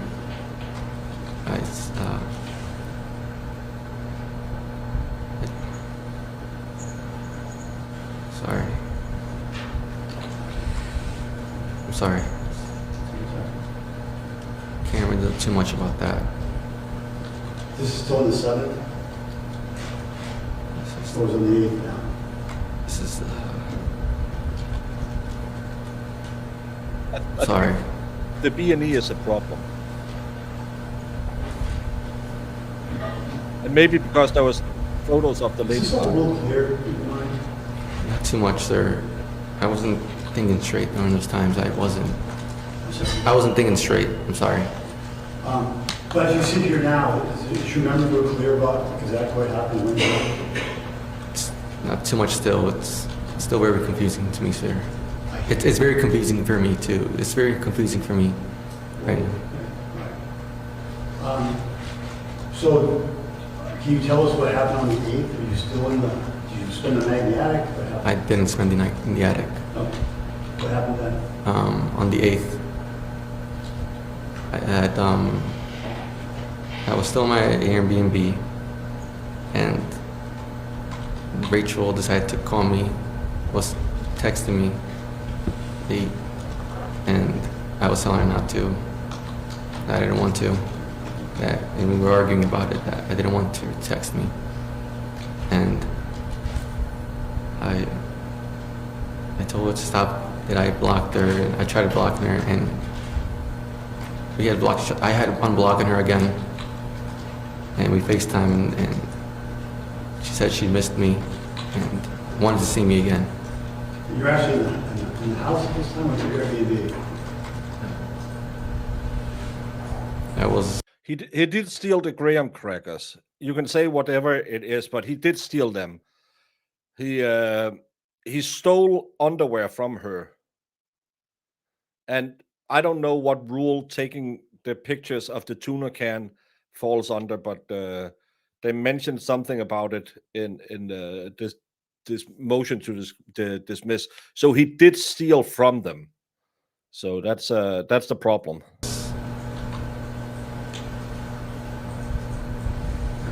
The 8th, I'm sorry. It's the 8th.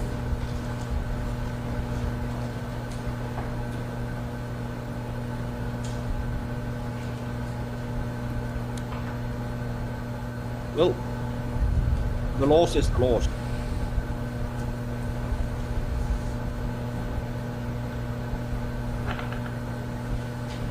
That's okay. Why don't we just talk about this? You seem like you're having a fight with Rachel again while you're in the area. Is that right? Yeah. So tell us how that was going. What path did that take? That was starting to become really sad because didn't know what she would want from me. I didn't know what she would want me to do. Because she would ask me to text her, to call her, and then tell me to stop talking to her, that she hated me. So I didn't know what it was like.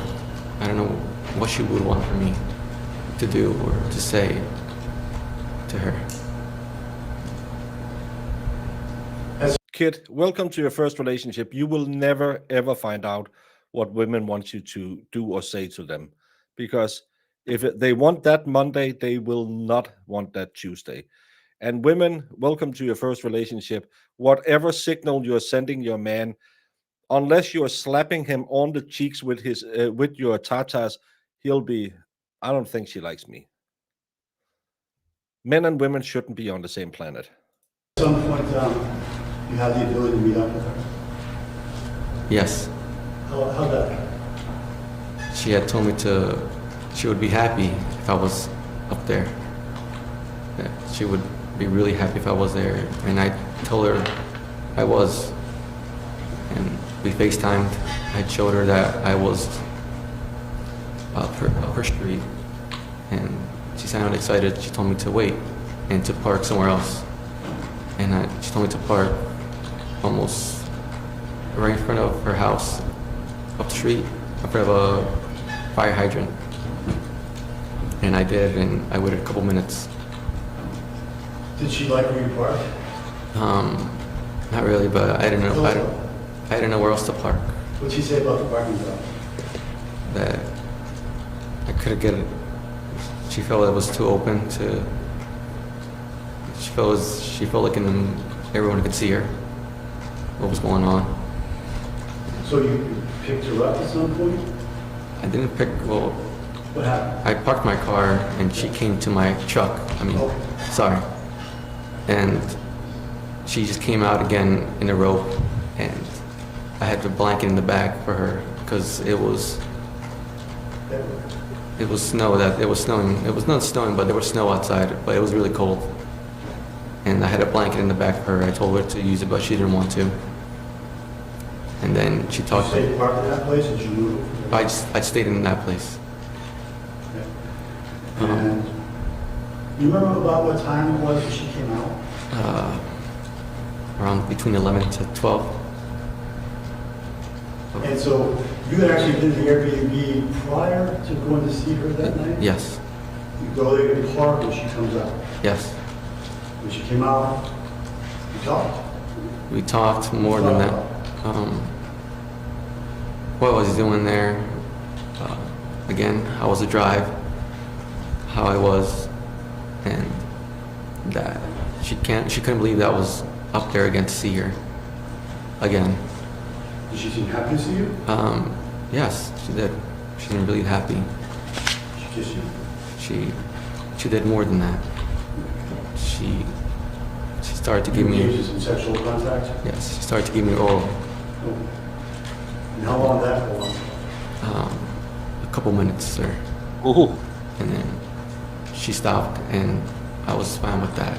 I didn't want to continue. She was uncomfortable or not. And we talked for a bit.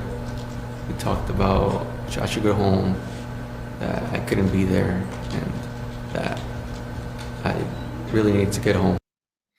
Bro, tell a convincing story. If she did it for minutes and you were fine with that,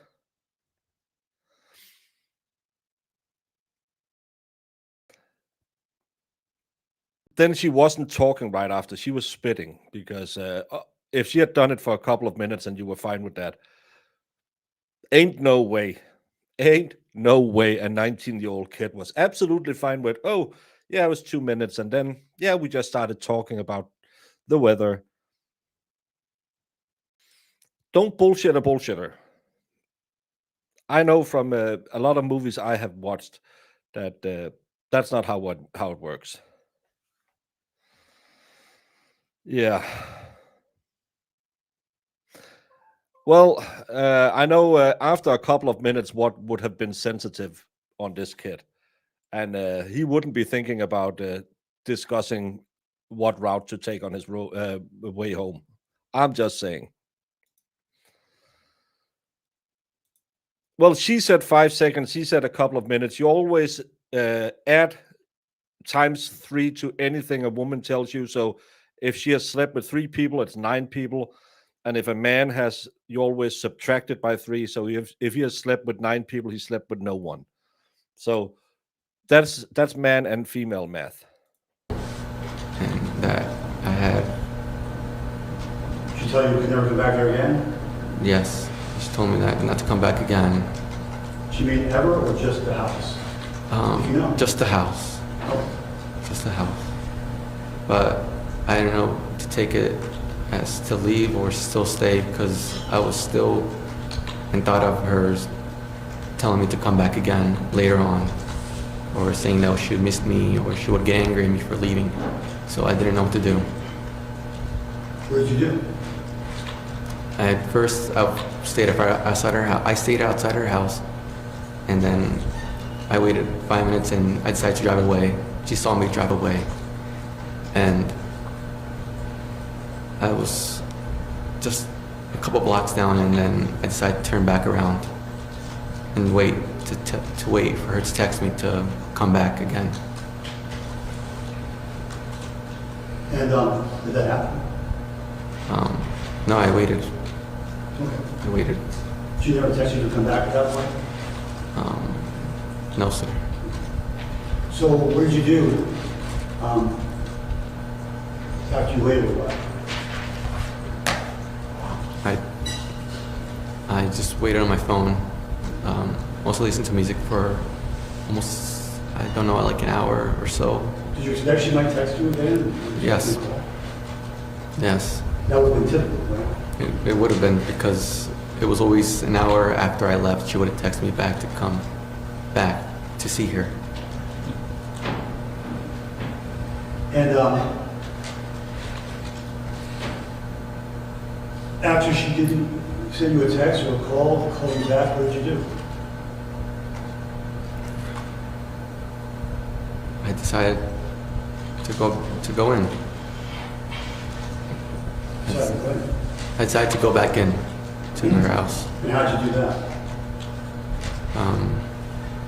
I had also been using the back door again. Okay. In her house. And how'd you do that? I had also been using the back door again. I had also been using the back door again. I had also been using the back door again. Okay. And You went in the back door? yes, Did you take your shoes off? I did. And why was that? Well, because not to make too much noise. Okay. So what happened when you were in the house that night? What'd you do? I didn't think straight that night. I was confused. I was just really confused what she would want me to do. And When you went into the house that night, what was your intention? my intentions,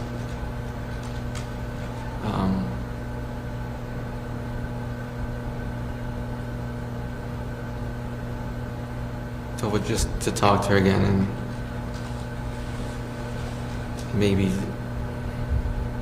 she, to make her happy again that I made it in or something, because it's something like a fantasy that she would want me to do sometimes. Do you think you might have possibly engaged in some kind of sexual act at that point? Was that possible? Was that off the table for you or what? No, not a sexual act. No. I don't know. So you walked around the house, Yes. up the stairs or down the stairs, or tell us where you went. I went downstairs. I was downstairs. And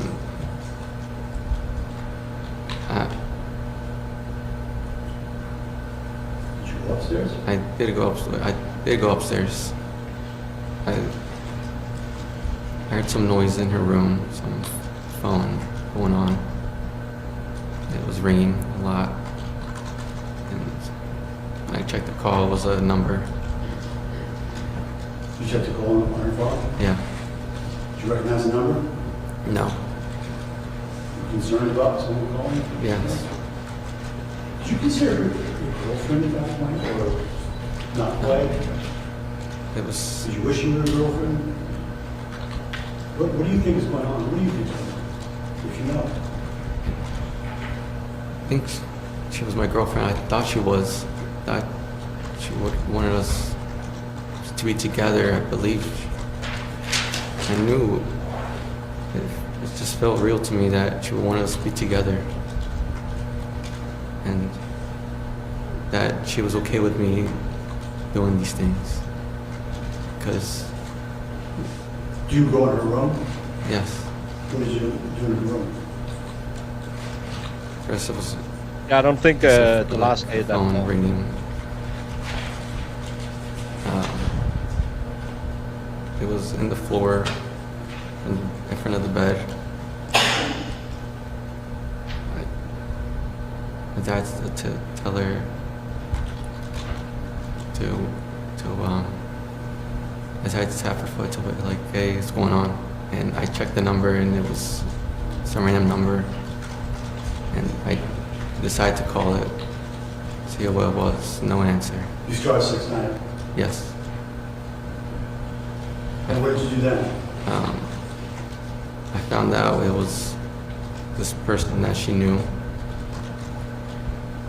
Some man named Nate, something Wilson. Nate Wilson. So you need to be an old boyfriend or something? Or if you knew, did you know? I don't know. What did you do then? I believed Ashley Benefield. Rachel in the room? Yes. Was she asleep?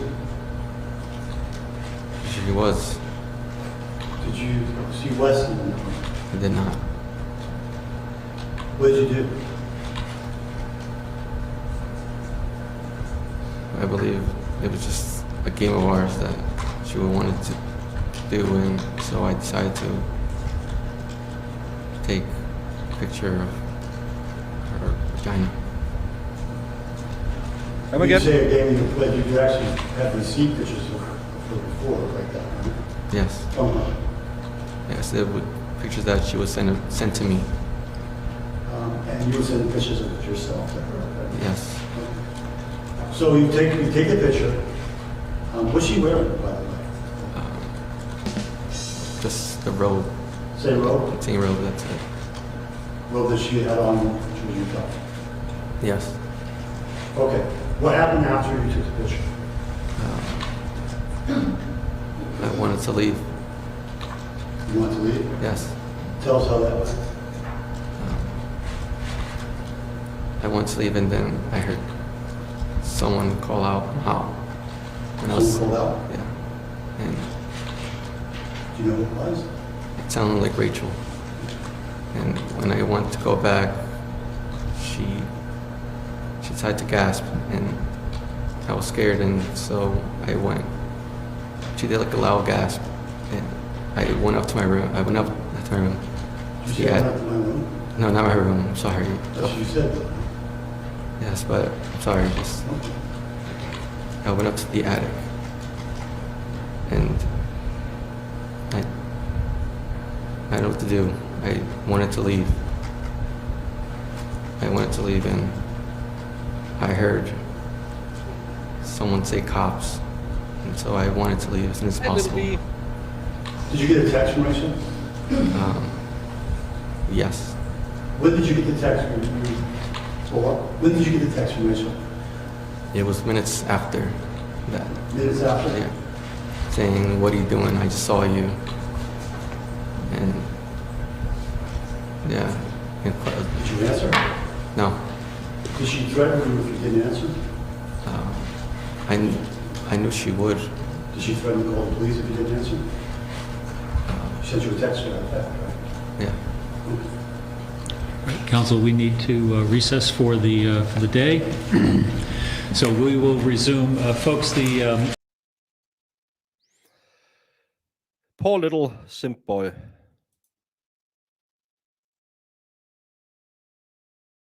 Day 3, day 4. How's day 3? Day 3, what? No, that's not. They named it wrong. Yeah, this is simp boy back on the stand.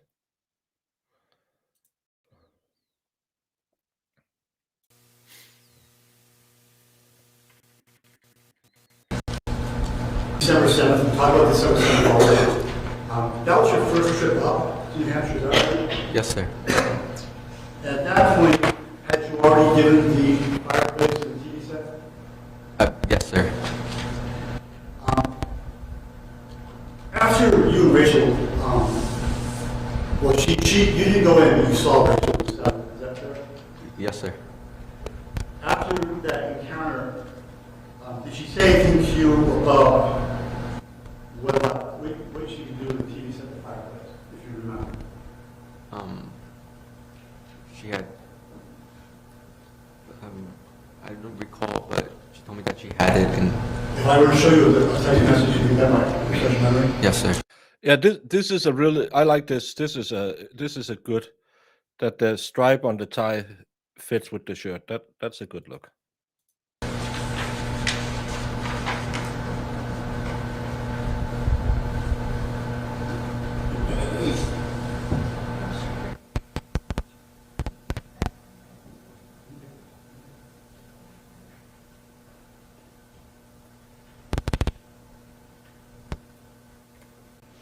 And the fireplace.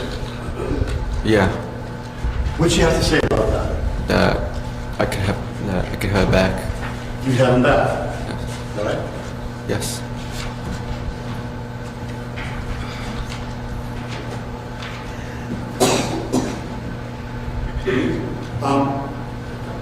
And that date was the 7th, right? Correct, sir. Still the 7th. Now, as I understand it, she sent you away. Is that fair? Yes. And after she sent you away, did she text you anything about whether or not she wanted to see you after all? If you remember.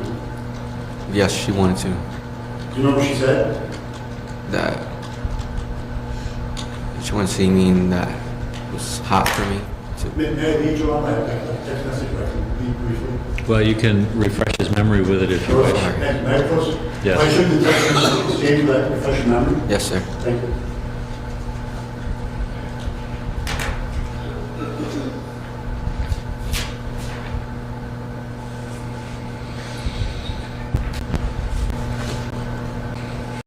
Context. At this point, that these messages come in, you're heading back to Pennsylvania, is that fair? Yes, sir. And what did she say to us you're heading back to Pennsylvania? That she misses me.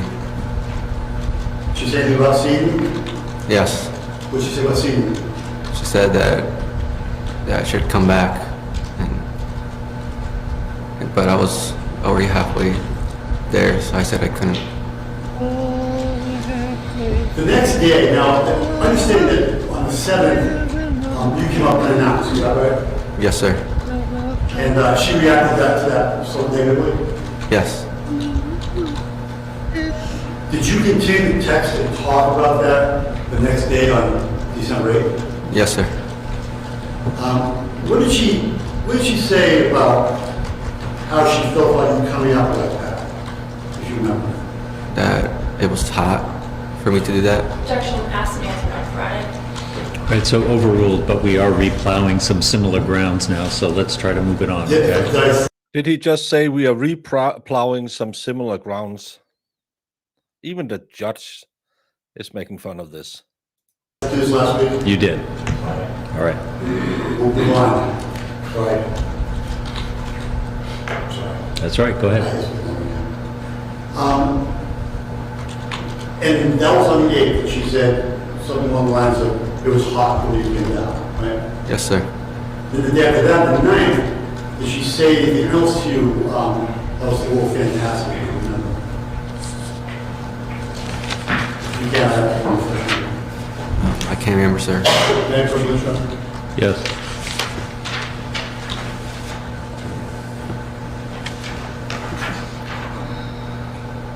We already voted this as well, so I reject. I don't know. All right, can I see that to see if we've already covered this? Jill, you sat through Rachel's testimony, is that right? Yes. You heard some of the things she was saying to you about the nature of your relationship, Yes. Going for 3 hours? and she had a way of characterizing Holy crap. this sort of obsession thing. Remember that as well? Yes. If I were to sort of feedback to what she said, We're gonna finish direct today because I'm not going for 3 more hours because then it'll be almost 11. We're gonna finish direct and then we're gonna do cross and closing. I thought that it would be like an hour, but it's gonna be way too long for me if I have to sit here for 3 more hours. My butt cheeks are hurting, so I don't know why you needed that information. This is what happens when Marissa is not listening. It turns into pure degeneracy. Sue gets to run the channel and everything turns south. Oh, I also have to mention panties. Yeah, my panties is, they are not saving my buttocks from hurting. Maybe it's because it's that sassy G-string. Wow. Bad Baker. she's asked, was there ever a time that you wanted someone to behave like he behaved, like follow you, be obsessed with you? And she said, yeah, there was definitely some weird tests and stuff. Is that accurately summarize what was going on? Yes. Then she goes on to say, I don't know, I think it just, I want you to be obsessed with me and do all this stuff, but I didn't mean it. Do you remember when she talked about that? Yes, I do remember. Did you know that she didn't mean it? I thought she did mean it.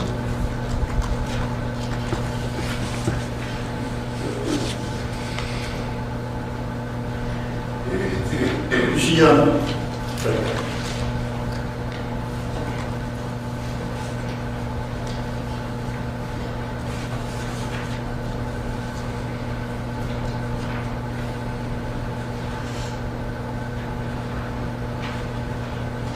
Michelle, I have no further questions. Right. I think we go on. Oh, we're going to All right, cross. thank you. Cross-examination? No? Well, we'll go to the first break.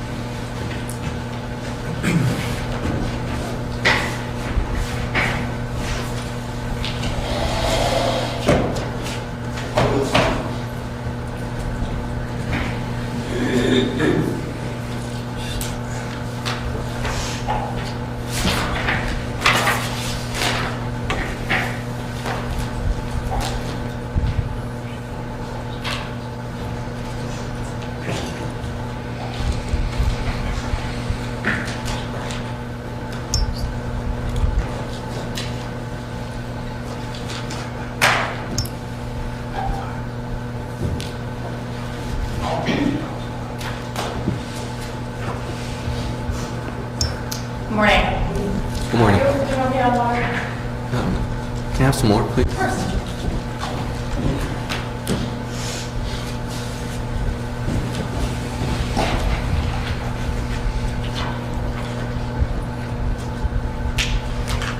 Thank you, miss.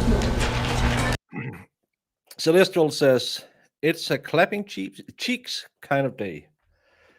Well, I don't think this kid has clapped many cheeks. Let's just say that. I think he's more of a, oh, I'm sorry. Oh, I'm sorry. Did I hear correctly? Did she text him after the night of the incident? Slidey Pie, she texted him if he was in the house because she just saw him. That's what he testified to, because there is a text, did I just see you at my door or something like that? So yeah, she texted him while he was in the attic over the house.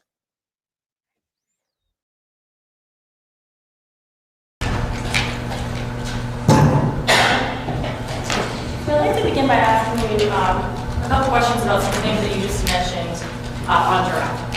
And one of them was Rachel telling you that you could have her fireplace back. You read those messages? Yes. And you agree with me, she was offering for you to take that fireplace and the TV back because she didn't like that you just came up there. Yes. Okay. In fact, she said you scared me. Yes. And when you had come up on the 7th unannounced, she reacted very poorly to that. Is that right? Yes, miss. In fact, she said, don't ever do that again. Yes. And though she was saying, well, now I wish I had seen you, maybe you should come back. Or sorry, I think she said, I wish that I had seen you.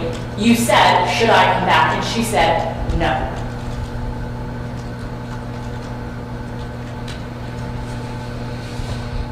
I think you offered to turn around, maybe?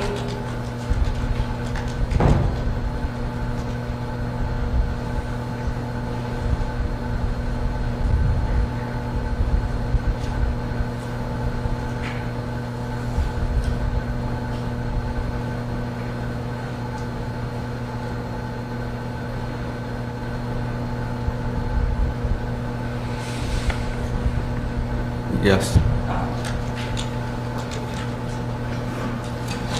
Now, I want to go back to something that you were talking about on Friday.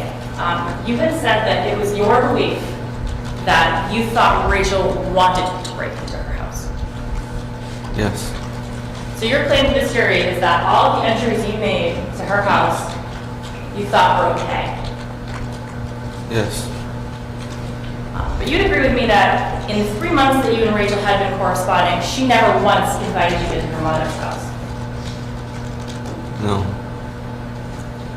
And if not for breaking in, you probably never would have been invited into her Objection. mother's house. Sustained. Did you have any reason to believe that Rachel would invite you into her mother's house?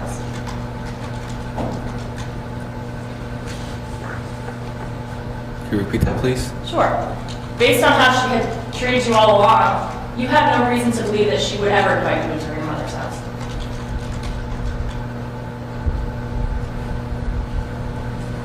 Well,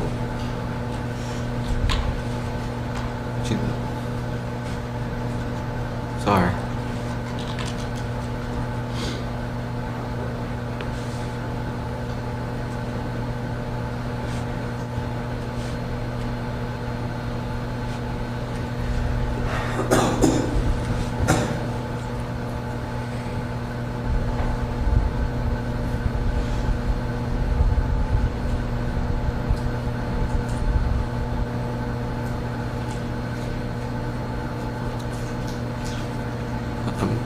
I'm sorry, what was the question again?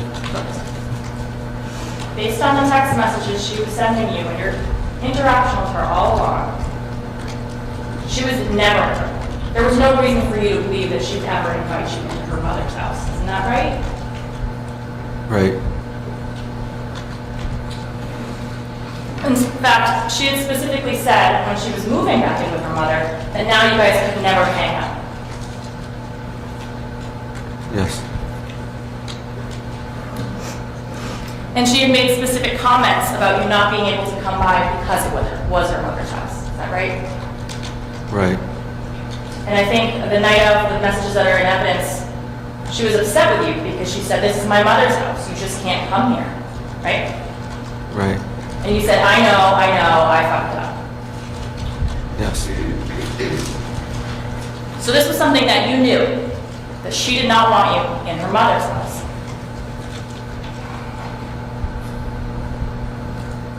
Yes. And we covered that she didn't invite you in. But you'd agree with me that nowhere in any of the messages between the two of you, she ever invited you or asked you to break it. Talk about it, but talk about things like that. I heard you talked about it, but I couldn't catch the rest. We talk things like that. It's similar to things like that. Well, you talked things like that. She never said, I want you to break into my mother's house. No. And the fact that the the detective flat out asked you if she had ever invited you in, and you said no.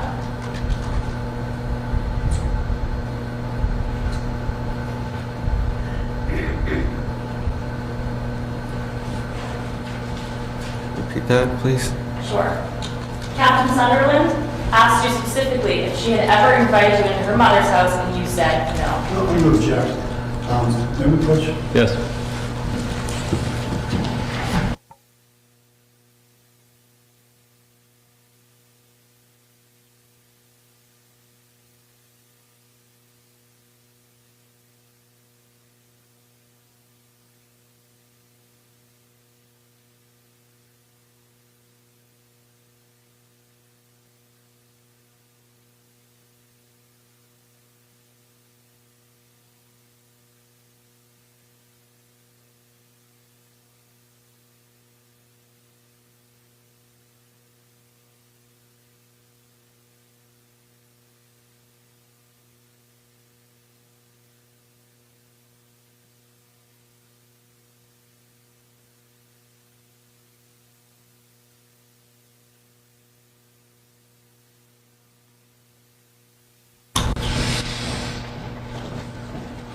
My question was, Captain Sunderland had specifically asked you if she invited you in, and you told him no, right?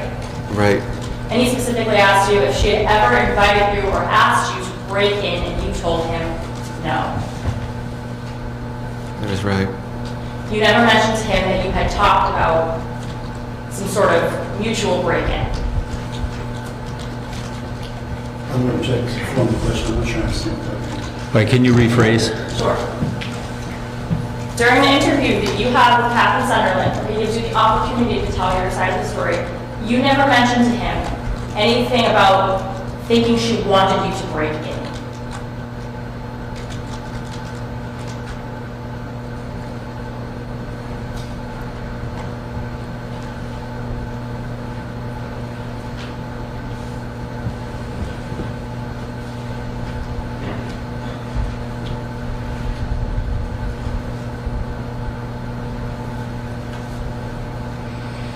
Yes, I never mentioned it. Your claim is that you thought she might have wanted this.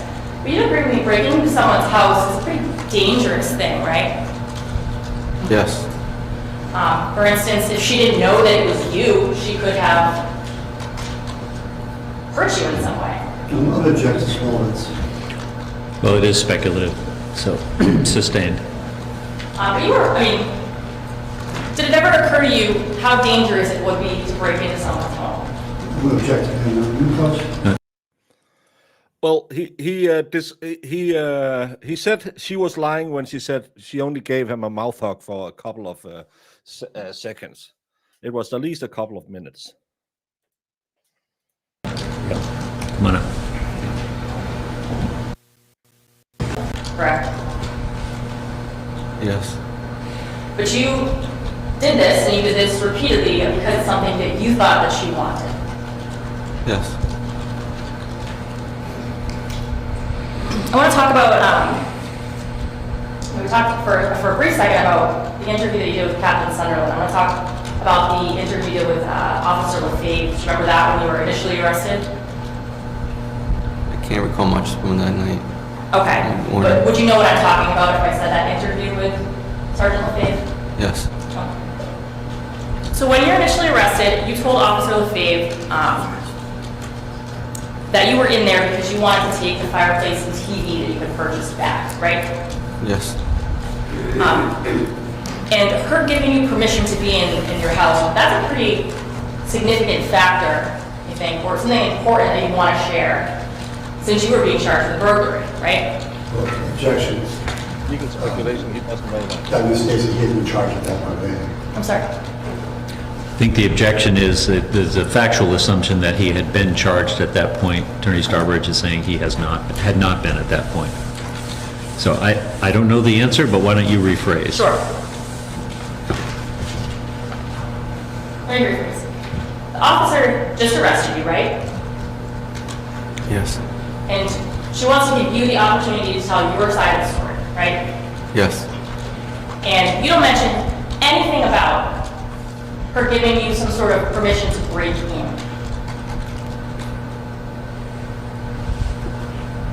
I didn't mention it. In fact, what you told her is that you were there simply to reclaim a fireplace and a TV. Yes.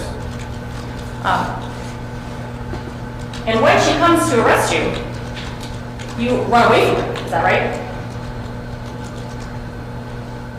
Yes. In fact, you go into the roof in your socks. Yes. In the snow. Yes. At that point that she's coming up the stairs to arrest you, you don't mention anything to her about this being okay with Rachel. No, because I was scared at the time. I heard that's because I I'm was scared. scared at the time. And Scared. Can barely talk.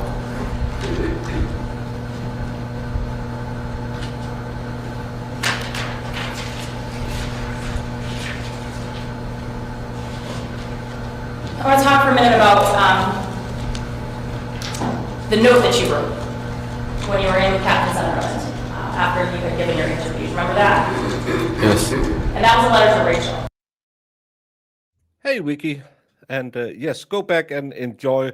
You can skip all the police witness. Go back and enjoy this kid talking about how fell in love with a stripper. No DNA material was found in his socks. Right? Yes. And that letter starts off with, I don't know why I did this, I'm so stupid, right? Yes. And it also says what I did was a scary thing to do. Yes. I'm a horrible person. Yes. I made your life miserable by doing this to you. Yes. I didn't mean for this to happen to you. Yes. You'd agree with me that nowhere in this note does it say, I thought that you would like this. Yes.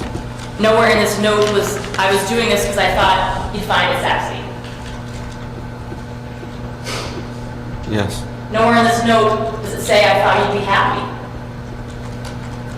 Yes.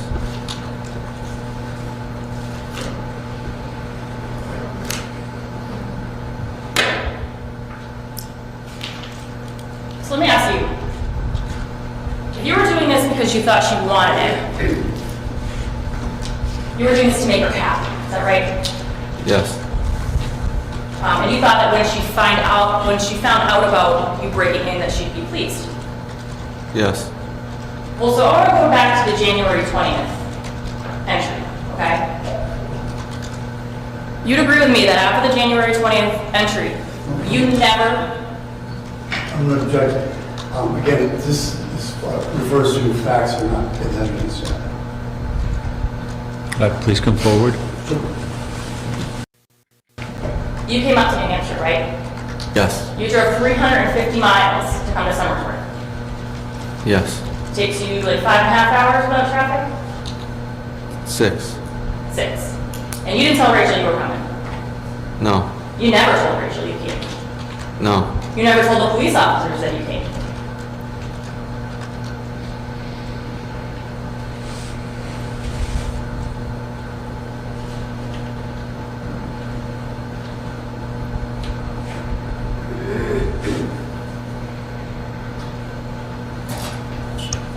I can't recall if I did or not. Okay. Well, you specifically asked when you came up in January. You mentioned the 10th through the 13th, but you never mentioned the 20th.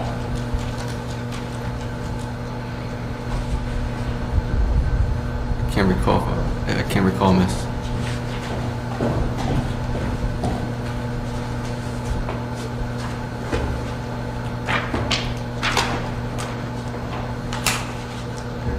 This is page 23. You'd agree with me that it says after the time. Council, which son? There's 2 or 3. This is the one with Captain Sunderland? Page. 23. So you'd agree with me that he says, after the 10th, how many times did you show up? And you said, this was my final time.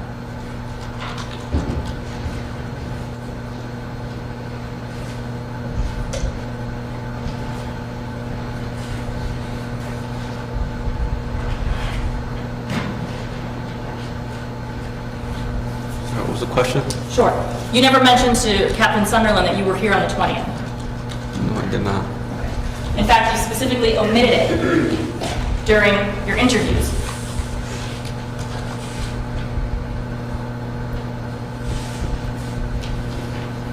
I did.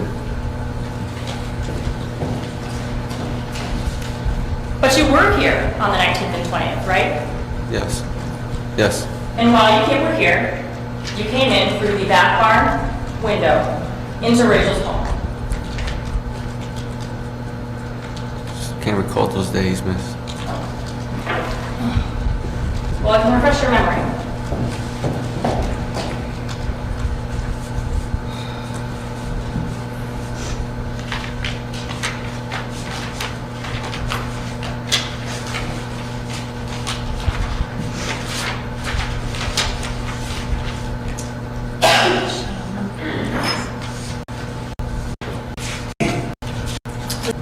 Right. Okay. And that's a picture you took of a poem that she had written in grade school. Right. Okay. And you took that photograph on January 20th, 2022 at 3:28 in the morning. Can't remember taking that picture.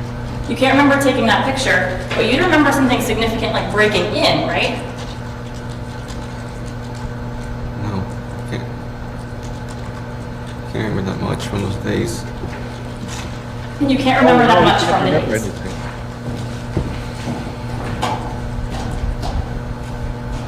We're not talking about the February break-ins, when I know you said you hadn't slept very much. We're talking about January, when you made a 350-mile trip here. All right, you seem to remember that, but you do not remember breaking into her home on that day. I don't remember.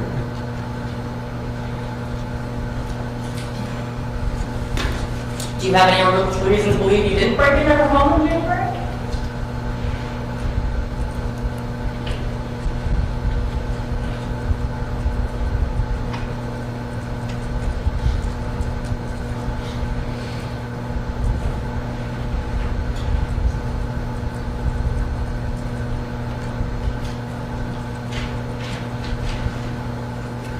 At work.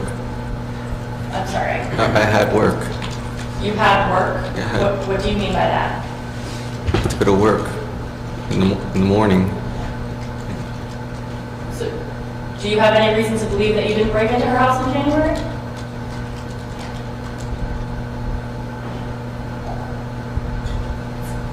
No, miss. I'm sorry, I missed that. No, miss. No, okay. And in fact, we saw the video together of you sticking your arm in with your phone to see if you could open that window, right? Right. And that was in an attempt to get into her home.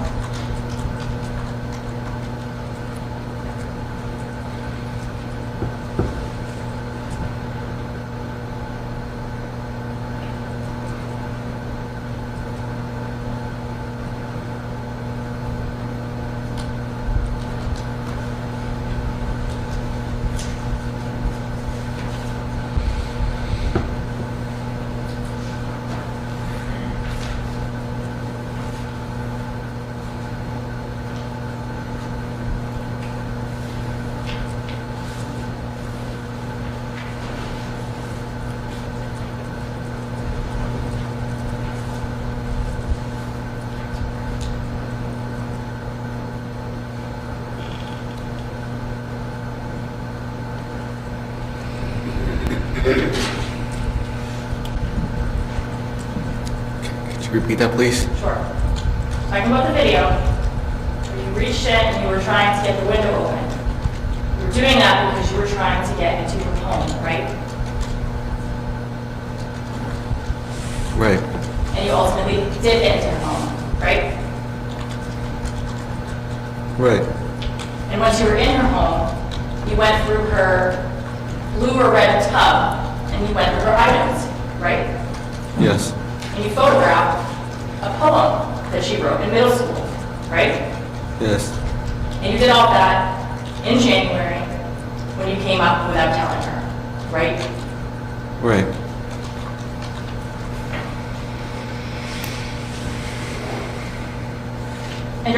also saying that you did that January break-in because you thought it was something that she wanted,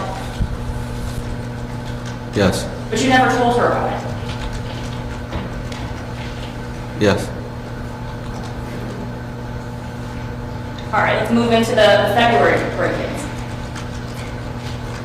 When you broke in on February 7th, it was still dark out, right? Yes.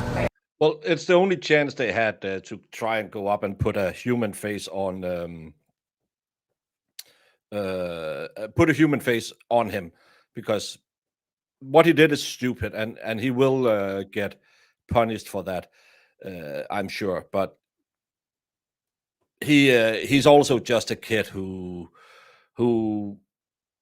seems very innocent, understand, but the second he started with, well, I can't really remember anything, that's when I get the ick and I start disliking him. Rachel, her mom, Weston, they were all still sleeping. Yes. And I think you said that you broke in that time by coming in through the window. Yes. And that's after you had tried to pry a bunch of windows open, right? Yes. And in doing that, you damaged several of the windows, correct? No, we just marked the marks. Right, I mean, now, gout is in her wood, so you damaged the windows.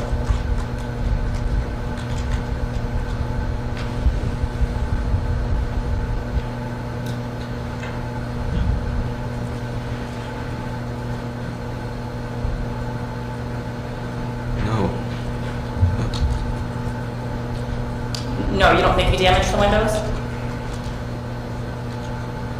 No. Okay, well, what about the window that was broken in the back car and you damaged that, didn't you? Yes. Okay, and you did that because you thought it was something that she'd want, for you to damage her mother's home.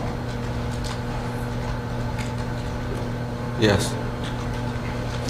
And so you break in the early morning hours, and you're there for what, for a couple of hours before you steal her keys, is that fair to say?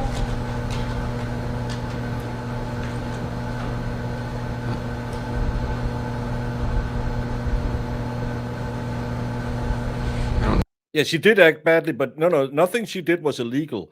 You can use your feminine wiles to do whatever you want to men, as long as you're not promising something you don't deliver. Men can do the same to women and say, hey, I would really like to meet you, and then get a free dinner, and then say, oh, we can do that as well. It's not going to happen, but we can do it if, yeah. Okay, well, you'd agree with me that that you're getting there around like 4 in the morning, right?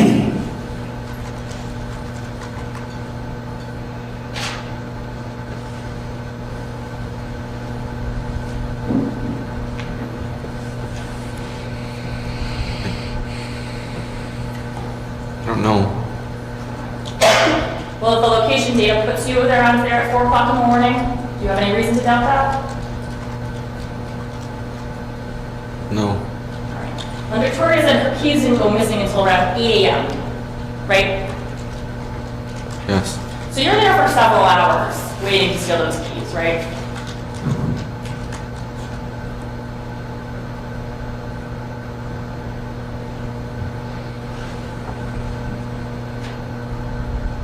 Yes.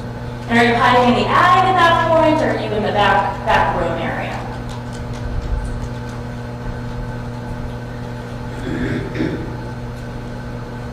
I don't remember where. Okay. But you're hiding, right? Yes. And that's so no one sees you. Yes. Because you think this is something that she wants. Yes. So her mother comes, that she moved her car and put the keys on like the counter or the couch area, and then you come out and take them. Is that right? Yes. And that's after she like goes upstairs or goes into the other room? Don't remember. Okay. Well, she's still there when you take the keys, right?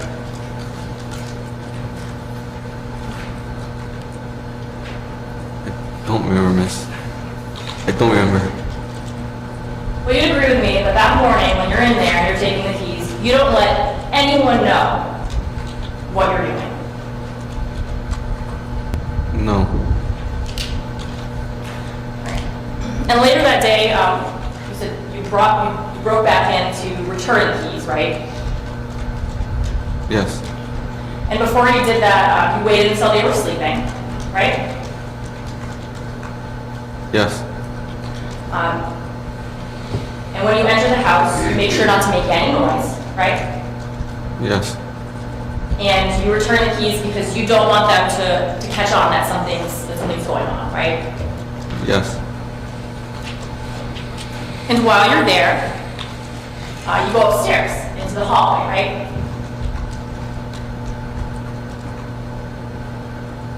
Yes. And you take Rachel's underwear out of the hallway storage area. Yes. And this is all while they're sleeping. Yes. And you're doing this because you think it's what she wants. Is that what your claim is? Yes. And you'd agree with me that at no point did that second, or during that second entry, when you're returning the keys and you're stealing the underwear and photographs, you never tell anyone that you're there, right? Yes. In fact, you're doing things to make sure that they don't catch you there, right? Yes. Like coming in at night, right? Yes. Like tiptoeing around the house, right? Yes. And returning keys so they don't notice anything's going wrong, right? Yes. And the next day, the 8th, this is like after you're coming back with McDonald's, you come back, but this time it's daytime, right? Yes. But you make sure that there's no one home before you go in on that occasion, correct? Yes. You know what Rachel and her mom drive at that point, right? Yes. And you make sure that there's no cars in the driveway when you go back into that house, right? Yes. And at that time, you have some food with you, right? Yes. And you have some drinks too, right? Yes. And you store those in the attic at that point for later. Yes. And that's because you know you're coming back, right? No.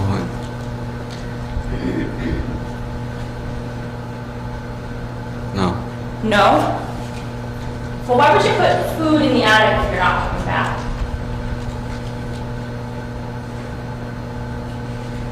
I don't know why. Do you agree that it would be much easier to just take the food with you?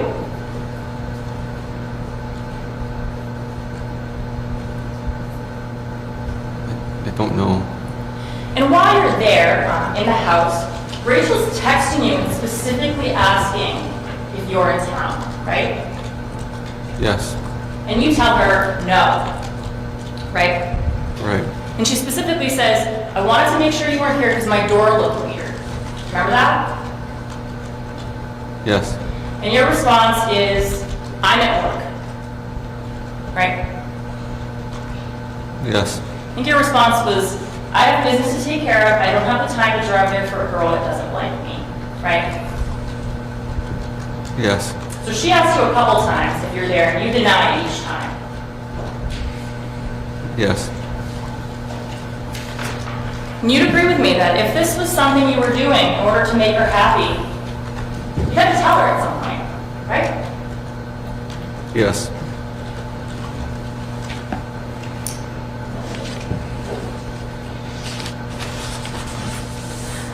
And during that third time that you're in the house, eating the McDonald's, taking photographs and videos of her bedroom, you do not let her know that you were there.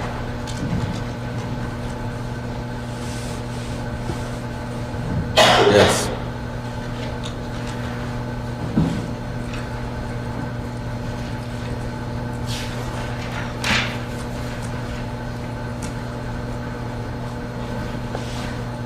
And the final entry during that. When he said, I went up to my room. I thought, oh my God, this creep was, he wanted to stay there. That time frame. The early morning hours of the night. Again, you wait until everyone's sleeping to come in, right? Yes. And you agree with me that you even texted and called her to make sure she wouldn't wake up if you came in, right? Yes. You even called her from a blocked number to do that.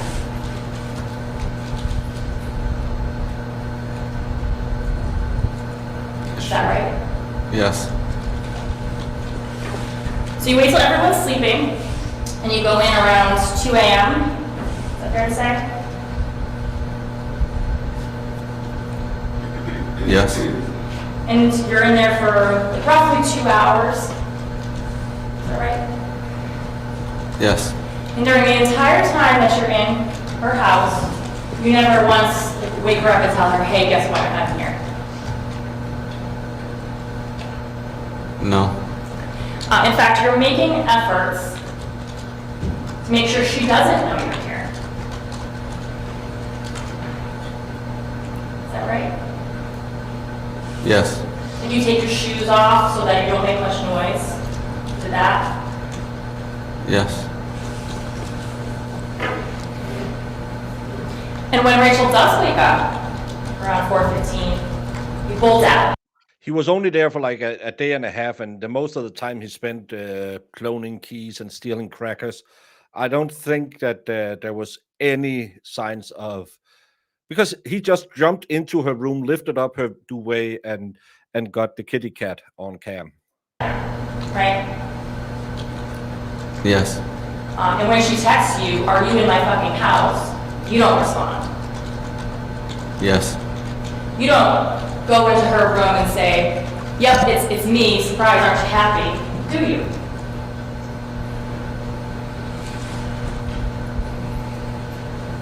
Yes.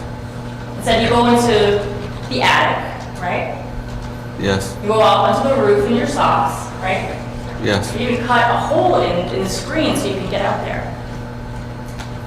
Yes.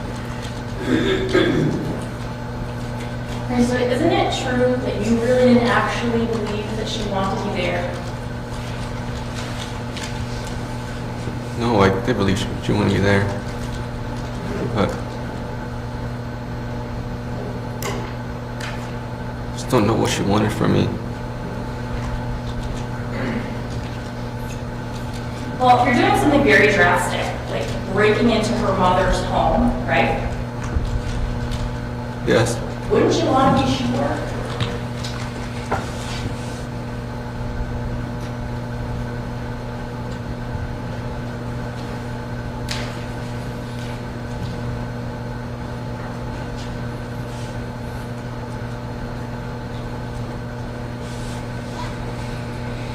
I don't know why I didn't make sure. I'm sorry, I thought you said I didn't know why. I don't know why I didn't make sure. You don't know why you didn't make sure, right? Because you didn't think that this is something that she actually wanted to do. Just ask and answer. Overruled. But I still believe in it, but I believe she wanted me to do it. Would it be more fair to say, Marisa, that you weren't thinking at all? Wasn't thinking, I just thought that maybe if she would be happy.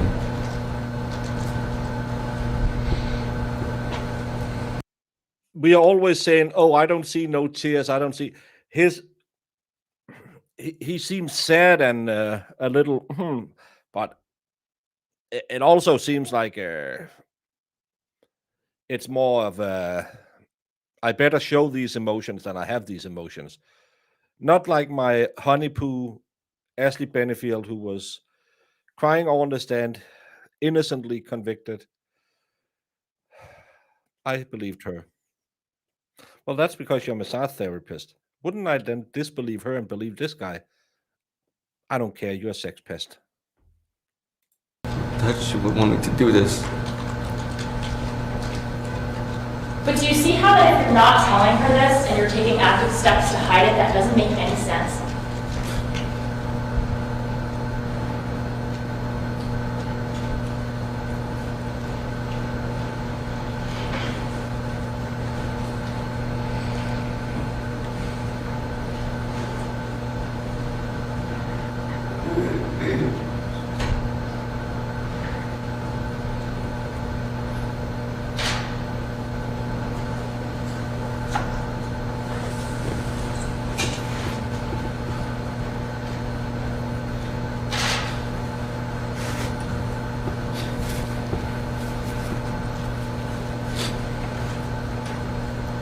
Could you repeat that, please? Sure.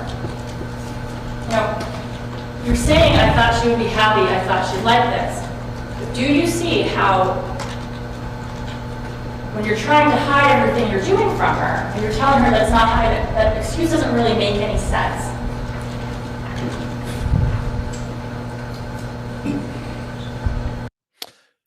Well, he is guilty of a crime, but, well, we don't know that yet, Fedorowski. The jury hasn't spoken.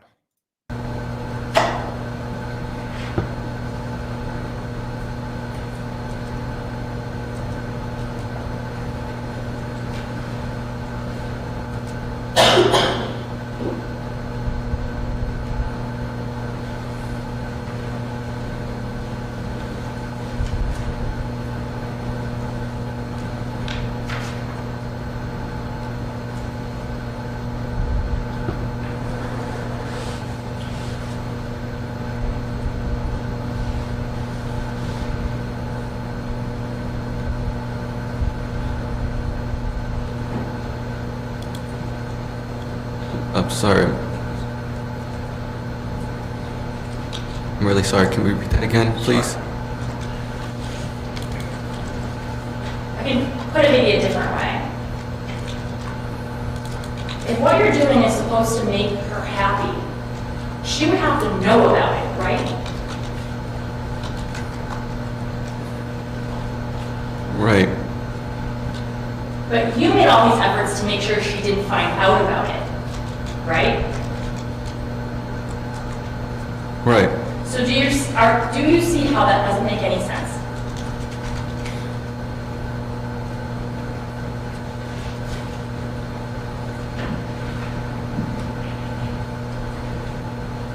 Hey, Berger, how are you doing?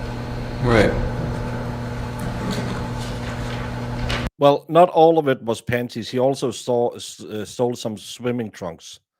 That's not what it's called when it's ladies, but bikini bottoms. Bikini bottoms. All right, I want to switch gears now, and I want to talk about the times leading up to breaking into this house, okay? It'd be fair to say that every time that you came to see Rachel, you didn't warn her first, right? Right. These were all like unannounced visits, correct? Correct. And I'm going to read some dates, and you tell me if you think they're correct, okay? So you came up on January 6th, the 7th, first time? Correct. And then again on January 11th? Correct. Were you there for more than one day on the 11th? Just a couple hours. Okay. And then you have the 22nd, excuse me, December 22nd. Yes. I'm not sure if I said January, so we have January 6th, December 6th, December 11th, December 22nd. Okay, those are the times in December, right? Yes. And it's on the 22nd that you have sexual intercourse, right? Yes. And then you come up on January 10th, right? Yes. And you're there for a few days. Just, did he say how long the intercourse lasted? Have we heard that yet? Because I think I remember something about it, but I don't want to say it if it hasn't been mentioned. On that occasion, right? Yes. And then we went over the 20th when you broke into the barn. Yes. And then finally on February 7th, right? Yes. Okay, so that's a total of 6 times you came up unannounced. Yes. And during this roughly 2.5 month time frame that you're communicating, you never once made actual concrete plans to come up with her, right? No. And of those unannounced visits, she only saw you twice, right? Right. You never waited for her to make these concrete plans with you before you came up, right? Right. And that's because you knew that if you waited for her to make plans with you, it was never going to happen. Objection. False speculation. Overruled. That means you can answer that one. Can you repeat that, please? Sure. The reason that you would come up unannounced rather than wait for her to make plans is because you knew that was never going to happen, right? No. She would tell me to when to see me. Right. But you never made concrete plans like, I want you to come up on this day and visit me, right? Right. And you knew that if you were waiting for that to happen, that it would never come. No. Well, that's why you came up unannounced, right?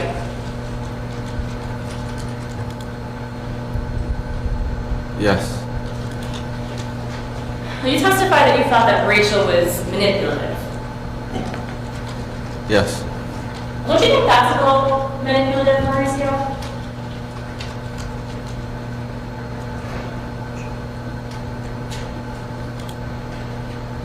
No.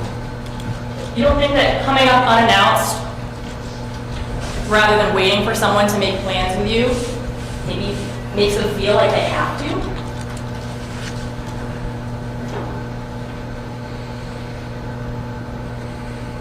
No. Well, Rachel told you, at least one of the times that you came up was, you know I'm going to feel bad if you come up all of this way.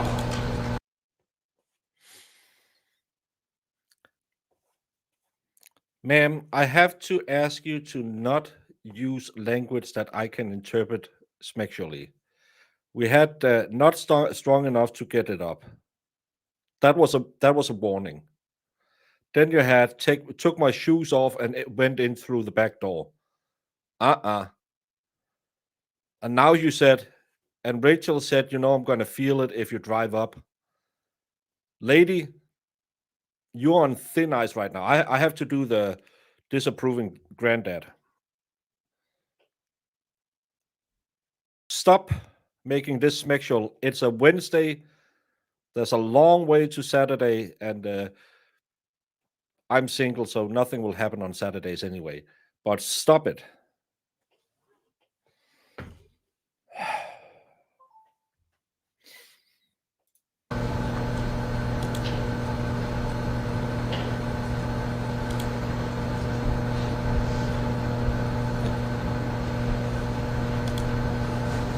I don't remember that.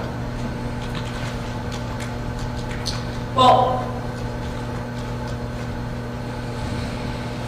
you knew that she felt guilty when you would come up, right?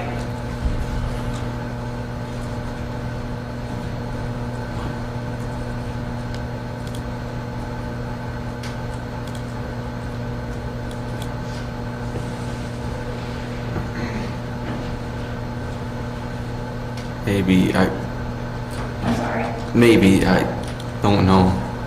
Well, she told you several times when she couldn't see you that she felt bad. Yeah.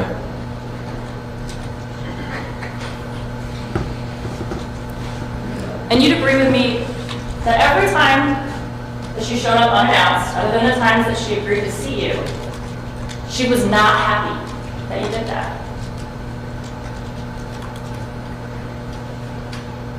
Yes. And in fact, This is another each day. time you came up unannounced, she told you not to do that again. Yes.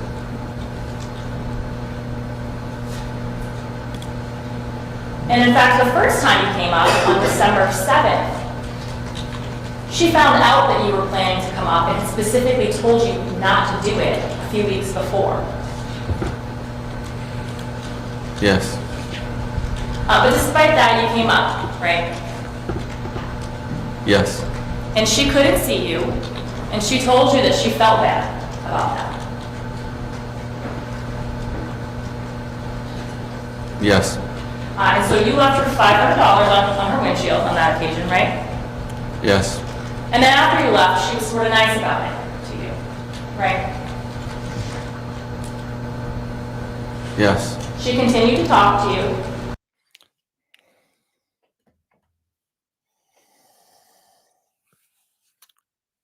A 60-plus inch TV, a $700 electrical fireplace, and you left $500 on her windscreen.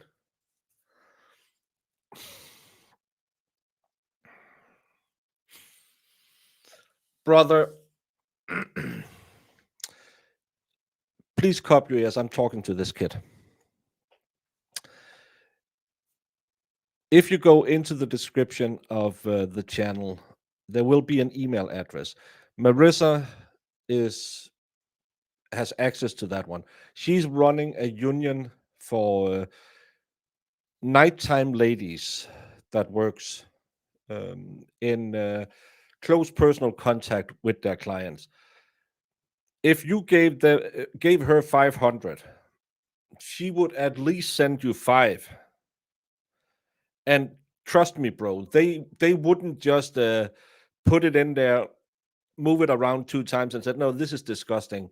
They would make sure that you weren't, well, you would be crying after, but that would be of shame, and then you'll have to go to church but it'll be happy shame.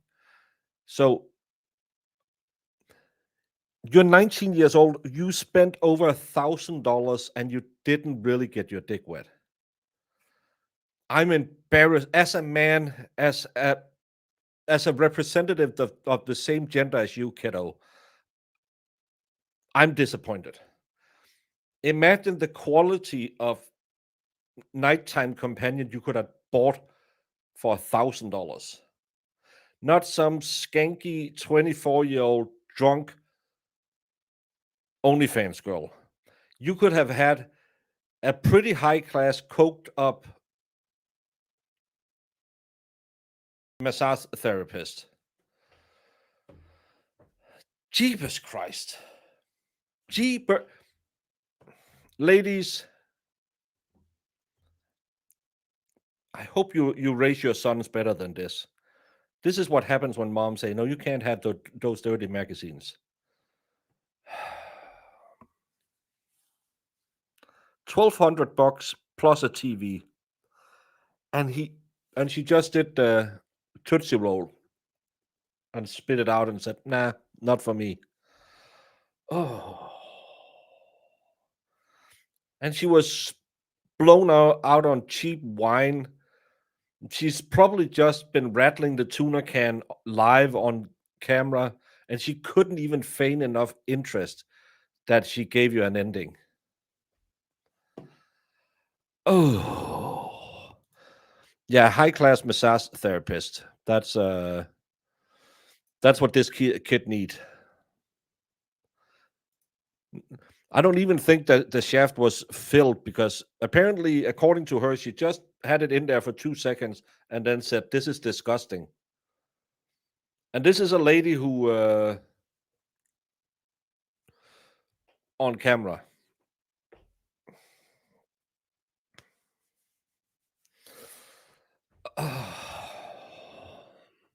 His mom must be sitting in the courtroom looking at him with the will and just lighting it on fire. Right? Right. But she also said you can never do that again, just show up. Right? Right. She even said that you scared her. Right. She even said, promise me that you'll wait until we have plans before you come here. Right? Right.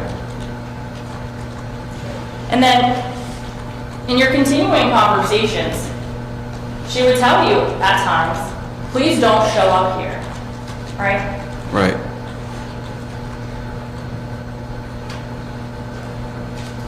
And every time that you indicated that you might come up, she would say, don't. Right? Right.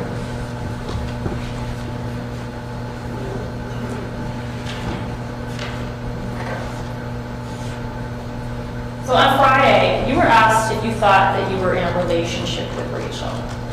And you said yes, right? Yes. So you thought that you and Rachel were like boyfriend and girlfriend. Is that fair to say? Yes. Like, I think that's a good thing to train them to be gentlemen, but don't train them to be simps. And if you're a girl, I had girls, and my daughter, she didn't have her hot girl summer, but she went out drinking a lot, and I don't think she was. Well, I hope she wasn't, but as a dad, you would never want to know. But I said, honey, isn't it getting a little? Because I know how much I spent drinking back in the day. And she said, Dad, I'm a skinny blonde. How many drinks do you think I buy? I said, well, that's okay if they offer them. But if you were promising anything and not delivering, that's not okay, because you're a pretty girl, but you shouldn't use that. And he said, nope, I'll never ever. And I never said. I said, that's okay. If a guy comes up to you and asks if you want a drink, that's fine. And as long as you don't say the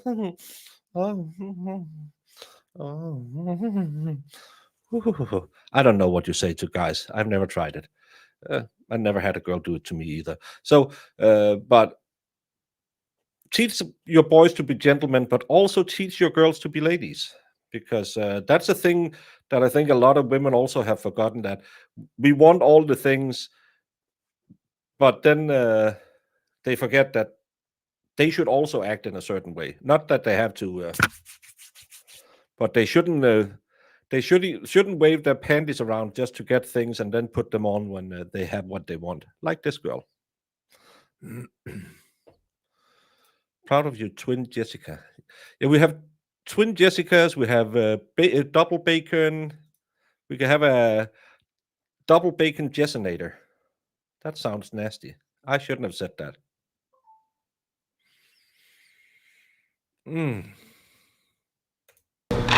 something working on it.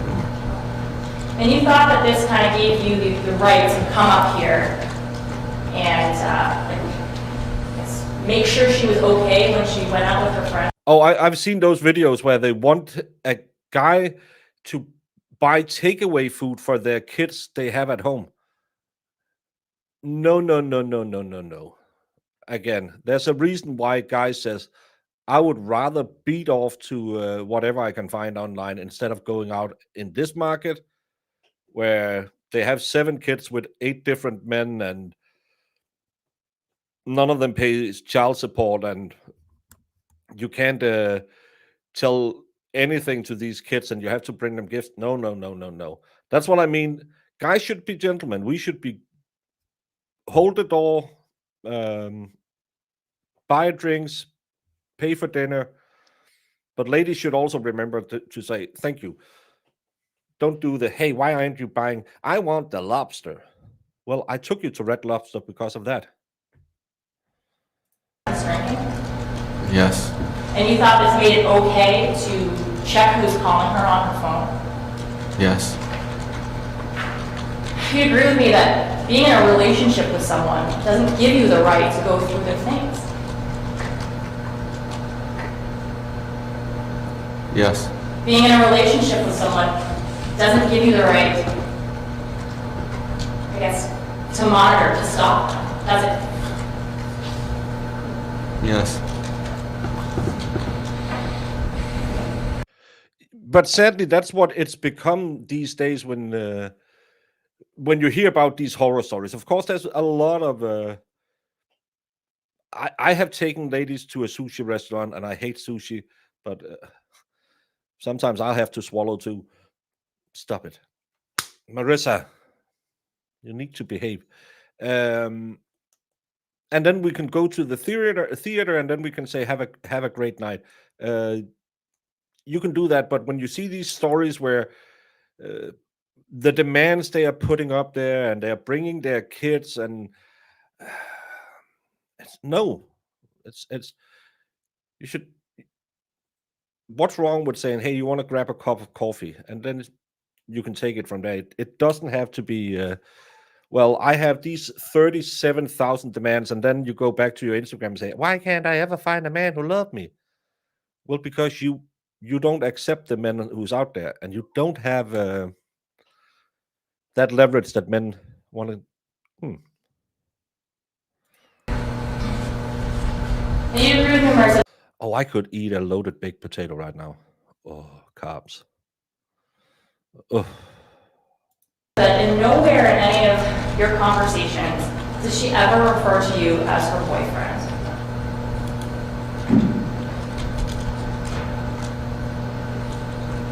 Yes. And you never refer to her as your girlfriend? Yes. You never talk about being exclusive? Yes.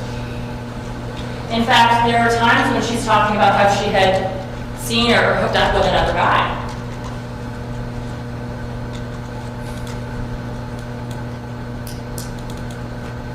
I can't recall that. Well, in the 2.5 months that you guys are speaking, you never met any of her friends, did you?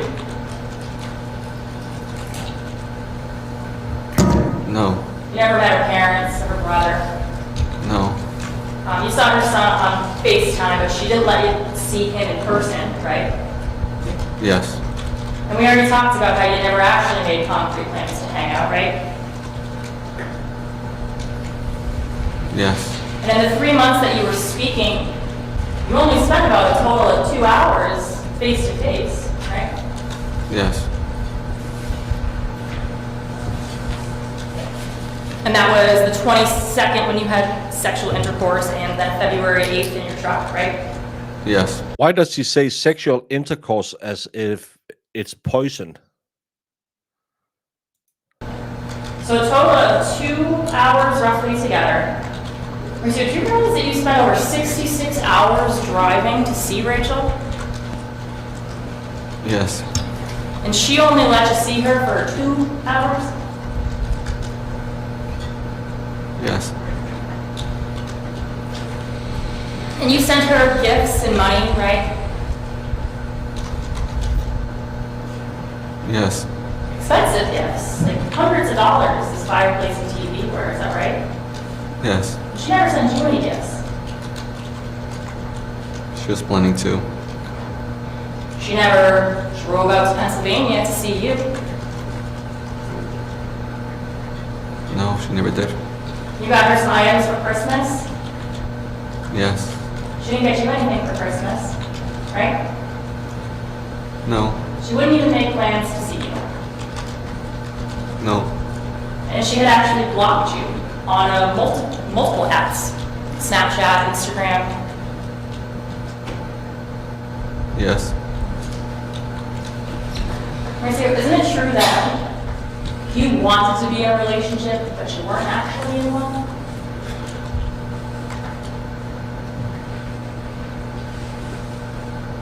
I believe I was in one.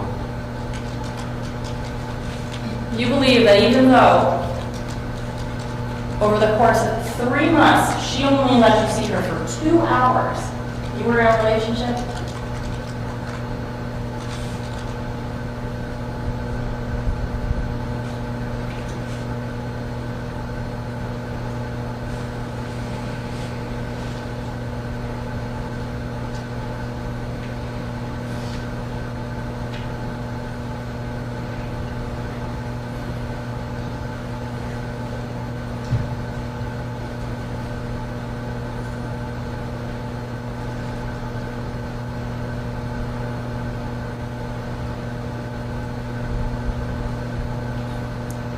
Just felt real to me. It felt real to Well, me. Mauricio, He's like the wrestling meme. It's still real to me. you were specifically asked by the police if you two were in a relationship, and you said no, right?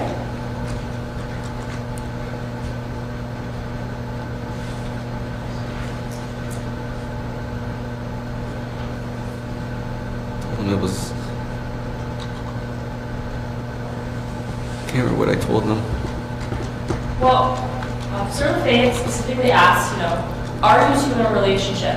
And you told her At this point, I don't know, it's always just a complicated thing, right? Right. And Matt Burrell, who spoke to you later that day, said you guys never really had a relationship, you just talked. And your response to that was, I know.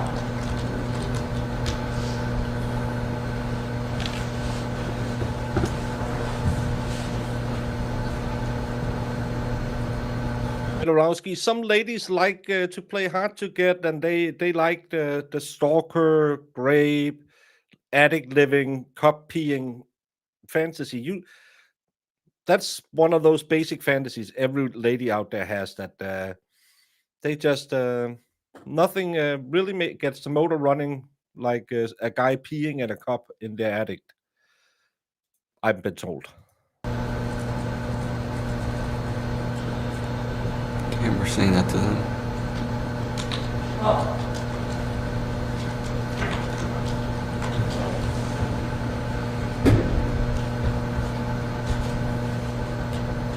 on Friday, put a lot of blame on Rachel for how you felt during that period, right?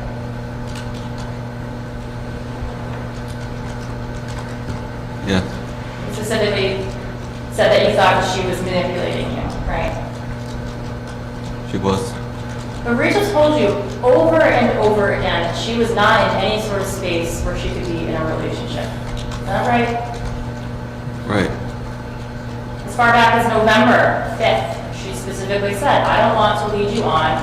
I'm not in the right headspace. Right? Right. And later, I want you to talk and see other people. I cannot give you what you're looking for, and I'm not trying to lead you on. Right? Right. And after you came up on December 7th, she told you that she just needed space at that point. Right? Right. That she didn't want anything with you, right? Right. And again, in early January, she's reaching out saying, I don't think that we should talk anymore, right? Right. We can't do this anymore. When you came up on the 10th, right? Right. So she made it, I guess, clear on at least some occasions that she was not there to give you a relationship, right?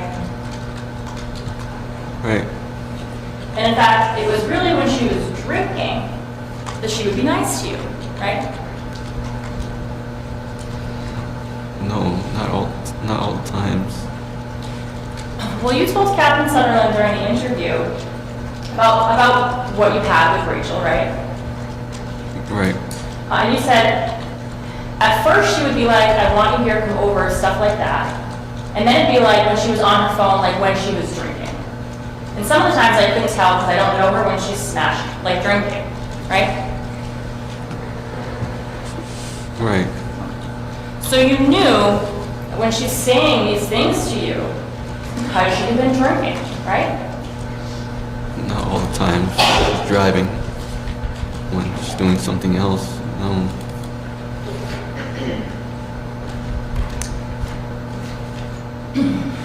I want to talk about when you came up on January 10th, okay? Yes. So January 20th, you broke into her bar. I'm talking about January 10th when you were here, I think, for like a couple of days, right? Yes. So you drove up on January 10th and you were hoping to see her on that day, right? Yes. And you didn't tell her you were coming. I didn't. And when you got here and told her that you were here, she was pretty ecstatic. At first, yes. And you stayed here for 3 days hoping that you could see her, right? Yes. But you never did see her, did you?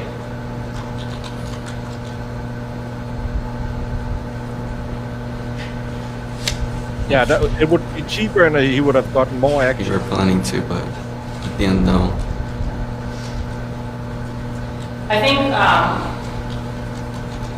you had maybe, or she had maybe said that she was going to meet you for coffee or something, right? Yes. And then something came up and she couldn't, right? Yes.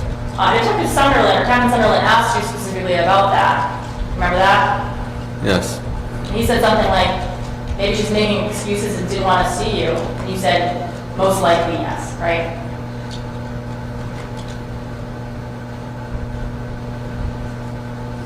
Yes.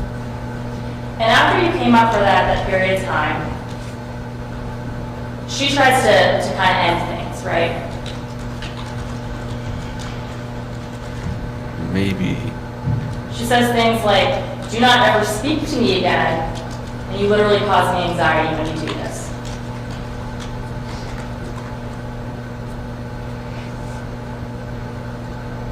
Yes. And it's at this point, after the 13th, where the two of you kind of stopped speaking for several days. Do you remember that? When was it? Sorry, excuse me. Sorry, it's after you came up from January 10th to the 13th, you guys stopped speaking for a period? Remember Yes. that? And at that time, you drive back home, back to Pennsylvania, right?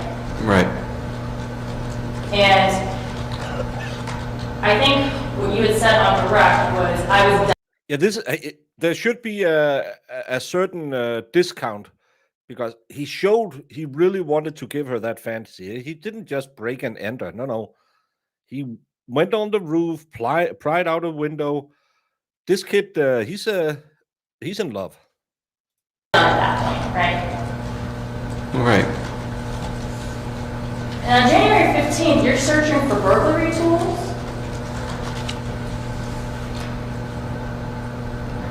Can't recall when that happened. Do you have any reason to doubt that you were searching for burglary tools on January 15th? Can't remember when. But you were searching for burglary tools at some point in January. It was. Because you were planning to break into her house, right? Right. And even though you two weren't speaking at that point. We started speaking again. What's that? We started speaking again. Well, you started speaking again around January 19th. Do you remember that?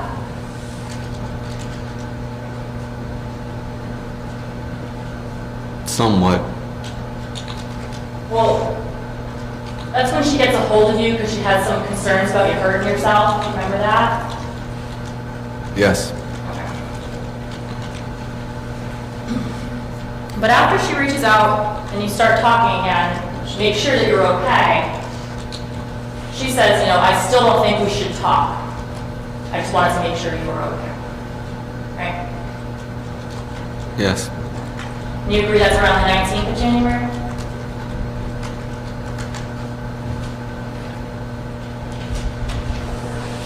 Don't know.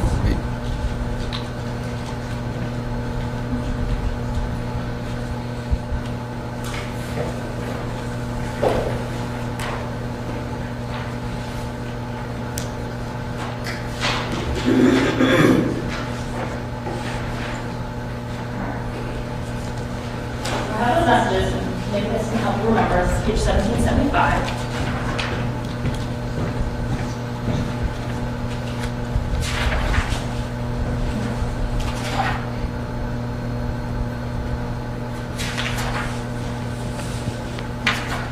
So we agree on January 19th. She's saying, I have to block you. Okay, I have to block you now. Right? Yes. And you're telling her, can you make me a promise, right? And she says, what is it? And you say, and if and when you find a man for you, please make him treat you with respect. Don't ever let anyone tell you that you ain't shit, and don't take shit from anyone, and find someone who loves you, and you love him back, and be happy, okay? And that's on January 19th, right? She says thank you. You too. And you say, I'm glad we got to talk today. I hope we can talk later again in the future. And she says, okay, goodbye. That's on January 19th, right? Right. She says, take care of yourself. You say, goodbye, Rachel, I'll still love you. Steve, at least you have that to be proud of. As I always say, on average, European 1 inch longer. So ladies, 2 inches. Please take care. And then that's the end of the messages on January 19th at around 5:30, 17:34, right? Right. The next one isn't until late on the 20th, right? when she asks if you're okay. Wait. And in between those two text messages, you came up and broke into her house, right? Can't recall. Can't recall. Will you agree with me that those messages reflect that you weren't actually together at that point? We weren't. And if you did break in on January 20th, it certainly wasn't with any permission from her, right? Right.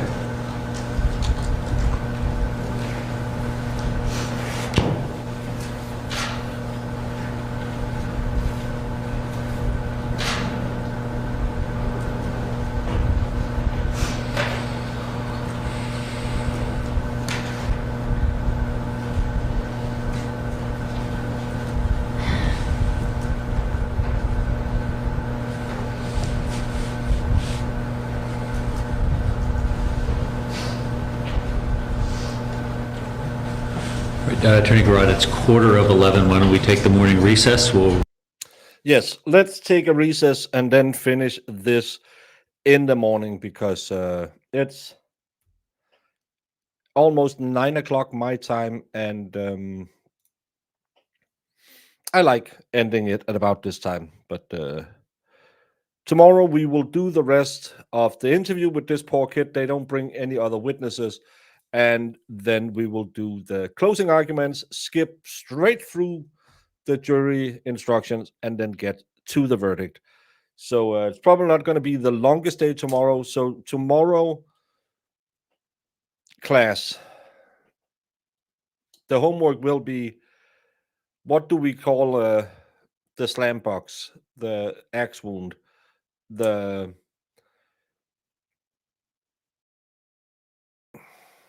meat curtains, the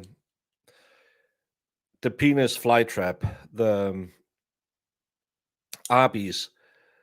We have to, that's your, tomorrow when we start at normal time, that's what you have to tell me, because I don't know what we're, apparently axe wound isn't appropriate, and puss puss is also somehow not okay. He can't possibly have a dad in home. I believe they talk about his mom only. So I don't think he has much of a father figure in his life.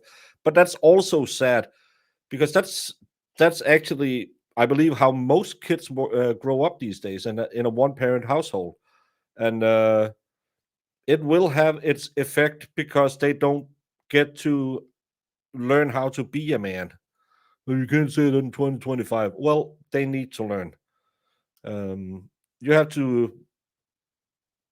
I do that with the idiot who lives with my daughter sometimes. When he says something absolutely stupid, I'll punch him in the arm and say, "You don't say that to a lady." And he was like, "Oh." And then he looks at me again, and I say, "And even though the pelt is gray, the wolf has teeth."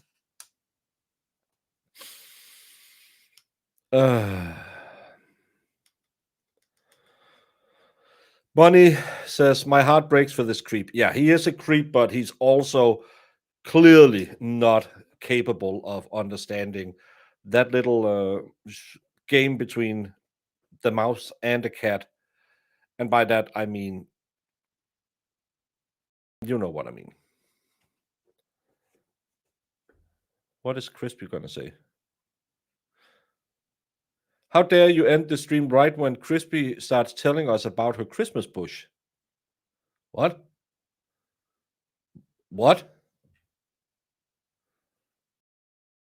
What?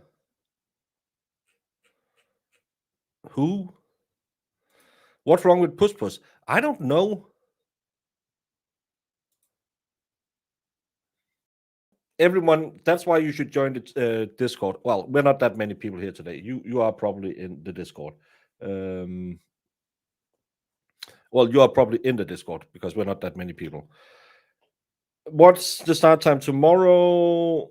Normal time, as always. I try to start my streams around 9 a.m. in the morning because I feel that gives us a good time period, and then we can end around this time 2-3 in the afternoon for you people, and it's 8-9 o'clock for me. So I will still be kind of okay getting to bed before it gets too late.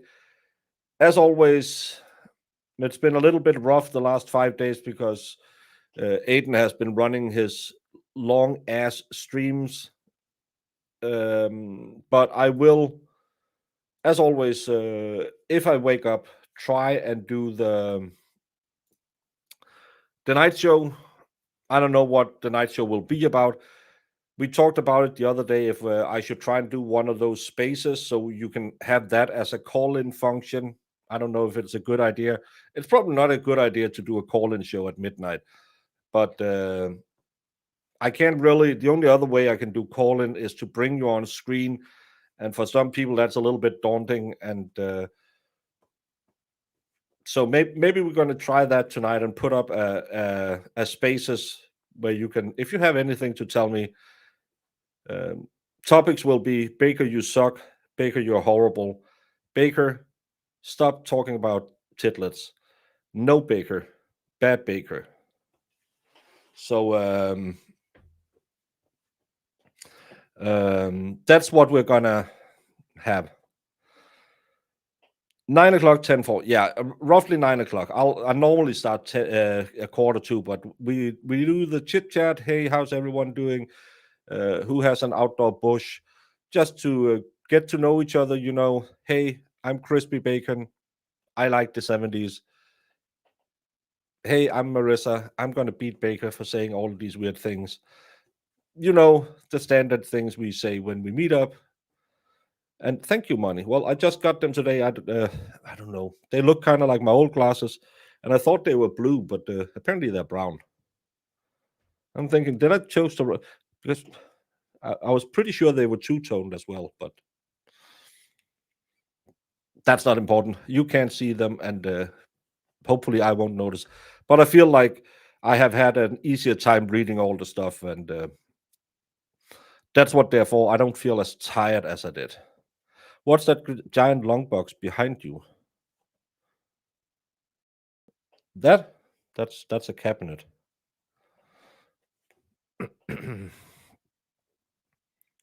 Talk to you about what? Outdoor bushes. But yeah. I need to go, relax, take care of not running too hard. Remember, everyone, stay off social media because it's the spawn of the devil.